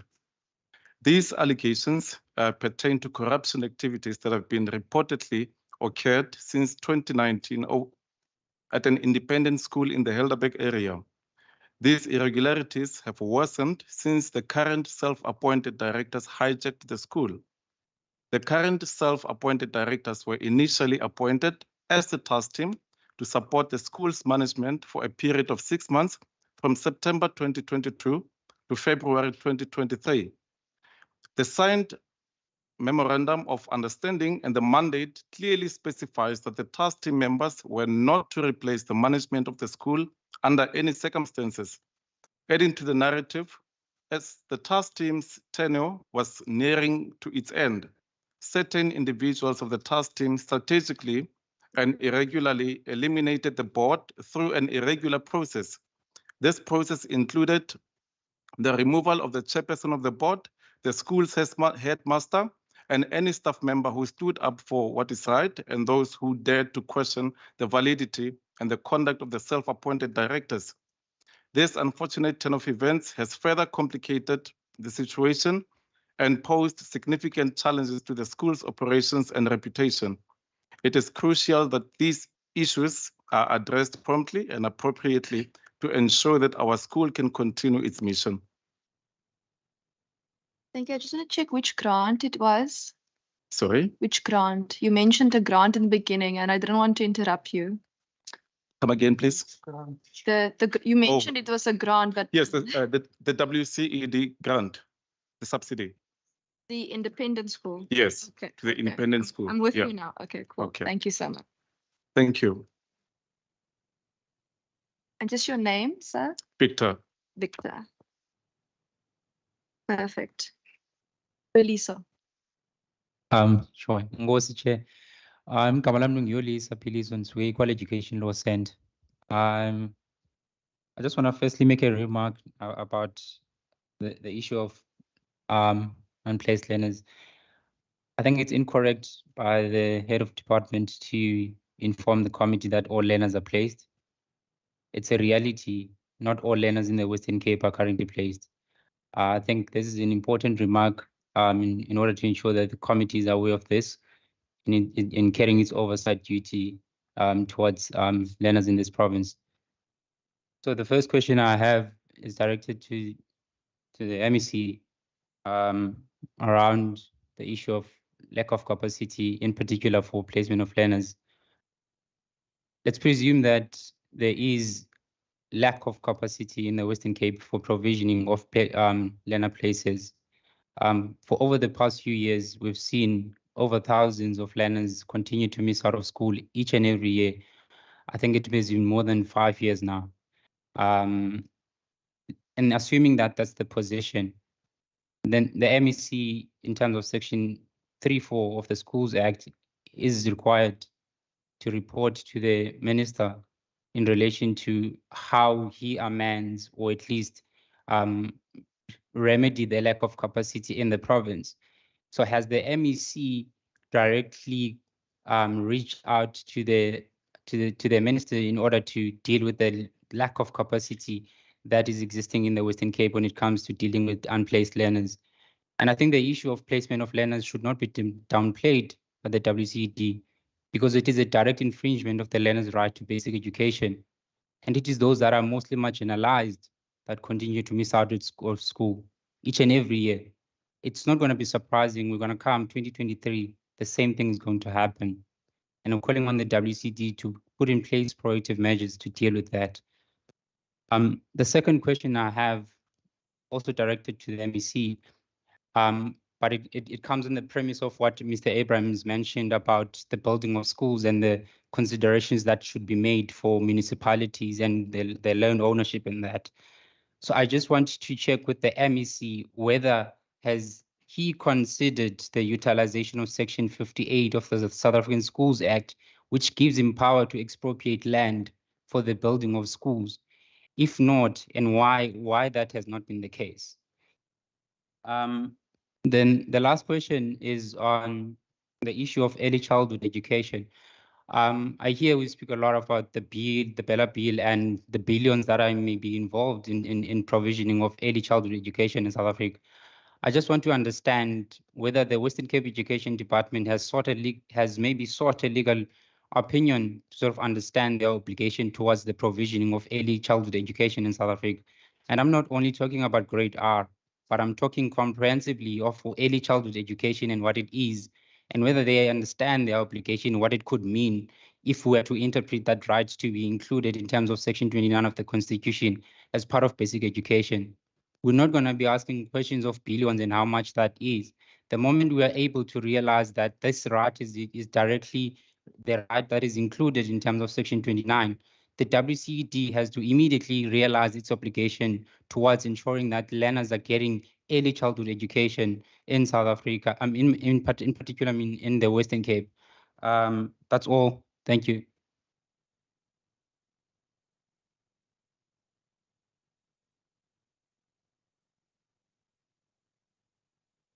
Section 3, subsection 4, Schools Act, as well as Section 58, and then Section 29 of the Constitution. Thank you. Then it was... Yes, because I just wrote down black top, and then I realized there's like 10 people wearing a black top. Thank you so much. Mulweni, igama lami ndinguthenjiwe kaMakhuphula, hlala eKhayelitsha. Ndihamba ne-Law Center, ndiphinde ndisebenze kwenye NGO engumasifu ke under i-safety yaseKhayelitsha. So umbuzo wami wokuqala uya ku-DG. Ikhona i-question ibibuzwe nguMr. Christian ethi. Quickly, sorry to interrupt you. I just want to check quickly which channel we are on. Thank you. So for those who are listening, we are on channel 6. Okay. You may continue. Kukho i-question ibibuziwe kwathiwa mna Thejiwe ndiya-afoda ukufundisa umntanam eRustenburg Girls okanye eRondebosch High. Ndihlala eKhayelitsha but ndifuna umntanam afunde kwesaa sikolo. Ibuye isithi iWestern Cape Department xa ndi-aplaye online i-first priority ndizibeke zonke ezi priority zam zesikolo ziyi-4 ii-choices. Ibuye isithi hayi ngenxa yoba ndihlala eKhayelitsha okanye ePhilippi or whatever. Umbuzo wam xa ndikwazi uafoda ukusibhatala iCamsby High, why umntanam engasiwa kwesaa sikolo? Question yam leyo. Eyesibini, kwi-safety eschool, mna ndisebenza ncakasana naba mama bajonga abantwana phaa esikolweni. Ngoku namhlanje siyekile ngoba sinikwa 14 days ukusebenza. Ootishara, ooprinsipali bayakhala xa simkile ezikolweni ngoba abantwana bayaphuma banyusa amacingo bathini batsibe esikolweni ngoba kaloku aba-caretaker nezi law enforcement ziqashiweyo azihambi kuzo zonke iindawo. But xa kukho i-community encedisayo zihamba ncakasana abantwana babe stable bahlale phaa. Izikolo endisebenza kuzo yiQhayiya, yi-Eluxolweni, yiMasile, yiLwandle. Zizikolo esizijongayo ezinabantu ababhatalwayo kwi-community, yi-NGO le ndisebenza phantsi kwayo uMasivuke. So mna bendizocela kwi-department sisicelo ingase bafake xa becela kwezi ndawo zabo bafake imali for thina community sisebenze full hours, 8 hours esikolweni, sikwazi uba sibhataleke because usebenza 14 days, another 14 days bajongwa ngubani abantwana. Because kaloku utitshala akazujonga mntana aphinde afundise naba ne-law enforcement, but i-safety thina ndiyayenza mna kwezi zikolo sinazo, whereas nifaka amapolisa o-law enforcement but sisebenzisana kunye nawo. Ndiyacela ke department nikhe nijonge icala le-safety, especially kwezi zikolo zethu zabantu abamnyama, kwiindawo zee-communities. Ndiphinde ndibuye kwaphaa bekukho i-building engekagqitywa ibisakhiwe eQhayiya. Andazi ke abantwana kuthiwe mabathathwe i-department bazawungena ku-grade 8 kulo nyaka uzayo, kube kukho iiklasi ezi-5 ezingekagqitywa. Cela ubuza uba ithini i-way forward kwezaa klasi ziyi-5 zingekagqitywa nakwezinye izikolo ebekume basezigqityiwe ngoku ezingekagqitywa.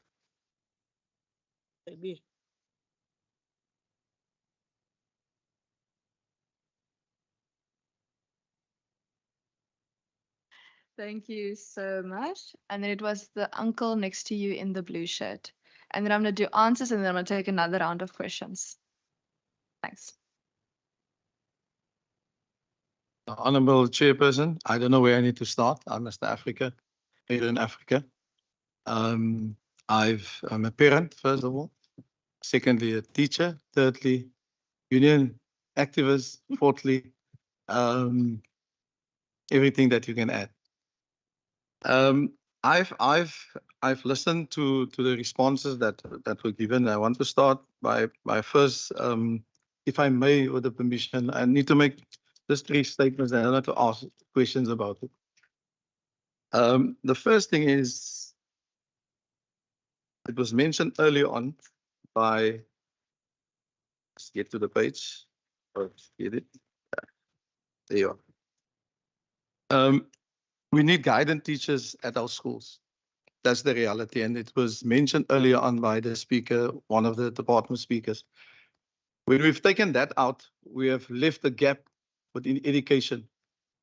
So I don't know, the question on that would be, is there something in place for our grade 10s that didn't get that guidance perhaps, 11, before they exit to grade 12? From an institution point of view, And I'm giving an answer also, if it's possible, that we need to look at the institutions to go into our schools to create that opportunity to explain to them in grade 9 already, this is the part that we need to go. So that's the first part in terms of a statement. The second thing is, I'm taking it randomly because we were running a chair up and down. Pakketberg principal with this Mr. Engelberg. The principal at Deputy Principal North Pine Technical moved to Monument Park High School. The fraud that were indicated by the department with Mr. Engelberg, that's minor to all the things happening at Monument Park. The principal is still there.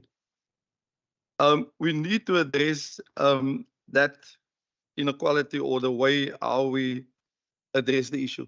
And my question on this one is the principal still there because the equity need to be looked at schools right through the Western Cape Education Department? Is that the reason why the principal is still there? The issue about the amount of teachers that enter the education, and I try to give solutions also, not just to blur it out there, is that we have institutions like UWC, UCT, and all those we have here. How many teachers study different subjects, different foundation, interceding in that? How many study and how many finish their term, their 4 years coming into education per year? If I look at it and I look at the totals that we've gathered, we talk about 1,200, all of them in education. Are we not special education or skills? So if you look at that total, and you look at the total of schools that we have in the Western Cape, high schools, primary schools, LSN schools, all that need educators, different fields, different subjects, specialized subjects that we need, then it's a worry. In terms of, if we look at the totals, if 1,000 come, we need for the 1,500, another 500 educators. Where are they coming from? That's the concerns that I see. So did we, 10 years ago, did we start working on it to create that? And I'm not taking on the minister with the respect or the HOD, how do you call it, coming late, Johnny coming late or Peter coming late to the party of education. So that is my worry in terms of the totals. Now, if you look at what we have at this stage is a big gap in our education system. And we're actually failing our learners in all our communities. So if we take it further, there was mentioned about good teachers in bad schools. Now, my question on the first part was bad managers in good schools. How do the department address this issue? To keep, and I've already asked the question, so that's my other question. Then added to principals, I'm not sure. People talk about it. I need to hear perhaps from the minister or from the HOD. Are principals given incentives to doing the job, great job on the schools? Is it in the agreement? Or do they get a bit higher salary level if they bracket, if they have more children on the school? We need our parents asking those questions in our community. I'm coming from a community that's in Kelzerwe. My youngest son, let's say my youngest daughter, had to go to rural primary school, start there, fabric, whatever. There was a ridiculous price for school fees. We have to pay that. But when they started in grade R, she was there. I said, the building going to be here when you leave. It's exactly the same. She had to travel to Somerset West. She's in Somerset West at HH. Why? She couldn't get a place in Kelzerwe where I stay. My son also had to go. He couldn't get a place there. So I'm talking out of personal experience. How many other people in Kelzerwe have a huge concern about the high schools that's there? And we know them. I'm thankful HOD has said they're trying to build the stuff. We can't say in this forum, we're going to build the stuff. We need to action what we need to do. And we know there is money outside. The next point that I want to make, the ECD, I want to make a statement that the ECD should have been 20 years ago part of education. ECD, grade R, should be part. If we talk that we need to change the behavior, and I'm coming back to the point what I want to ask. Everyone sitting in this forum here, we all can read and we all can write. We all can add and we talk about Litnum. So we talk about Litnum. What system were introduced to us? Is the system of education the right system that we have now in place for all our learners in the Western Cape and in the country? So we need to ask that question. If we can do it, why is a grade 9 learner not or can't read in grade 9 or 10, or they struggle, but they did because they were promoted? So we need to ask that question. It's critical because that is the floor. We need to start at the bottom. Now, if we go further, we could talk about, I only see the totals, no percentages. If we look at the grade 3s, grade 6 and grade 9, what are we doing in grade 1 and 2? Do we spend money to ensure that we develop the ability and the skill of those learners to go for a test in grade 3? 4 and 5 for grade 6, 7 and 8 for grade 9. What are we doing? Are we doing this or can't we do that? Do we have enough manpower to do that? If we don't have enough manpower, we need to look at how we can better this for all our learners in our communities. I want to keep it too long. Then I think I covered one, sorry, Chair. And then the question about the teachers, our current rate of teachers, and I've picked it up because I operate in all the districts. I picked it up. The teachers that leave the system is not one per school. I referred earlier. It's 2 or 3 that goes in that year.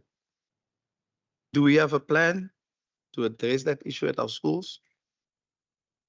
We're busy in the process of making all those not permanent staff to make them permanent. That's the greatest move that can happen for stability in education, stability in most of the schools in terms of management. Management at most of the schools are half permanent, half not. That has a big influence on education if you're part of any school. So to get all those role players permanent, it would be to the beneficiary of education in the Western Cape. And the last part, there's more, but I'm going to leave the others. Teachers under attack at schools. If I fail to say this, I'm looking at Montevideo many years ago, where we had to engage with a hostile situation, myself and Satu John Rastons that were there. The issue here is there are so many teachers that are in line of attacks and are attacked daily at schools. And we can blame it on everyone. All the role players that's involved, education, parents, community and community leaders need to sit and try to resolve this. And I'm going to close with the following.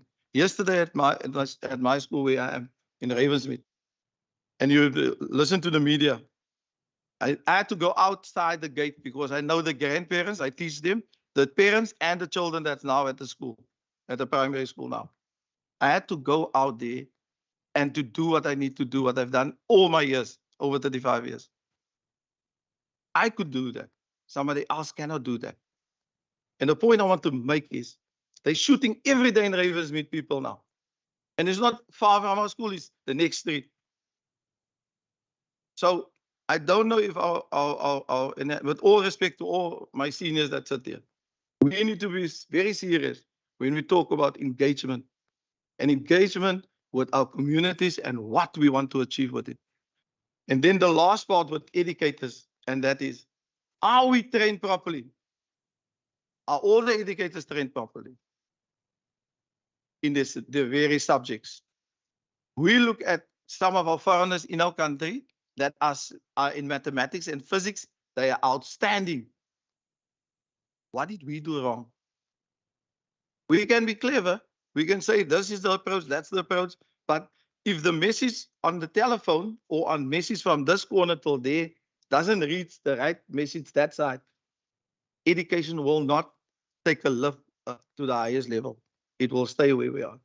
So we need to change our behavior and our views, and our district officials that is the I don't want to use the wrong word, our district officials that need to work within the space which decisions are made on a higher level. I think that's the biggest problem, the inconsistency of district officials and how they work towards the communities in the areas. Thank you, Chair. Thank you. I'm going to take a discretionary call as chair, and I'm going to take all of the right hands now as well, because it is 1:10. And the reason for that is the SCOPA session that deals with sections C, E, and F that the department minister also has to be at, will have to be here at 2 o'clock as well. So I'm going to take that discretion to take all the questions now. If something's a recommendation or something very specific, I'm going to ask that you also maybe record that specific situation at the table with the officials outside as well. And I'm going to ask that where possible, if there's one question that everyone is asking, if we can try not to repeat the question, if it's a general question. I'm not talking about now specific, this has happened, etc. I saw a number of hands on this side, but I didn't write them down, so I'm going to look at the hands first. I did, so I'm only going to take your hand with the grey blazer on this side because I did close the left side earlier. So I'm going to ask that, ma'am, that you just record your matter at the table. No, I know, I did see your hand because I said earlier I'm going to see your hand, and I said I'm going to take it with the right side. So let me just quickly see all of the hands on the right side. Guy with the blue blazer, you can write it down for me quickly.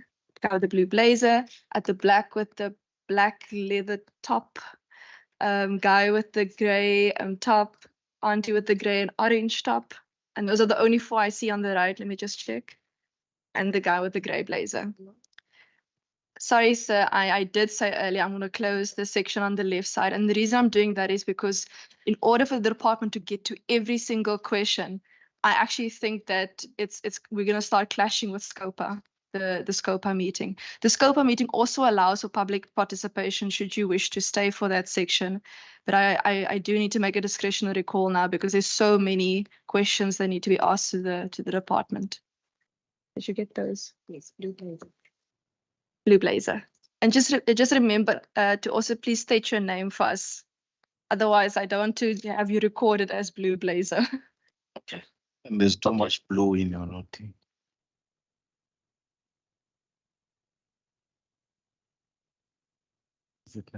Oh, it's me. Okay. Okay. Ndizawuthetha isiXhosa, enkosi kakhulu. Ndithi mandibulise kumntu wonke olapha phakathi. Ndiyaqala uba public participation. Igama lam ndingu-Oscar Alehoko. Community leader. I'm coming from Western Cape, Cape Winelands District in Breede Valley Municipality. Dinengxaki ezenzekayo apho sihlala khona malunga no-education. Le ngxaki, I think it's all over apha eWestern Cape ye-unplacement. Apho sisuka khona thina sisuka ke-rural area of the Western Cape. Apho kunzima uya esikolweni ungena transport. Abantu bakhona bahlala emaplazini. It's 70 km ukuya esikolweni. Isenzeka loo nto apha eWestern Cape. Kukho isikolo esitsha esivuliweyo, asina transport.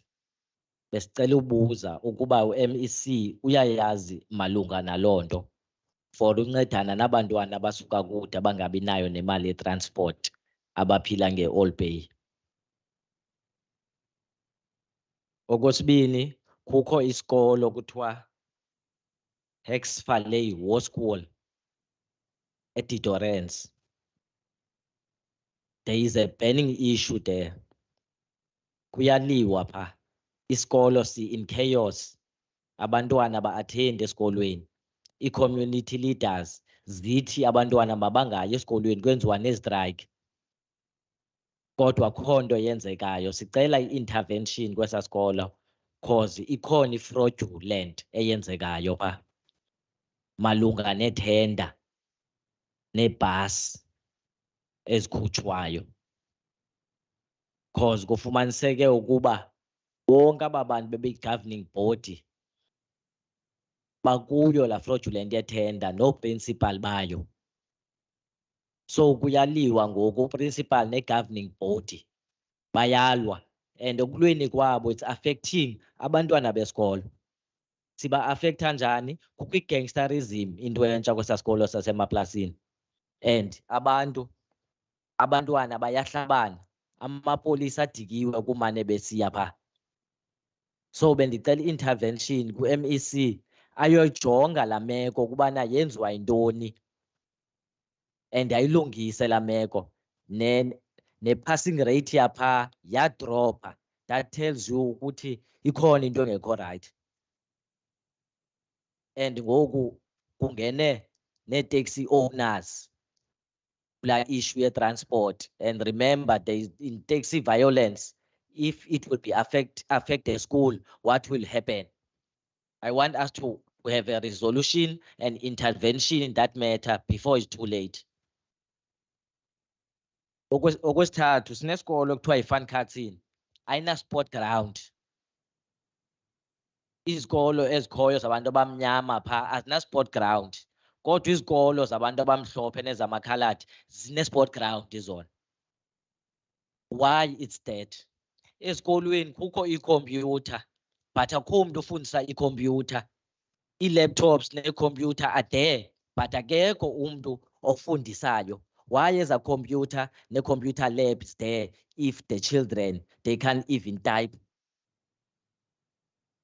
Ndicela u-Department of Education ajonge uba ngakhona indlela yoqasha abantu abazofundisa kwizikolo ezisokolayo ikhompyutha at the early age in high school, so that abantwana xa besiya ku-tertiary level they are better have acknowledgement. Because ikhompyutha zihleli phaa akho tisha, kuthiwa akho funds, akho mali from ku-Department of Education. Ndicela ke u-MEC asincede ngaloo nto leyo, kubona uba kunopleyisa mntu ozofundisa abantwana ikhompyutha.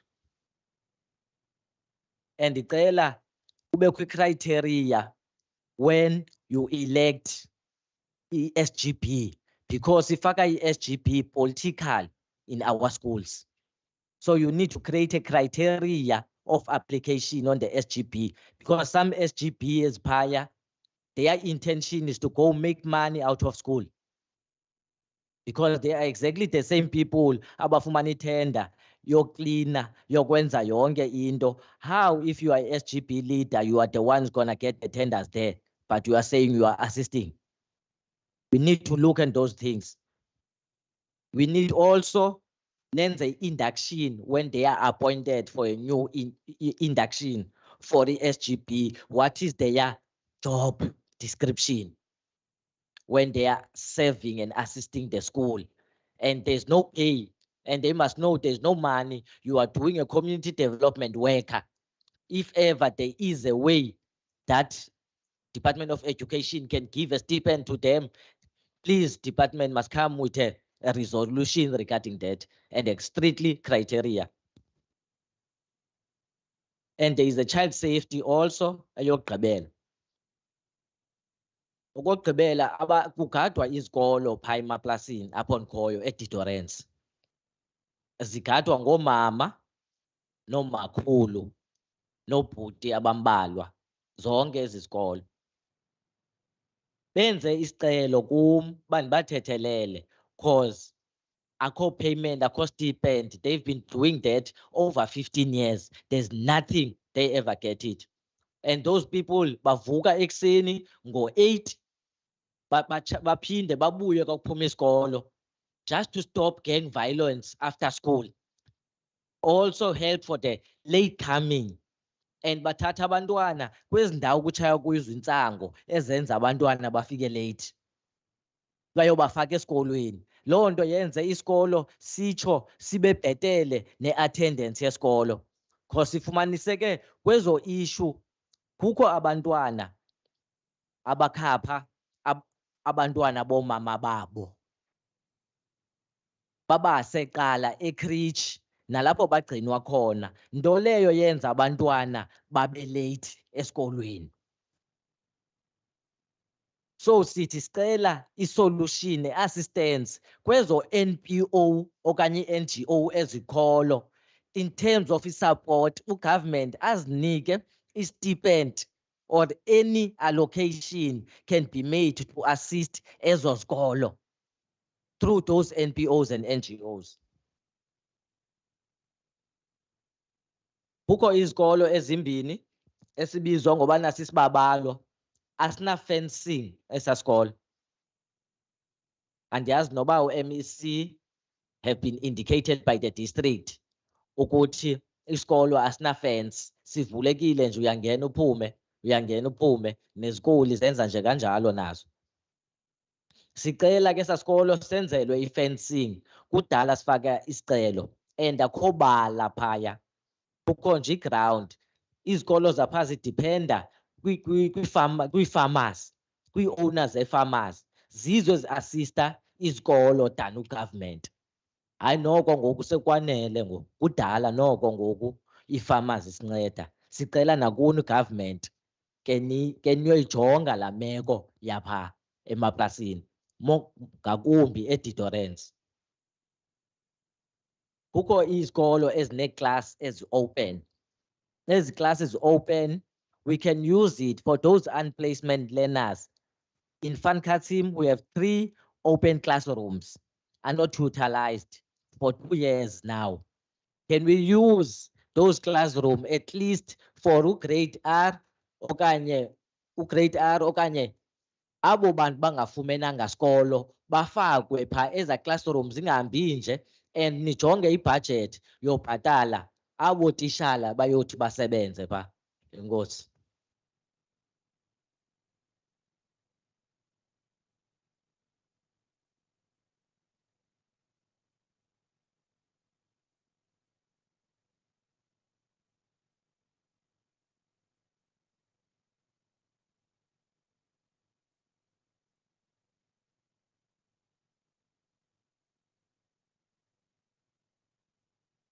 Good day, everyone. My name is Daniel Khosana. I'm here as a community member. I have 2 questions with me. The first one is, in combating high cost of living and inflation, does the department regulate the amount of profit made by both private and public schools? This is to ensure that schools are making parents pay for money schools need more than they want, as the one part often results in excessive profits made from suffocating parents. My second question is, if regulation to cap profit made by schools have not been taking place, do you intend to do so in the future, or would you advocate for it? Thank you.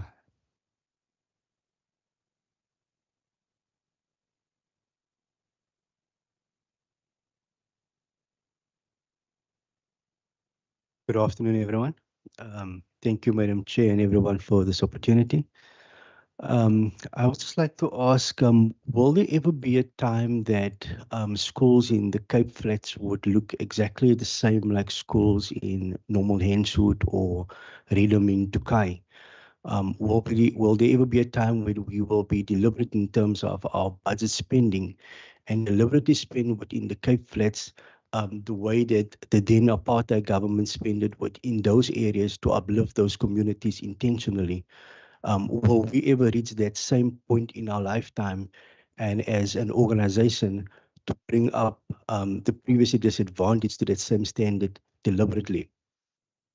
Then secondly, I also want to ask that we have a number of teachers over the years particularly retired teachers who has retired and who has taken their skills and has retired with those skills.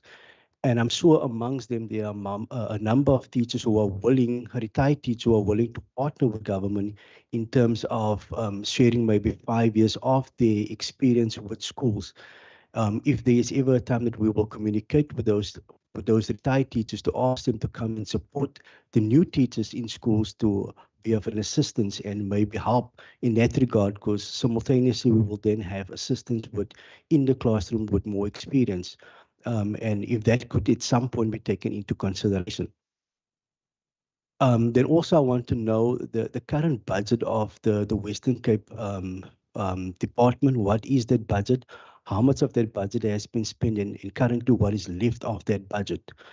And then lastly, the MEC mentioned that there's a war room that he chairs once every 2 weeks. And it's based on what has been done and how things has been executed. I want to know if there's any way that we as the public can sit into those meetings or partner with those meetings, and to also get an idea of what has been approved or awarded or deemed as important. Thank you.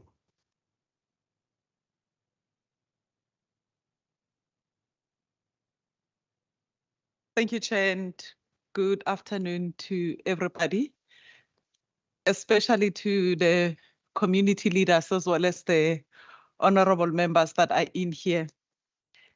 Chair, allow me to say that if I was to be given a bit of the job that you are doing, I don't think that I will take it, because of you have to sit so very long hours perusing very big documents. So I want to say that I appreciate each and every one of you. And coming from community side, I think it's just fair that we should appreciate the hard work that you are doing. My name is Lorraine Moko.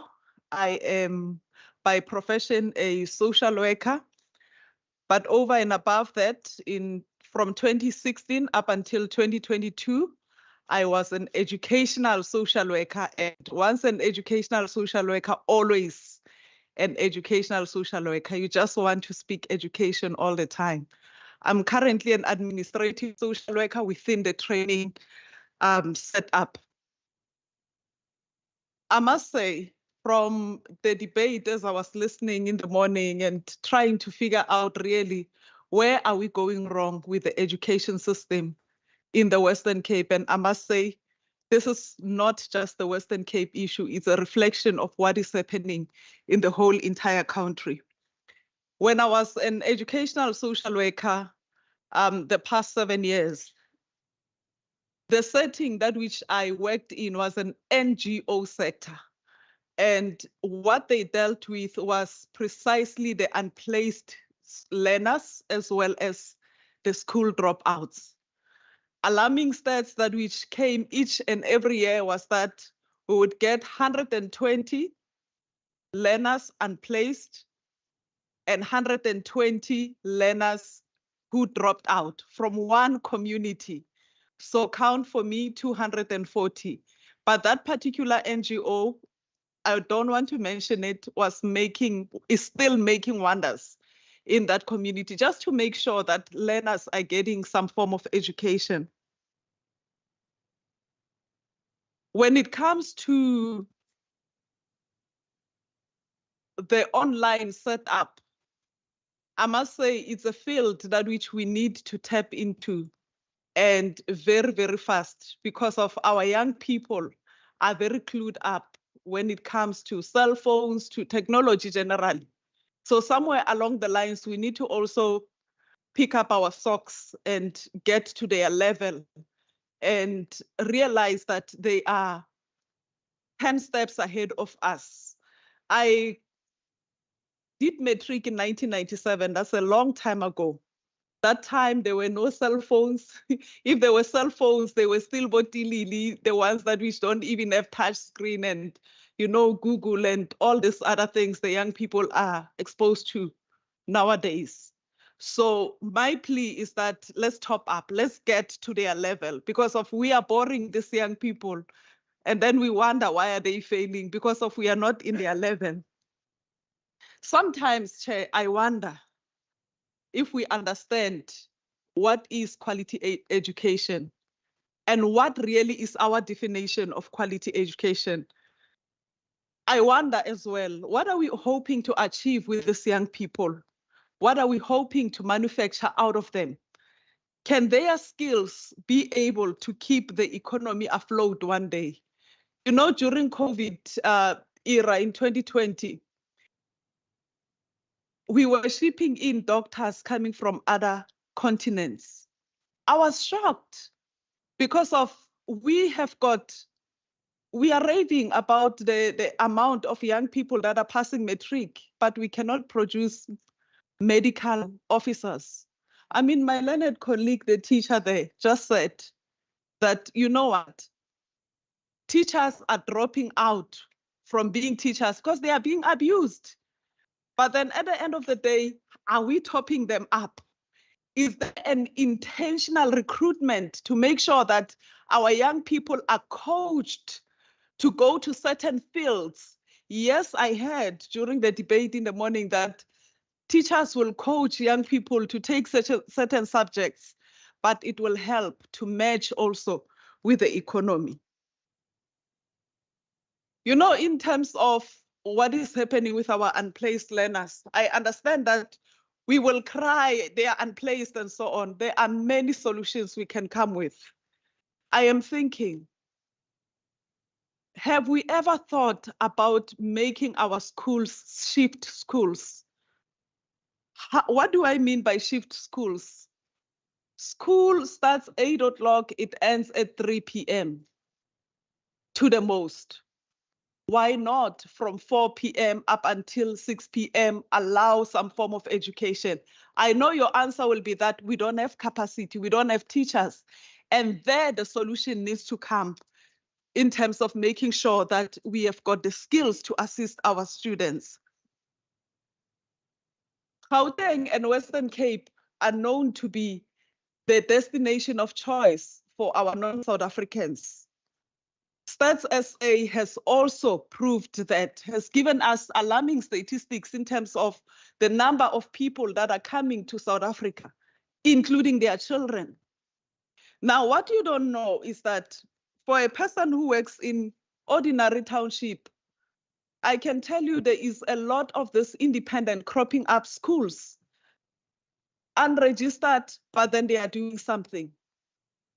If you are to check a community by the name of Capricorn, come there, you will find one of them. Follow up to find out all those learners, it's either Zimbabwean, Malawian, Congolese, they are in school because of there was no placement for them in our system. My question in terms of that, is there follow-up from us? Do we know that there is existing structures such as that? You know, when we speak of university, we say university or tertiary is an ultimate equalizer. It doesn't matter whether you come from an independent school, rural, township, or suburban school. Bottom line is that you got your matric bachelor's. You will meet me in UCT from wherever you come from. And that's why my initial question was, what is our definition really of quality education? Are these young people that are entering the system in these universities able to cope? And can they be able to produce something that is of worth? Lastly, I heard in terms of community involvement, in terms of SGB, when we speak of a young person or a learner, we are speaking of a holistic person. There is a parent, there is a learner, there is a teacher. Is there some form of empowerment for the parents? Why I'm asking this question is because our schools have become glorified daycare facilities. Because of reality is that mainstream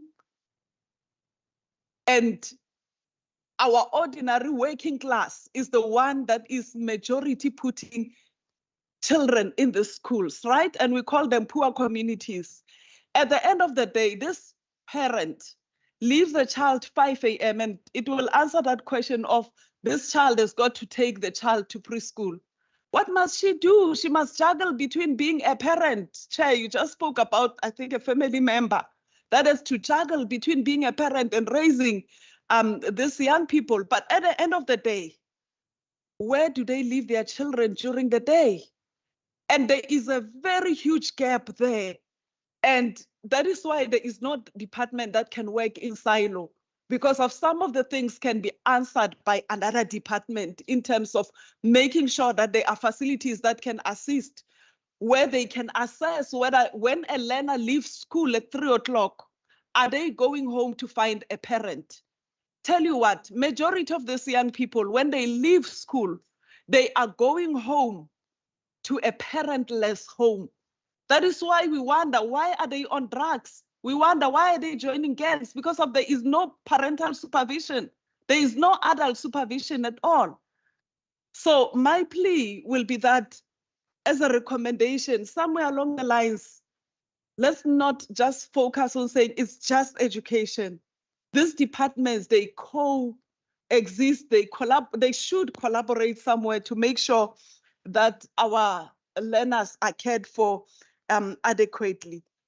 If we are talking about keeping schools safe, I can tell you we can beef up our schools with as much security as we want. But at the end of the day, crime is a normal social issue. If it is not resolved at home, 3 o'clock, you are discharging that child from school. Where is he or she going? The child is going to a normal, violent community. So I am very glad that we are invited as community leaders to come and participate, because we've got a very big role to ensure that we keep our community members accountable for keeping our schools safe, for keeping our children safe. We've got a lot of unemployment. I'm glad that the latter speaker spoke about a stipend of sort to make sure that when a child gets out of school, they have no parental supervision, they have no adult supervision. But if there is a strategy to make sure that the community itself is involved in keeping our schools safe, number one. Number two, in making sure that our children are kept safe, I am sure that there will be a very workable solution. But then unless if there is that big gap, there is that big competition between the departments and the community and whoever else that's supposed to look after our children, we are not going to go anywhere. So that is just my plea today, that let's look into really what are we doing? What do we call quality education? Are we looking at this thing as a holistic thing? Or are we just looking at it as just a tick sheet? There was people that came in parliament from community, there was honorable members and so on. But can we be able to really say, this is producing results? I mean, my heart was breaking when the honorable member was saying, I'm 10 years here. And my question was, in 10 years, what had happened? You know, what had happened? What had changed? And I'm sure a lot has changed. But then at the end of the day, between that and matching with what we see in the community, can we see the true difference? If we can still come here as community members and complain about nitty-gritty small things that which we are experiencing in our communities. Thank you, Chair. Thank you so much, the guy in the grey blazer. And then when the department answers, I'm going to ask that where there's general similar questions that we can try to group them. Yes, yeah, thank you.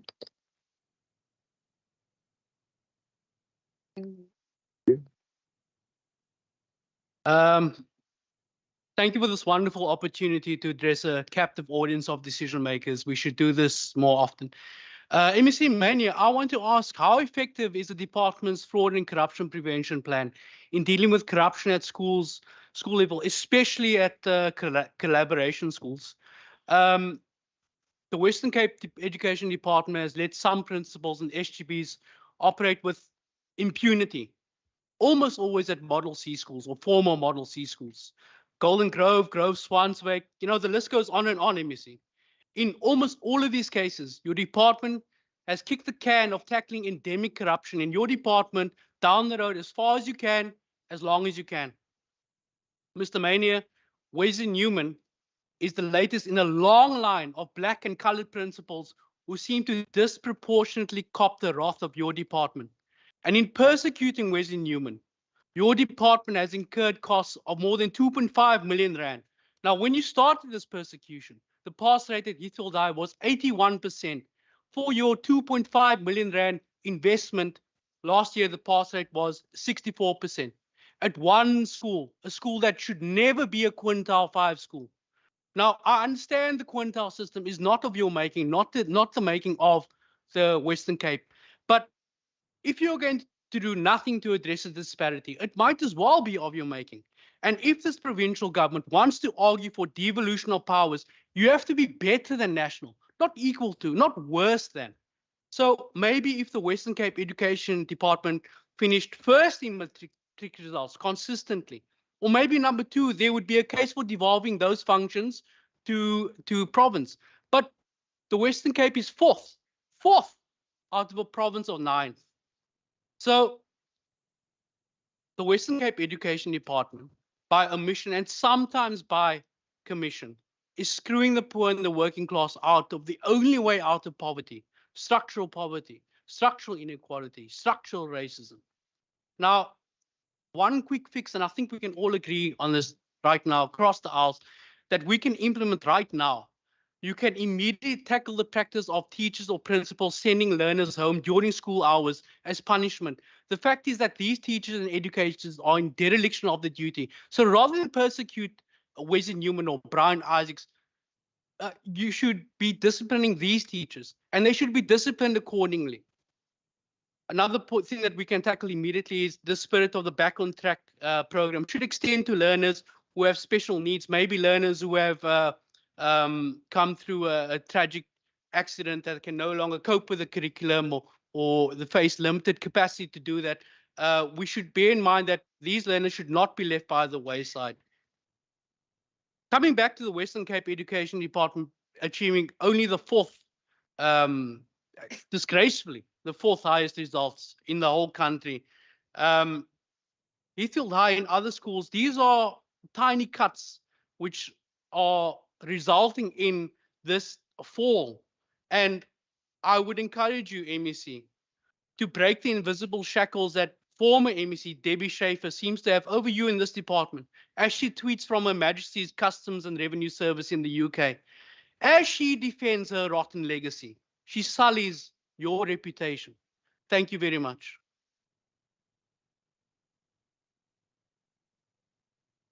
Thank you so much. I'm just looking for the table. But in the meantime, I'm going to ask Minister and HOD to allocate the questions accordingly. If you had not had an opportunity to ask a question, there is a table outside. The table has been outside since this morning. So I do ask that if there's something that you haven't been able to ask, please do take the opportunity to also write your particular query down so that which we do not get to, that the department's able to send that information to yourself. Thank you. Thank you very much, Chairperson. Thank you for the comments, everyone. So I'm going to try and do justice to some of the things you said. But clearly, I will miss some points. We're all going to be around here afterwards, all of us, so you can engage with us. I know Mr. Africa already asked to speak with me. But there are other people here. We're all senior people. So if you don't want to address everything here and you feel you're not being adequate to address, please approach one of the officials and we'll take down your details. So what is clear from the questions is that there are many issues. But I think it is unfair, Chairperson, to believe that somehow the system is not working. System is working for lots of learners. Every year in the matric results, since that was raised, we see it learn of learners from all backgrounds.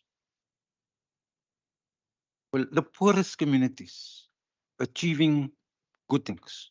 And so what we have to ask ourselves is, why is that not even across the system? In other words, what we see is that there are learners from rich communities doing well, but there are learners from poorer communities also doing excellently. We do not have enough resources to cover everything. We do not. From this morning, we spoke about the growth inside the province. We run a 28 billion rand budget, and it barely is enough to actually keep the system going with the growth we actually have each year. It's part of a bigger function of migration of people to urban areas and specifically Gauteng in the Western Cape. That's where the pressure is. And we have to deal with that pressure. So maybe just to say on the rapid school build program, it was a response, Ms. Jagger, that we had gone by, try and just make sure we can provide places. As far as the School of Schools and Management concerned, we'll take that perhaps offline with you, but there are reasons, legal reasons why that thing at this point is stalling. Okay, I'll just chat to you afterwards if I could, just in terms of just dealing with that. And then there were questions about how safe are our teachers. Mr. Sibongile, you asked, the school is already full, there are more than 50 children in the school. How safe are the teachers? What can actually be done? You raised many issues. I'm just trying to get to maybe the nub of your question was essentially, I think, about many schools are there, but are they functioning for what they were basically intended? And essentially over time, we have identified some schools for certain things, and we try and get that right. My own view about education is there are too many choices, my own view, for a country like us, because we obviously have to narrow those choices so that we can do a few things well. But that's not within our control. These choices come over time, and we inherit those choices, so we have to see what we can do in relation to that.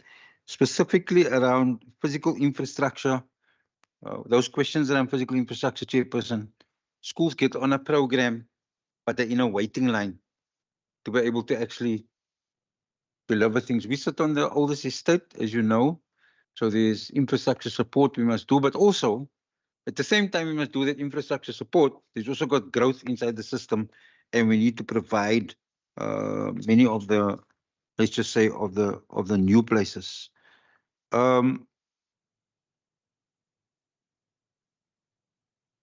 I'm also interested in if perhaps somebody can just follow up with Mr. Sibongile, the issue around that he raised about the food gardens and the fact that there seemed to be bureaucracy preventing some level of us getting that started. That seems a bit strange to me, but maybe Leslie, in between you and Sally, maybe somebody can just speak to Mr. Sibongile. He's the gentleman in the yellow shirt at the back there. Just want to just get to the bottom of it.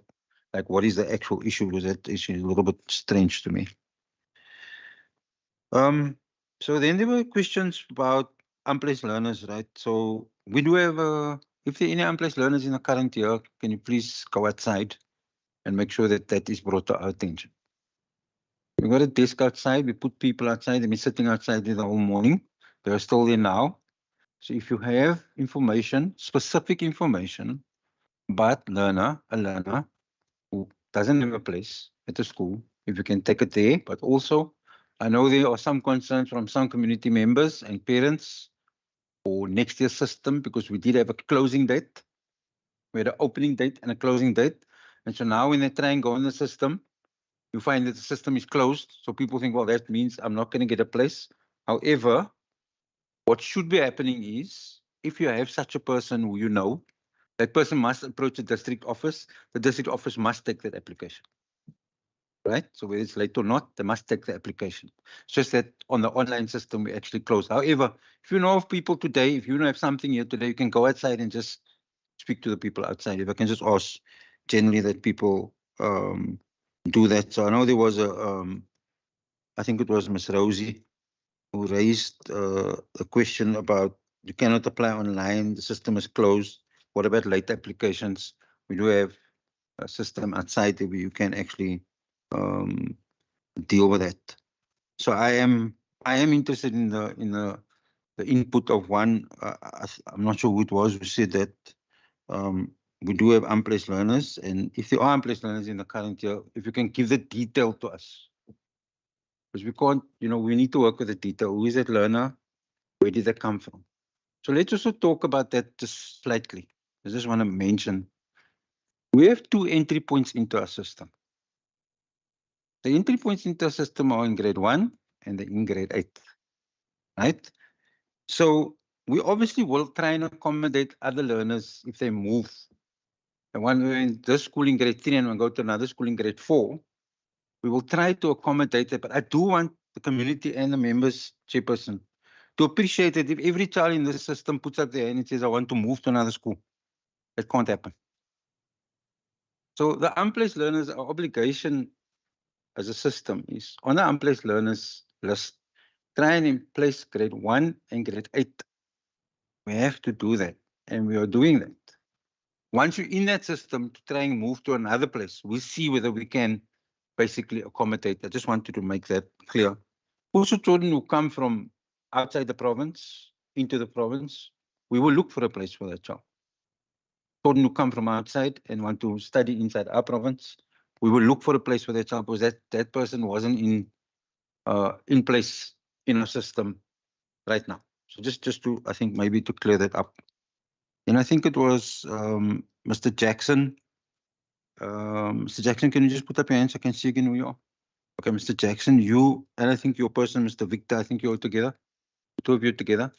So maybe just to assure you on all the matters that you raised, you had a representative here this morning, and the representative has already made contact with me, and I will be meeting your representative on the issue you raised about the school, just to put that at rest, okay? I've got it on my phone here, and I have agreed that I will meet with them. Mr. Eli and myself will meet with your representative, and we'll talk through some of the issues. I'm not unaware of your situation. There has been correspondence. I've seen it, so we'll follow it up. Okay, just to say in relation to that. Okay, then I've asked if the speaker on equal education, if those names can be given to us. And then I'm just interested in, chairperson, if you can just give us for the record. I tried to scribble it down, the sections that were quoted by the speaker from equal education, section 29. I think it's section 58 of the Constitution, section 3, subsection 4. If I can just be given that detail to just look at where that goes, because obviously that could have some implications for us. Education is a basic right, immediately realizable. So understand that. And therefore, one has to understand that we have concentrated on making sure that learners who are eligible to integrate one actually get given the place to be able to do that, and so on until they are 15 and beyond. Then there were issues raised by, I just got here Ms. Blacktop. Sorry, I didn't get the name, but issues raised about safety of children in Khayelitsha. And there was a question about whether why can't it be that if I'm living in area X, can I send my child to area Y, right? So the issue here is that the decision for admissions is not the department's decision. Okay, the school makes the decision. Basically, we have a system, the SGB sets criteria, you apply, the SGB then you put down on the list how many schools you choose. SGB of that school makes a decision. You have the right of appeal to the MEC, and MEC will obviously then look at that and either confirm or not confirm the situation. If you look at the South African Schools Act, it gave matters of governance to SGBs, and that's why SGBs become very, very important in the way the school system is run. We are not in control as a department of the decision making, but what we are in control over is if SGBs are not acting in an ethical manner, if they're not acting in a way that there should be proper governance, if there are things that are wrong in that way, we can actually intervene as a department. But when they're taking a decision like the exclusion of your child or not, and they've got their criteria, we cannot intervene in that as a department unless there was unfairness. And that the minister will obviously look at and apply his mind in relation to all those issues that have been raised. There were also some inputs about incomplete buildings, incomplete classes. Mr. Abrams and Ms. McLean, you obviously will look into that. There was a school's name mentioned. I just wrote it down. I think it's IKEA school. We can just look at that. That name was written down. South Africa, you raise many issues. Interesting that you're a teacher, but I'll speak to you afterwards. But maybe just to say to you that you are correct in saying guidance teachers have left a gap, but let's not slam it in this way, right? In the life orientation, you know this yourself. So I'm just stating for others who don't know. In the life orientation subject is a section dedicated to this. Now the question is, are teachers following that? I think we know that the answer is not adequately, right? And that's also what your cry is. Why couldn't we actually go back? So unfortunately, we can't go back. Curriculum is a national competency. It's been decided. This is how the curriculum is.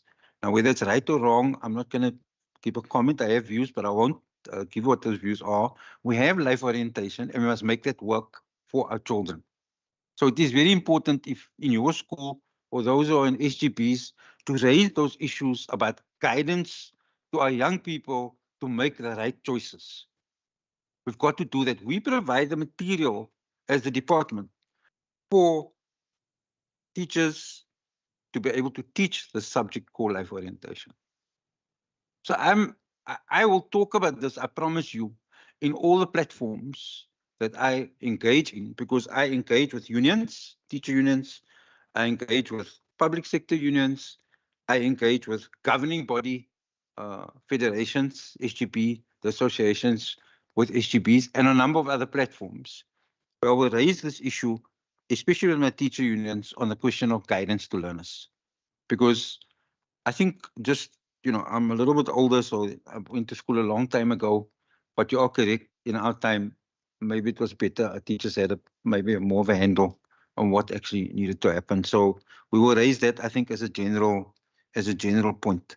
So your question about, also your point about, number of LCN schools, clearly, obviously, we can do more, but we're doing the best we can under the circumstances. Bad managers in good schools and good managers in bad schools. That's one of the things that you said. But what I do want to say about it is this. The principal, chairperson, the appointment of the principal and the leader of a school is almost sacred in the education world. If you get the wrong leader, because we don't have flexibility to move leaders in and out, you can be stuck with bad situations. And what we're doing as a department is very interesting because you all represent communities. So I just want to tell you how it plays out. So you make a nomination to the head of department, myself, to appoint a principal or not. We introduced a little competency-based assessment for the principal. So can the principal lead? Can they supervise? Can they handle pressure? Can they bounce back from a setback? Can they plan? Can they organize? All things which, to be a leader in a school, I just mentioned 7 there, but 10 factors. All things to be in a school that you require. And the interesting thing is when people don't perform on that, and I then decide, no, Mr. Eli can't be the principal of the school. He can't lead, he can't organize, he can't supervise, he can't handle pressure. He's unable to actually bounce back from anything. I'm not going to appoint him. Some of those that you mentioned here is a riot in the streets. The SGBs aren't happy. So I'm asking you as community people to go back and just, the election or nomination or appointment of a principal can't be by a popular vote political exercise. I don't mean party political. I mean, it's got to be the best person for the job. The right person for the right job at the right time. That's what we do in the department, which is why if you look at the people here, they're professional and they know their portfolios. Because there's no other factor. If they weren't able to actually do their job, we wouldn't appoint them. So the same thing has to go for principals. We have to get over ourselves, colleagues, and say that we have to appoint the right people. We're getting the wrong outcomes because we appoint the wrong people. Now that's something that, communities need to help us with. Because the power to make that nomination is sitting in SGBs. It's sitting in the SGBs. And we need to make that right nomination. So I'm asking you for your support there, especially when we turn things down and take it back and then say, well, we don't think this person is the right fit. Often they will make a case and we consider it and see where those things actually go. So the comments about ECT, okay, it should have been in education a long time. However, that is true. However, it has arisen without actually the necessary money and funding coming to us. Becomes our problem now. Because you have an expectation as a community, while ECD is being given to you, SG, what are you going to do with it? But the truth of the matter is, ECD was given to us with no extra resources. And it was a social development function, which was making sure children were cared for. And what we are doing is we have to make sure children are cared for, but also that we infuse it with education, and that costs money. So I'm just making that point. We do have a testing plan for grade 3, 6, and 9. Sorry, Interrupt your flow. can I'm I- going to give you 2.5 minutes. 2.5 minutes, right? That's fine. Anything you have not answered yet, Yes. I'm going to ask that you submit that in writing to us so we can send it to the fine. stakeholders. It's fine, Chairperson. Because the Auditor General and the SCOPA members are outside waiting for the public meeting. And I do know there is also public participation space. I'm going to ask them that whatever you answer in writing, that we can also forward it to SCOPA as well. That's fine.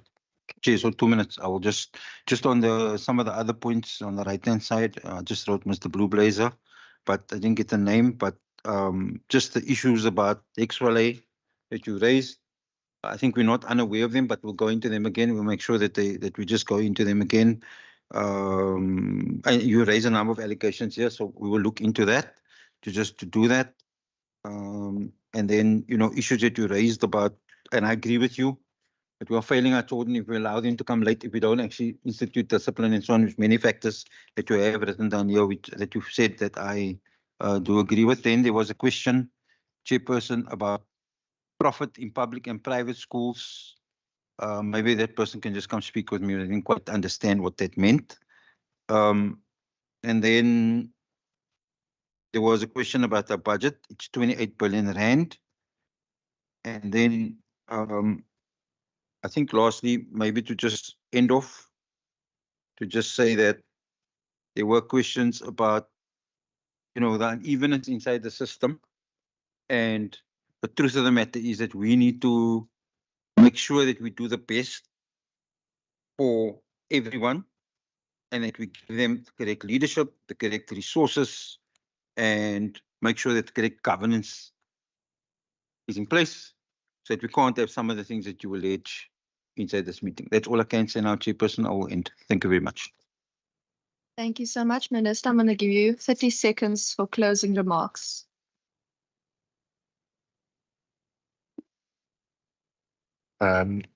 Thank you, Chair. Thank you to you, and thank you to the members, and also to the public for putting their questions, and thank you to my team for their responses.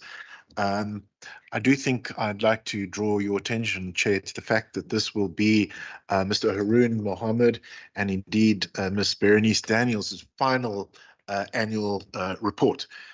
Colleagues will know that both these individuals are veterans of the department.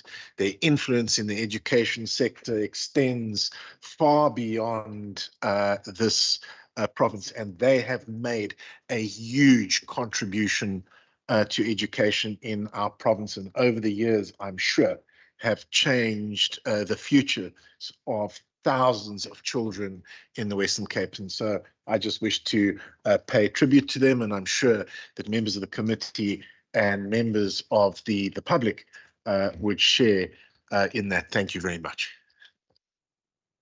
Thank you so much. Colleagues, first of all, happy retirement. When you are sitting there, please do think of us in your little lives of bliss. I just want to say thank you so much for my members who sit on this committee. We are always robust. Thank you so much for coming from far and wide in terms of community members and leaders to come to the committee. Our procedural officer has taken note of all of the respective matters, and we'll make sure to get back to you in that regard. If there is something specific, the table is still outside. And to the Minister and HOD, I don't know whether I'm coming back. May is still a long way from here. None of us here know if we are coming back. So this is our very last annual report session of this term. And I just want to say thank you for the way you've engaged with us.